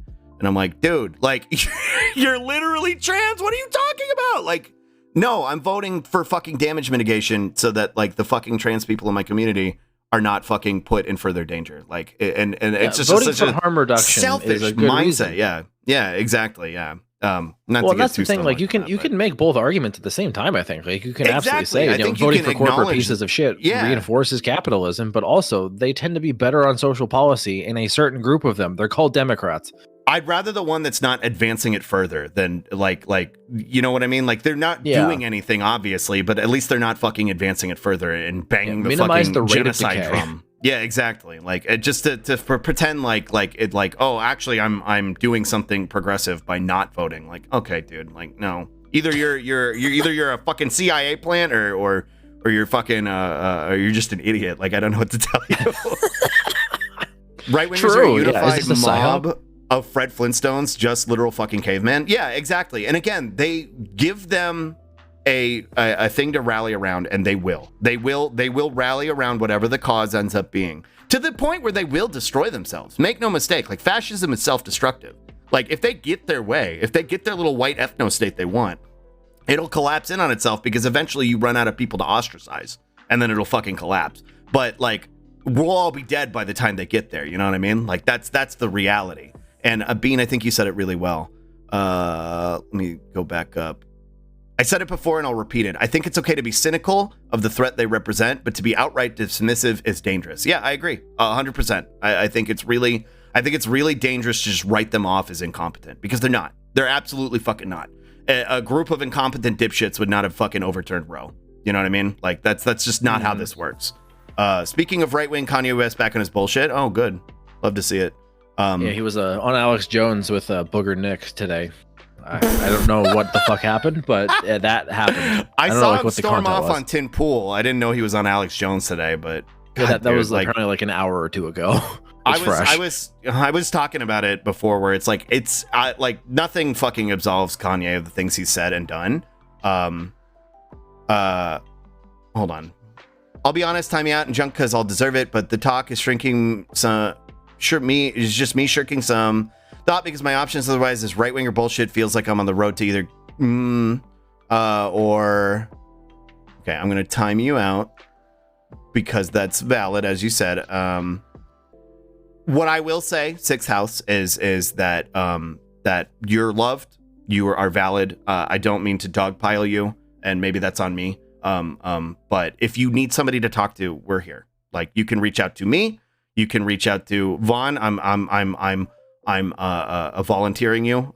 If you want somebody to talk to, it's just my bad brain. Yeah, but sometimes bad brain needs company. You know what I mean? And so if you want somebody to talk to, we're here. Okay, like we can help you work through it. We love you, homie. Yeah, like, and I get it. I get where you're coming from, because sometimes the brain is like, yeah, everything's terrible. But remember, part of and Marcus, forgive me, I'm going to be cringe. But part of why I do this is like I'm here to do the anime speeches where we strive together. Team Die Slug On charges forward into a future where we're all together. That's how we roll. That's the way Team Die Slug On rolls. So don't forget that. Okay, we're here for you and we love you. So if you need somebody to talk to, we're here. I'm all about the positive reinforcement. I don't like to do. I'm not like the other leftist streamers. I don't do the cynical everything is terrible. You know what I mean? Like we'll watch a bunch of terrible shit, and then the takeaway at the end is like, but things are gonna get better, because I believe that. And if you can't believe that, believe in the slug that believes in it. Okay? Right? All right. Not like the other slugs. Okay. Anyway, sorry, Marcus. No, you're good. That's the content I do on this stream. Yeah, I'm kicking his ass. Good content. More of it, please. Yeah. I think it's important. I think the cynicism is valid, but I think it's also important to have some sort of optimism, even in the face of like absolute despair. Well, that's actually like, it goes back to something I was talking to Gay Day from Echoplex Media about last night, where he kind of had this observation, like there's actually just like a shit ton of marginalized people like on the dystopia beat. Like we all kind of come from similar backgrounds. I think like that sentiment expressed by that chatter kind of is like, you know, they feel the weight of the oppression. And that's something that a lot of people feel, truly. It's hard. And so, like, you're not alone in that. Like, we all No. feel it to some degree, especially if you're a marginalized person. But, you know, we all feel it. And it's worthwhile to, like, acknowledge that, hey, you feel it. And if it's too much, sometimes that's when it's time to talk to other people, to realize that, like, this is a team lift. Like, we do this together to help ourselves out of this fucking dystopia that we find ourselves in. Because nobody's going to do it for us. You can't stay there is the way I put it. It's okay to falter and it's okay to feel that weight, but don't carry it by yourself because you're just going to destroy yourself. Speaking as somebody who tried to do it themselves, you can't do that. You will not win. You will ultimately self-destruct. So that's why community is so fucking important. That's what we're here for, is to help you when you need it. So don't just sit there and fester in silence and find things to believe in. You know what I mean? Like, find people to believe in. That's what saved me. So, and I'm out here trying to do my best to make sure that you have something to believe in. It's a feeling of disenfranchisement and powerlessness that drives people to doomerism. Exactly. Yeah. It's not something to chastise. It's just, it's something you cannot stay in there. It's perfectly valid to feel that way. You just can't stay there. You just can't. I've tried to strive and keep a more positive headspace, like without talking via flippant remarks. I just go back to constant angry. I get it. And like I said, if you want somebody to talk, as somebody who used to be constant angry, I'm always here if you want to talk. Like, my DMs are open. I may not reply immediately because I'm a busy slunky, but I'm always happy to reply. So if you need somebody to talk to, I'm here. So that goes for everybody.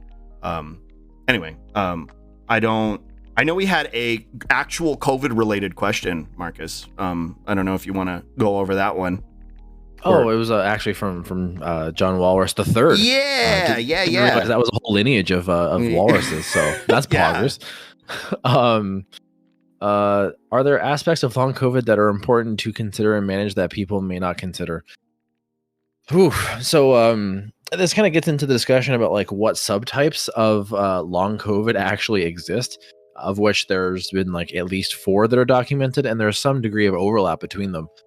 There's, like, the viral persistent subtype, where, like, the virus is still in the body in certain tissues, hanging out in low levels, but still, you know, kind of pissing off the body as a consequence. There's the like, autoimmune / immune dysfunction subtype, where, like, the immune system is just in this, like, really fucky state, where you either get, like, outright autoimmunity, or, like, it's just not working quite right. In ways that are, like, immediately harmful, like, without, you know, talking about the disease susceptibility component, like the immune system is doing something harmful to the body itself.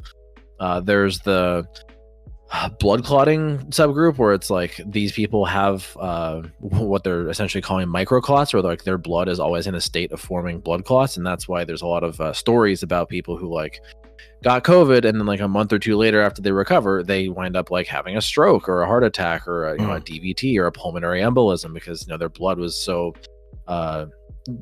bent towards always clotting. I know one of the most prominent examples of that was I think it was Justin Bieber's wife, because, like, she got COVID from Justin. They both had COVID around the same time, and then a month later she went to the hospital because she had a stroke, like, at the age of 20 something, because of COVID. I know, like, Al Roker, the Today Show weatherman dude, like, same thing happened to him. He went to the hospital with blood clots, like, a month or two after having COVID. I don't know if that was, like, an outright stroke or what, but that's why I always tell people who, like, have COVID, you know, watch out for new onset shortness of breath. If one of your limbs, like, swells up and starts filling up with fluid, like, go to the fucking ER, like, go see a doctor right away, because that could mean you have a blood clot. But all of that to go back to John Walrus's question. What people really don't consider, and for to some degree there's no consideration because we don't know what to do yet in terms of management, is, like, what do we do about these different subtypes? With virus persistence, you know, the kind of the hope there is, like, we can hopefully get some trials going to where we throw Pfizer's antiviral at them and see if they get better. Vaccination for those people has actually helped in some cases, but it's actually made some cases worse too, so it's kind of a complicated situation.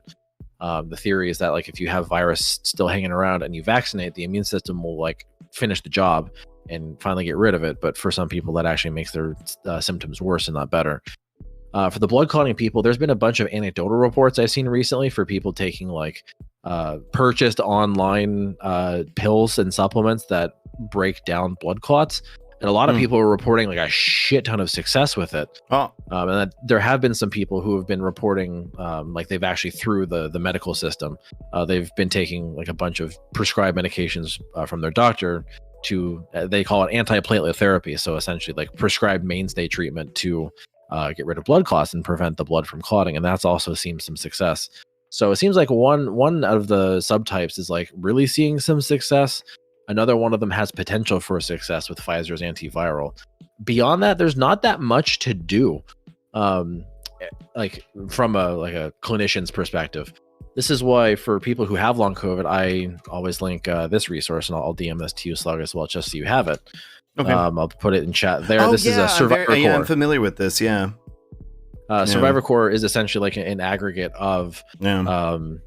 resources for long haulers, and it actually has a map for long COVID clinics. So at least in the United States, you can comb through that map and see if there's actually a long COVID clinic near you that might be able to do something, depending on what all you have going on. But this kind of underscores the necessity to support basic science research so we can actually understand what the actual hell is going on and figure out what there is to do about it. In terms of like management while we're waiting, like what do we do right now?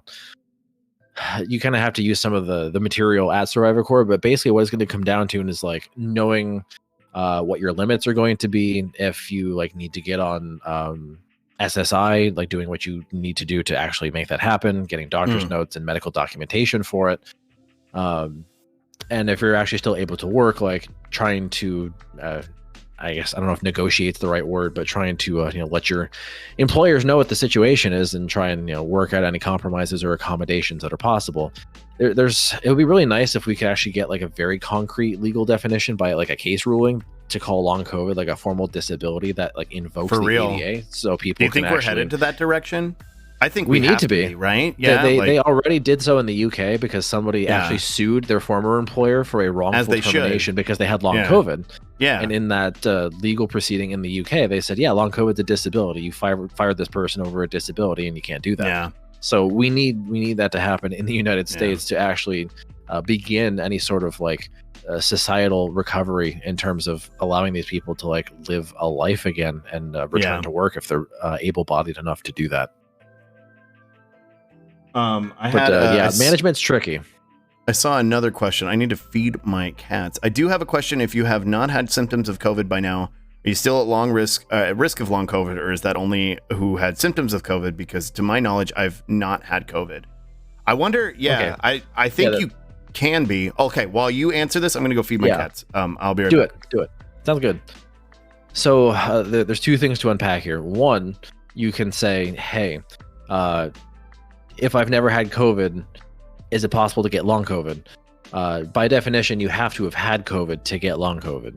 The second component of what you're saying is, could you have had COVID asymptomatically and still get long COVID? And the answer is yes. There actually are people that do get long COVID from asymptomatic COVID infections. And there's a test that you would have to get it from a doctor. It's like a blood draw. You need to actually send off a blood sample to a specialized lab that can run this test. But there is a test that can absolutely show you whether or not you've been exposed to the virus. They check for the presence of antibodies against a different protein on the virus. That's not the spike protein. Not everybody has access to that test. It's an expensive test. Insurance is probably not going to cover it. But for the sake of like scientific knowledge, you can absolutely figure that out. Like it is possible to understand whether or not you've had COVID. In terms of how often somebody who has had asymptomatic COVID gets long COVID, there's no data. There's really no data. That's a data-free zone because it's really difficult to like pull aside all of the people who've had it asymptomatically, because most of them don't know they've had it asymptomatically, and then say, okay, hey people, how many of you have symptoms consistent with long COVID by the definition of it? So there's a lot of legwork that needs to be done to even put yourself in a position to answer that question. And it's a very good question. It's a question that would help us understand the extent to which letting it rip has hurt people. And, the powers that be are not going to be, interested in answering that question, especially when the CDC director says wearing a mask is like wearing a scarlet letter on your face. So if we can't even get past the mask stun lock from the CDC, that question, which is a question that requires a lot of investment and technical work to answer, I don't think it's ever going to be answered. And I agree that it should be answered. I think we should actually do that work. It would be worthwhile information to understand the scope and magnitude of what we've done. And that's unfortunately not the situation as it stands right now. Oh, and Vaughn, it's even worse than the Scarlet Mask thing. Walensky actually came out yesterday and endorsed like eugenics as a concept. Like she straight up was like, all of the people who died in the Tuskegee syphilis experiment were incredibly brave for their sacrifice. And it was like, excuse me, lady, they were lied to and they had treatment withheld from them. They didn't sacrifice anything intentionally. Like, what the fuck is wrong with you? These people were like manipulated. They're what? They're sacrifice? What do you? And then, like What? in the reply to her own tweet, she like Oh my posted another picture of God. herself like looking pensive, like with her hands under her chin, being like, oh wow, and like the I'm gonna- caption was like, I'm- here, you can find that picture if you really want to Oh see my it. god, I'm gonna fucking Minecraft, dude. Like that's fucking insane. Yeah, Some like of you may die. Yeah.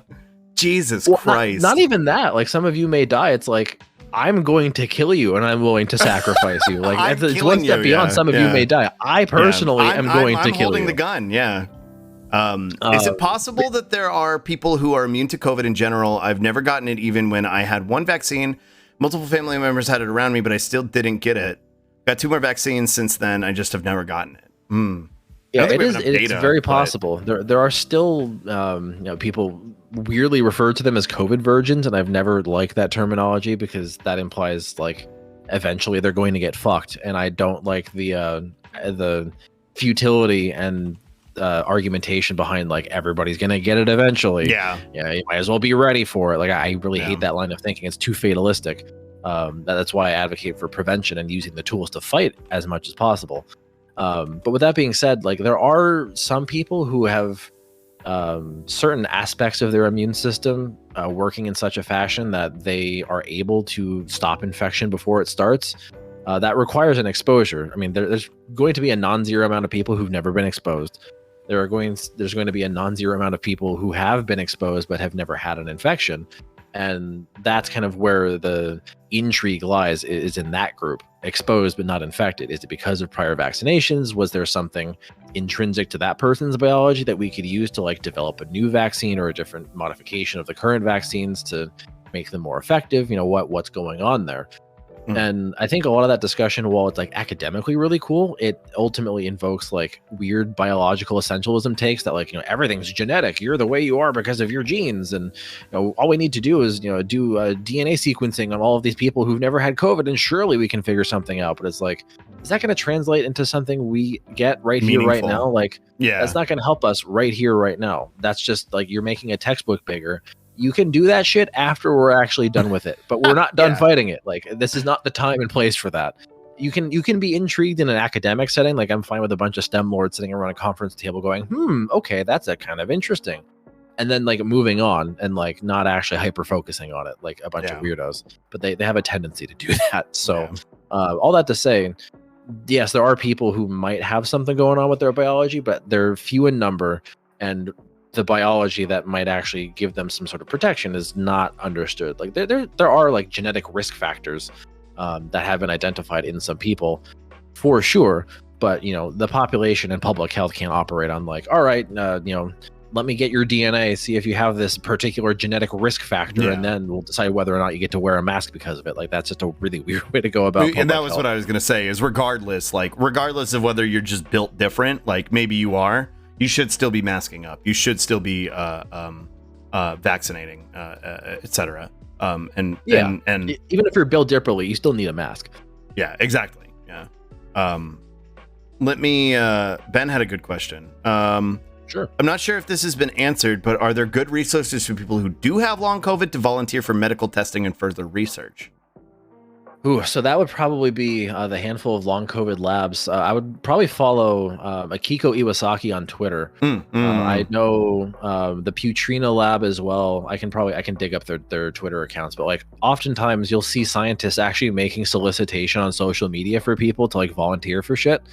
I don't think there's like a central resource for like long COVID specific research. I know there's like a couple big trials ongoing, So you could probably check out like the clinicaltrials.gov website if you're like willing to actually volunteer for something, if you meet whatever criteria that they are actually looking for.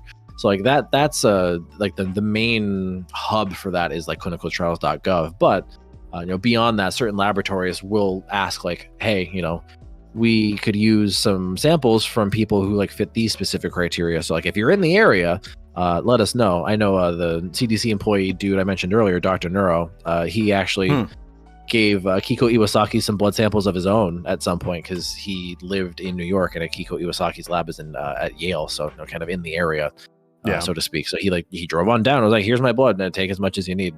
So it's it's really just relative to location and like what labs are actually soliciting things on social media. But that brings up the point that like science is in such a disparate state that scientists are going on social media going like, hey, we need to like do some studies on poop. Can you give me your shit? Also, can you give me your dog shit too? Also, maybe your blood for these people over here who are trying to study long COVID. Like they're begging on social media for samples, and it's a wild concept that like that's the landscape right now. I was gonna say that's very dystopian and also terrifying, where it's like, yeah, can I have your blood? And it's like, oh yeah, definitely for long COVID. Yeah, that's why I want your blood. That's what I need it for. Yeah. Yeah. No, there's typical satanic lefties asking for blood. Literally, yeah. I mean, that's kind of why I lean into the satanic aspect, anyways, because they're gonna call me a fucking mark of the beast Satanist anyway. Yeah, exactly. So why not do a crumb of devil worship as a treat? Just a little bit, just as a treat. Yeah. Listen, as a VTuber, like there's like 56 of us that are fucking demons, so it's fine. It all works out. It's perfect. Oh, we can start a cult and everything. Yeah, we have literal Satan as like one of the most popular VTubers, so it's fine. It's all good. Yeah. Oh fuck yes. Yeah, you can have a blood ritual as a treat. Yeah. I didn't see what Henge's question is real quick. I used to get strep once a month when you were younger, so maybe you built up immunity to respiratory viruses. Well, yeah, strep is a bacterium. It's a bacterial infection. I mean, you can get like strep-like symptoms with other viral respiratory infections, but like some germs really are difficult to build immunity to. RSV, one of the ones circulating right now, which is very dangerous in the elderly and in really young kids, like below the age of 1, especially.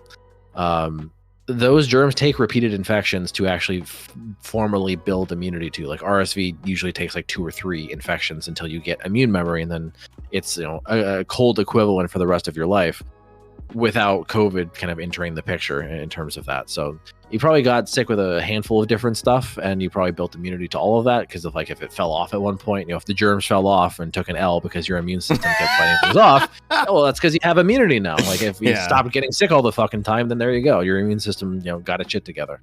Yeah. My dad has long COVID. I think COVID hit him badly because he has asthma. He gets really tired and shortness of breath. Yeah. Asthma is a big underlying risk factor for sure. Anybody with respiratory precondition is going to be in a much worse situation. Yeah, pre-existing medical condition. Medical condition. Yeah. Comorbidity. That's the STEM Lord word for it. Yeah. But yeah, I mean, it's shitty for him. I don't know if, again, I don't know if visiting a long COVID clinic would help that at all, but trying to keep the asthma under control best to his ability would probably be all that he can do in the short term. Yeah. Hopefully he can find some resources. But yeah, well, this was definitely not an hour, Marcus. It was not an hour, but like the fact it's been almost 4. Like I think the fact that we had a really robust 4-hour talk. Like I think that's a sign that people want to know these things. Yeah, it's a shame I'm that the proud of my chat for asking questions. I'm really happy to see some of the questions that we got. Some of them I didn't even think of. I learned something I want to revisit for those of you who were not here earlier. Where is it? The Corsi Rosenthal cube. I had no idea this was a thing, but something that can essentially purify the air. Yeah, is that a correct terminology for it? Yep, exactly. Clean the air to prevent potential just the pollution of the air with COVID is something that you should be doing, especially in light of the fact that we have all these family events that are probably coming up. I had 2 things that I wrote down in case we had nothing to talk to, and thankfully we did. But I wrote down how to prep, and this was one of those things. Wear a mask, which I think we covered all of those. Make sure you vax. If you haven't gotten your bivalent vaccine yet, you should get it. And also I wrote down, when do things get worse? Which I feel like, I mean, it really depends on fucking, I think December, I imagine, is like once the Christmas starts happening, like all this shit is gonna get significantly worse. And we're seeing it already with Thanksgiving, right? Yeah, so a really good resource. Again, I'll link this to you as well because I pay attention to this quite heavily, and this is probably good for most people as well. This is called wastewater surveillance, or literally you sample shit water in the sewer and see how much virus is hanging around. I think you were the one I saw talking about super COVID, fucking like existing in the sewer, like ultra super duper COVID. Were you the one who were talking about that on Twitter?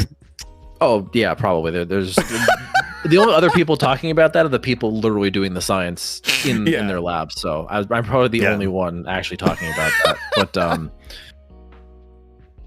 yeah, it's interesting. You can kind of view that like what that discussion was about. It was like shiny Pokemon. You can find like shiny COVID variants in the sewers that like could potentially drive a whole surge, but other times they're just like rare shiny Pokemon that are just shiny and they don't really do anything. They're not good for competitive Pokemon. In this case, not good for like competing in people's lungs in the free marketplace of lung tissue. So, yeah, the link that I gave you, it's a private company called BioBot. They have started actually doing this like since the very beginning of the pandemic, and they feed a lot of data to the CDC. But it's essentially a measure of like how much genetic material of the virus is present in the sewers. And this is more reliable metric than how many cases there are, because we undercount and rapid tests don't get reported to the state or the federal government. And a lot of people use those and just test positive, and they don't, not their fucking job, nor is it something they think about to actually like report it online that they got COVID.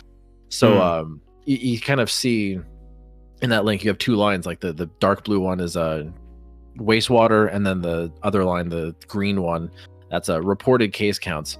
So what's pretty curious is that like the very first spike in blue, that was like the very first wave of COVID when it first hit the scene, and then all throughout, like they seem to be a pretty good match, like how much wastewater matches perfectly and how many cases there are, until the first Omicron showed up, where you get the giant blue peak and you see like the reported cases in green is like dwarfing the amount of virus that was in the sewers. But if you kind of like go all the way to the right to like where we are now, you can see the line is like definitely lower than the first Omicron, but like the government says, oh well, nothing will ever be as bad as that, so it's fine, do nothing. And you can see, compared to every other surge in the wastewater, the very first wave and every wave after that, we are either there or higher. So that should show you this is not endemic. Like we have surges all the time. The amount of COVID is always high, and it's fluctuating. And of course, like you said, the holiday travel is absolutely going to make it worse, which is why it's really important to minimize risk with holiday travel and holiday plans as much as possible with all the tools that we discussed. But that's a really good way to kind of like put your finger on the pulse of what COVID when is doing things get of, like, worse. Is there a surge now? So that will help you predict when things get worse. Sadly, another measure you can, I mean, this is just a Googleable thing, because it's a shame we have to fucking rely on Walgreens as a company, but Walgreens has a separate test positivity metric on their website, where it's everybody who went to Walgreens to get a COVID test, what fraction of those were positive. And you can see that like right now we're at the highest we've ever been, pretty much. Like we're tied with another surge in terms of Walgreens test positivity. It's like 34% of all tests are positive, which is fucking insane. The WHO basically says like for COVID to be endemic, that number has to be less than 5%. So that's another good indicator. And then if you want the meme indicator, which actually has some scientific data behind it, somebody actually published a study on this. The Yankee Candle Index is another really good one. Oh, true. Yeah. When people lose their smell because they have COVID, bro, they will go on Amazon. Like shit. Yeah, they'll say like, "Oh, this candle smelled awesome. It smelled like sugar cookies, and it was awesome before, but now I can't smell a fucking thing. Fuck you, Yankee Candle." It's like, honey, it's not the candle. It's not it's the virus, stupid. Like, what are you talking about? So you can go on like Amazon reviews. You can go on anywhere Yankee Candle gets reviewed, really. And when you see an influx in "I can't smell this anymore," then you know there's a COVID surge. Yeah. Let me see. There was something I was going to ask. Oh, the primary takeaway from this is that that like the pandemic is not over and that it never did end. It never fucking ended. Despite what the CDC says, get back to work, kiss each other in the fucking office. It's not over. You need to keep masking. Like if you stopped masking, now is the time to start masking again. Like it's never not a good time to wear a mask. And like we were talking about earlier, this is a good resource to find masks that are good for you. We were talking about it before too. Like anything below a KN95 at this point is probably not worthwhile to use. I mean, it's better than nothing, but cloth masks and a surgical mask are not going to cut it anymore. You should be utilizing masking, especially if you're going into an incredibly densely populated place. And again, if you are going to some sort of function or having some sort of function with family, build one of these fucking cubes. Build one of these fucking filter cubes. They're really cool. And they seem pretty simple. Like it seems like even somebody like me could build it. So yeah, I made mine in about an hour. It took me an hour once I had all the stuff. I mean, there are other industrial filters if you want to like ball out. Like the one of my chatters gifted me. It's called the Koei Air Mega. So if you just Google the phrase Air Mega, you will see it's this fucking like robot rectangle that just it's a fucking beast. That thing is a behemoth. It's good shit. But that's like it's like a $500 fucking filter. So it's expensive, but it does the job. But that cube is pretty close to matching the output of the Air Mega. I had no idea this was even a thing. Jobs that couldn't be done remotely were very able to be done remotely, but then mysteriously went back to being impossible. Yeah. That's capitalism, baby. Justify paying office leases. Yeah, justify paying office leases and also reduce the workforce so they don't have to pay as many people. Like that's true. Yeah, if you don't want to come in, we'll fire you, and we say exactly. That's exactly what fucking fucking Bezos did. Vaughn had a question. Someone I know got their COVID vaccine for the first time. Someone who should have gotten it a long time ago. But guess what kind of person they are? They're now complaining about increased stomach sensitivity to eating certain foods, especially meats. What are the odds that the vaccine actually caused that versus it being bullshit? That's a good question. Yeah, I mean that's not a side effect I've ever heard of in terms of like increased sensitivity to meat. Generally, when we talk about food allergy, that's something that is in some capacity mediated by the immune system. Is it technically possible that post-vaccination the immune system actually started rejecting meat protein?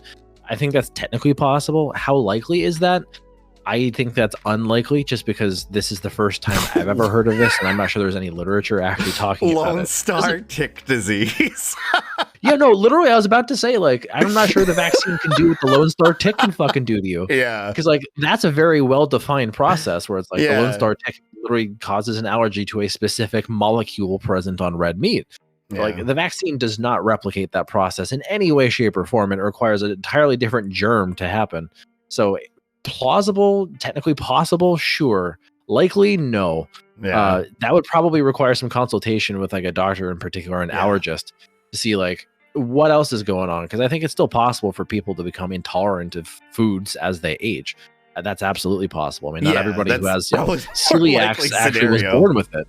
They get it eventually. As we get older, typically our bodies are less able to process red meat, I think, in general, right? Like humans. Yeah, I mean, processed food, lactose, some people, their lactase does, they actually it stops being expressed in their GI tract, so that it just turns off and they become lactose intolerant later in life. Yeah, that's another big example of that too. Yeah, vaccines making us all libtard vegetarians, brother. Sooner or later, we're gonna be eating cockroaches. It reads like it's the deep state trying to turn me into a vegan, brother. They gave me pronouns too. What's happening to me? Yeah, I have to acknowledge the gender of the insects they're trying to make me eat before I eat it. Oh no, I won't eat the bugs, brother. I won't do it. Yeah, but I don't know if anybody else had any other questions. But this I had a lot of fun with this for a while. Yeah, we could chud post for a lot. I had a lot. Yeah, I've had a blast. You mentioned you were streaming today. What time were you planning on doing that? I usually stream Tuesdays, Thursdays, 8 p.m. Eastern, so probably in 3.5 hours. So it'll be a bit. I was gonna say I can take the day off and raid into you, but you could get some rest. I'm glad you're not marathoning. I was worried. Yeah, I was gonna say like you probably in some capacity, if it's like not beyond when you normally end stream, you could still probably play some disco. Yeah, well, this is around the time that I usually wrap up. And Got it. Fair enough. Yeah. Damn, I didn't mean to take up your entire whole ass stream. It's okay, because I think this is, listen, the secret is there is no disco. There is no disco stream. Every disco stream is just me doing this. It's a stun locking into oblivion. The last time we did a fucking disco stream, it was me taking a fucking political quiz from the Netherlands. Yeah, like, it was... Yeah, we didn't play any fucking disco. I think I booted it up and walked 10 steps and then took that fucking quiz for 4 or 5 hours. So, yeah, it's just how every stream, yeah. That's why when you were like, hey, I want to come on the show, and I was like, of course, we've got time. Thursdays are open. We don't play any games on Thursdays. Like, but no, I had a lot of fun with this conversation. Let's unlock on this fucking political compass quiz. Exactly. Yeah, disco is not real. But no, I had a lot of fun with this conversation. I'd love to get together again sometime. So, and I know you mentioned doing like YouTube content and stuff. Hit me up. I'm always game. Yeah. I'll be the slutty little TikTok dancer for you to, you could put the information there and I'll do like the fucking little TikTok dance or whatever in the skirt. It'll be fine. Yeah. Yeah, I know. At some point, I kind of have to bug the dude who's been editing videos, because I think that's like the bottleneck is just like finding people who have the time. Since the dude who's been doing some editing for me is like Carter's main editor, so he's just busy as a motherfucker. So if you know any editors, or hell, if you're even willing to edit videos, I'll fucking pay you. Like, I don't give a I'm fuck. A terrible editor, but Ben. Okay, never mind. I don't know if Ben's still in chat. I have somebody who kind of like volunteered themselves as my editor, and they're very fucking cracked. But they mostly do it as a hobby. But Ben, I don't know if you'd be down. There he is. Hell yeah. Get his ass. I see a Monka W. There we go. A Monka W, yeah. Get him. Yeah. Hey, I mean, look, if you want to, if you're actually interested in doing it, I'll join your Discord slug, and you can DM me. Yeah, hit me up. I'm happy to even like make just like a fucking. We have like a news and politics kind of like, we have it localized to a thread because not everybody in my community is into it. But like, sure. I'd be very happy to have you have like a thread in there with just like information and stuff, so you could just totally. Once I'm in there, like, I suffer from too many Discord syndrome, but the ones that I like really am active in, I like the ones that I surveil for like random chatters for bigger streamers just saying some wild shit. I'm very accessible on Discord. That's kind of the fault of being a terminally online leftist. Is I'm always online. So you can literally like in your Discord, it's totally fine to just at me, just be like, "Yo, dog, have you seen shit?" I have a Discord too for anybody. I'm going to give you a special role. Stream, so I'm going to give you what do you call you? PhD Andy. I'm going to give you the PhD Andy role, and I'm going to put you up at like with the VIPs and shit, so people know to bother you. Fuck yeah. Yeah, I'm totally botherable. If y'all just have at me like in COVID the thread. Questions, bother homozygote. Straight up, like that's why I'm here. Yeah. That's literally why I'm here. I'm not. Yeah, I'm not even kidding. Like I'm happy that you do that. Like, thank you for taking your time to hang out with us today and inform and educate. It's actually really, really, really, really appreciated. I feel like there's not a lot of this on Twitch. You know what I mean? Like there's not a lot of this on Twitch. So I think you're definitely serving a niche that's very available. And I know I've seen a lot of people. I didn't get to read a whole lot in chat today, but I know. Shut the fuck up, Moobot. There's a lot of people in chat who are very grateful that you came on today and were able to answer questions. I know a lot of people learned stuff. Please feel free to reach out once you join the Discord, and hit me up whenever you want to do something else. Matt knows where to find me too. So yeah, of course, if necessary, we can use Matt as a middleman because exactly. He cool like that. Yeah, but of course. I'll definitely hop in the Discord. Do you have like a bot command so I can get a link, or do you need to, like, here is my Discord. There you go. Bedge together. There you go. Let me hop in there. Perfect. There we go. I'll get you set up. After I am a swamp creature now. You are. You're part of the swamp now. But I really appreciate you coming on. This was a lot of fun. I had a lot of fun. I'd love to do something similar again next time, or hopefully there's next time. But yeah. Sometime I mean, the trajectory we're on. I think you were there for my bird flu stun lock yesterday. So there might be a next time. I was there. Yeah, I heard about it. I was like, well, Roz, there's bird flu now, and she's like, oh my god. And possibly, we'll see. Fingers crossed. We don't have that fucking become an issue. But yeah, there will be absolutely opportunities for us to hang out. Like even if it's not like science related content, like you and your community, absolutely, just hanging out and goofing off. Yeah. So I'm glad you had fun. Hang out. Yeah, I had a ton of fun. I'm glad you and all the folks in your community like got something out of this because it makes me feel like this work is meaningful. if people actually like get something from it. It is. It's very appreciated. So thank you for doing it. Of course. Let me go ahead and let you go so you can get some rest before you have to stream, and I'll talk to chat and kind of see where we're at, and you know, I'll probably be in your chat lurking later. Perfect. Sounds good, Slug. Thanks again, and thank you, Matt, again to help set this up. Thank you, Matt. Invaluable. All right. Thank you for talking to me. I'm gonna end the call. Okay. Bye. Likewise. Bye. Bye. Oh no, now I have to do my own thing. All right, chat. Who filled out their worksheets? Pass them forward. Pass forward your worksheets. Who was watching the video? I know it was a video, but you were supposed to be filling them out. Now you have to do work. Yeah, now I have to do work. Hold on. Let me get this out of here. Go over here. Stand on the bed like this. Well, that was a fun disco stream. Entertain a streamer.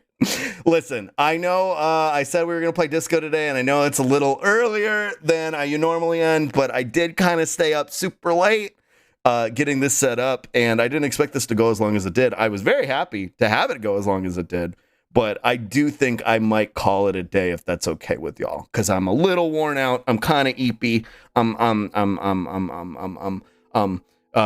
Totally fair gamer. It was very fun and informative. I had a lot of fun with this, and I want to do something like this again sometime. I think it would be really, really cool to do something like this again sometime. Have yes. Have folks come on, talk about this stuff. Hopefully, because I know it's not what all of y'all are here for. I know some of y'all are here for the funny cartoon slut that runs his mouth, and we like the stun locks, but you know, maybe we could do like a stun lock Saturday with guests sometimes. Dude, this is fantastic. You did so well, Slug. Thanks for having such a good guest. Marcus is fucking poggers. I only just recently met them, but if anything happens to them, I'd Minecraft everybody in this room and myself. This is like the slug of the devil. Thanks for platforming Marcus Slug. It's great that he's reaching new audiences. His content is valuable. I fucking agree, and I'm honored that I would be even considered as like a platform. It's kind of surreal. I need to go fucking sit in a room in the dark and recognize that I'm a platform. Because I don't think about that a lot, but please have Karl Marx on. Yeah, okay, bet. Doing a true public service, educating people. Yeah, I'm grateful to have had him on, because I even learned shit today. And again, if there's any links or any information that you needed follow up on, it sounds like Marcus is in the Discord. I'm gonna give them the what do you call it? The PhD Andy role. And if you need to DM them for whatever reason, go for it. I'm a platform, step on me. Hey, yo. Kasara, what's funny is that little, you can't see it because I'm not, I don't have my cursor, but that little red line that's up there, that was going to be the ACAB sluggy that you made. This one right here. I was actually going to put that on there, but it didn't really fit. So I just drew the little funny red line because line go up, number go up. Let's go.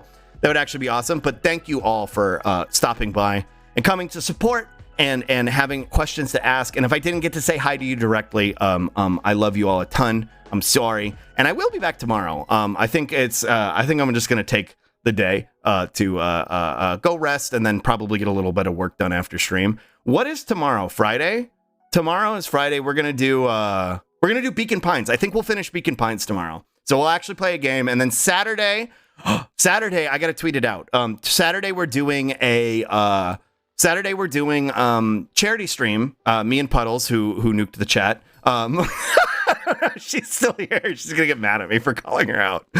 Saturday, me and Puddles are both doing a charity stream for our friend and one of my mods here, Pips, where they have been in the hospital for a bit, and they have some medical bills.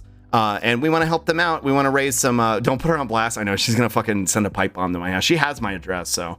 I probably should tread carefully, but we're going to try and raise some money so Pips can deal with her medical bills. It's probably, the goal is not nearly as high as it was for Swit, so I think we can manage it, but what I'm going to be doing, I'm going to post the infographic later in the Discord and on Twitter and stuff. But I'm going to be doing doodles, and I'll be doing the voice act requests if you want them again. But I'm also going to be doing doodles. I had a tablet come in, so I got to get that set up. That's also part of why I want to end stream early today, so that I can try and set up that tablet, because it's going to be a pain in the ass to get it into OBS. She gave me your address too. Be careful, Slug. No. So drop the hammer. Slug doodles? Yeah, so I'll be doing slug doodles. We got a couple of goals that we're working towards that I think will be really fun. Maybe me and Puds can send the pipe bomb together. Wow, just like a family. Christmas, pipe bomb, 1 week away. Can you believe it? Sloodles, yeah, we'll be doing sloodles. So hopefully you'll come join us for that. And in between, if like, you know, doodle requests are how much to draw my V2 persona? I think I put it at $5 or $10. I don't know. I'll post it again. I'll post it soon, and we can look at the pricing. But depending on whether or not we have like a bunch of doodle requests coming in or not, I'll probably either be doing like Splatoon in the interim or like Pokemon, because the brain rot and the addiction is real. But just like something to kind of like fill the void. But whenever a doodle request comes in, I'll pause and I'll draw. Bargain at twice the price. True. But thank you for doing the charity stream, Slug. You're doing a good job. Thank you for hanging out with me, and thank you for supporting me. I know I had all the alerts turned off. Oh, yeah, I'll come kick your ass in Splatoon.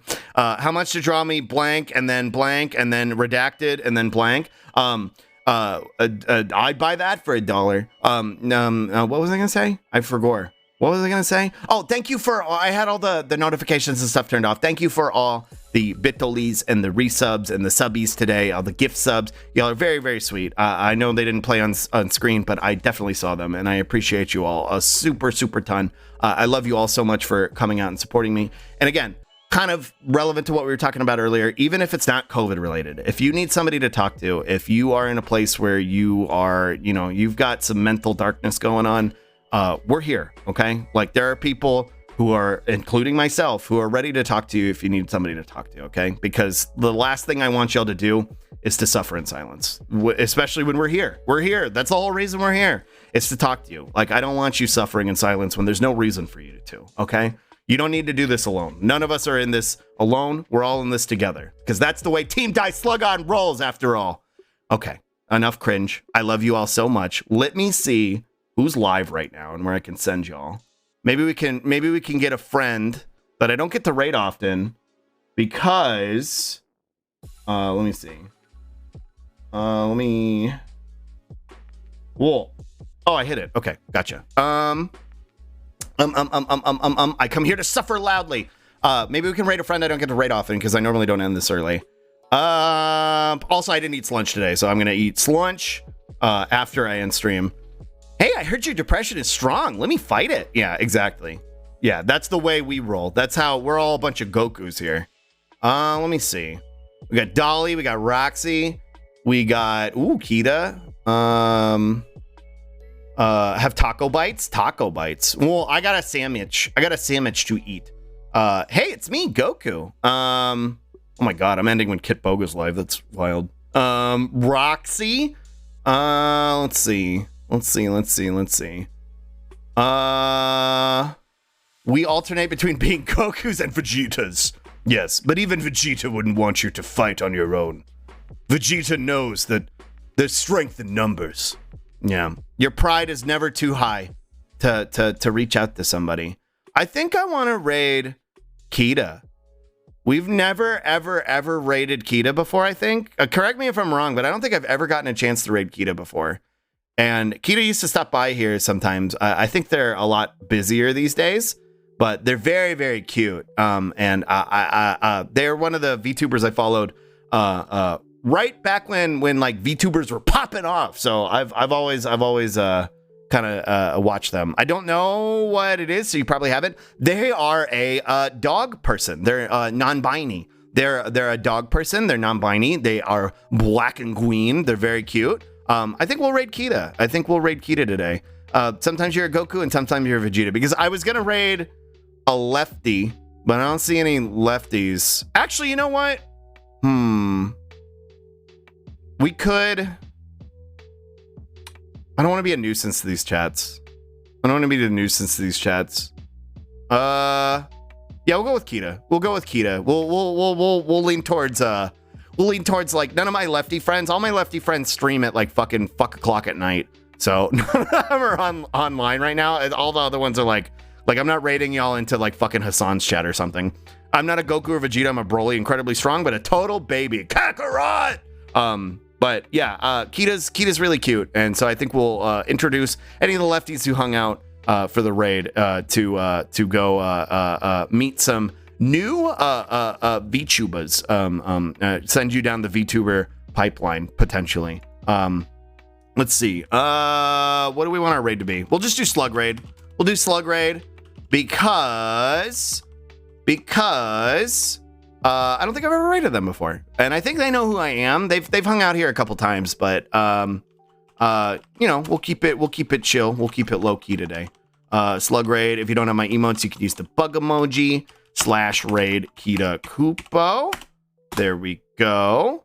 Yeah, they're very cute. Be on your best behavior. Their pronouns are they, them. So be mindful of that. And I love you all so much. This was such a fun stream. I had a lot of fun. Big thank you. I don't know if Marcus is still here, but big thank you for Marcus coming on and asking me to do this. I had a lot of fun, and I want to do more stuff like this in the future. I hope y'all had fun, and thank y'all for hanging out with me. Thank you for the support. Thank you for all the kind words, and thank you just for spending your day with me. I love you all so much, and hopefully I'll see you tomorrow so we can finish up Beacon Pines, okay? I'm going to start the raid. I love you all a ton. Bye. Mwah. Bye.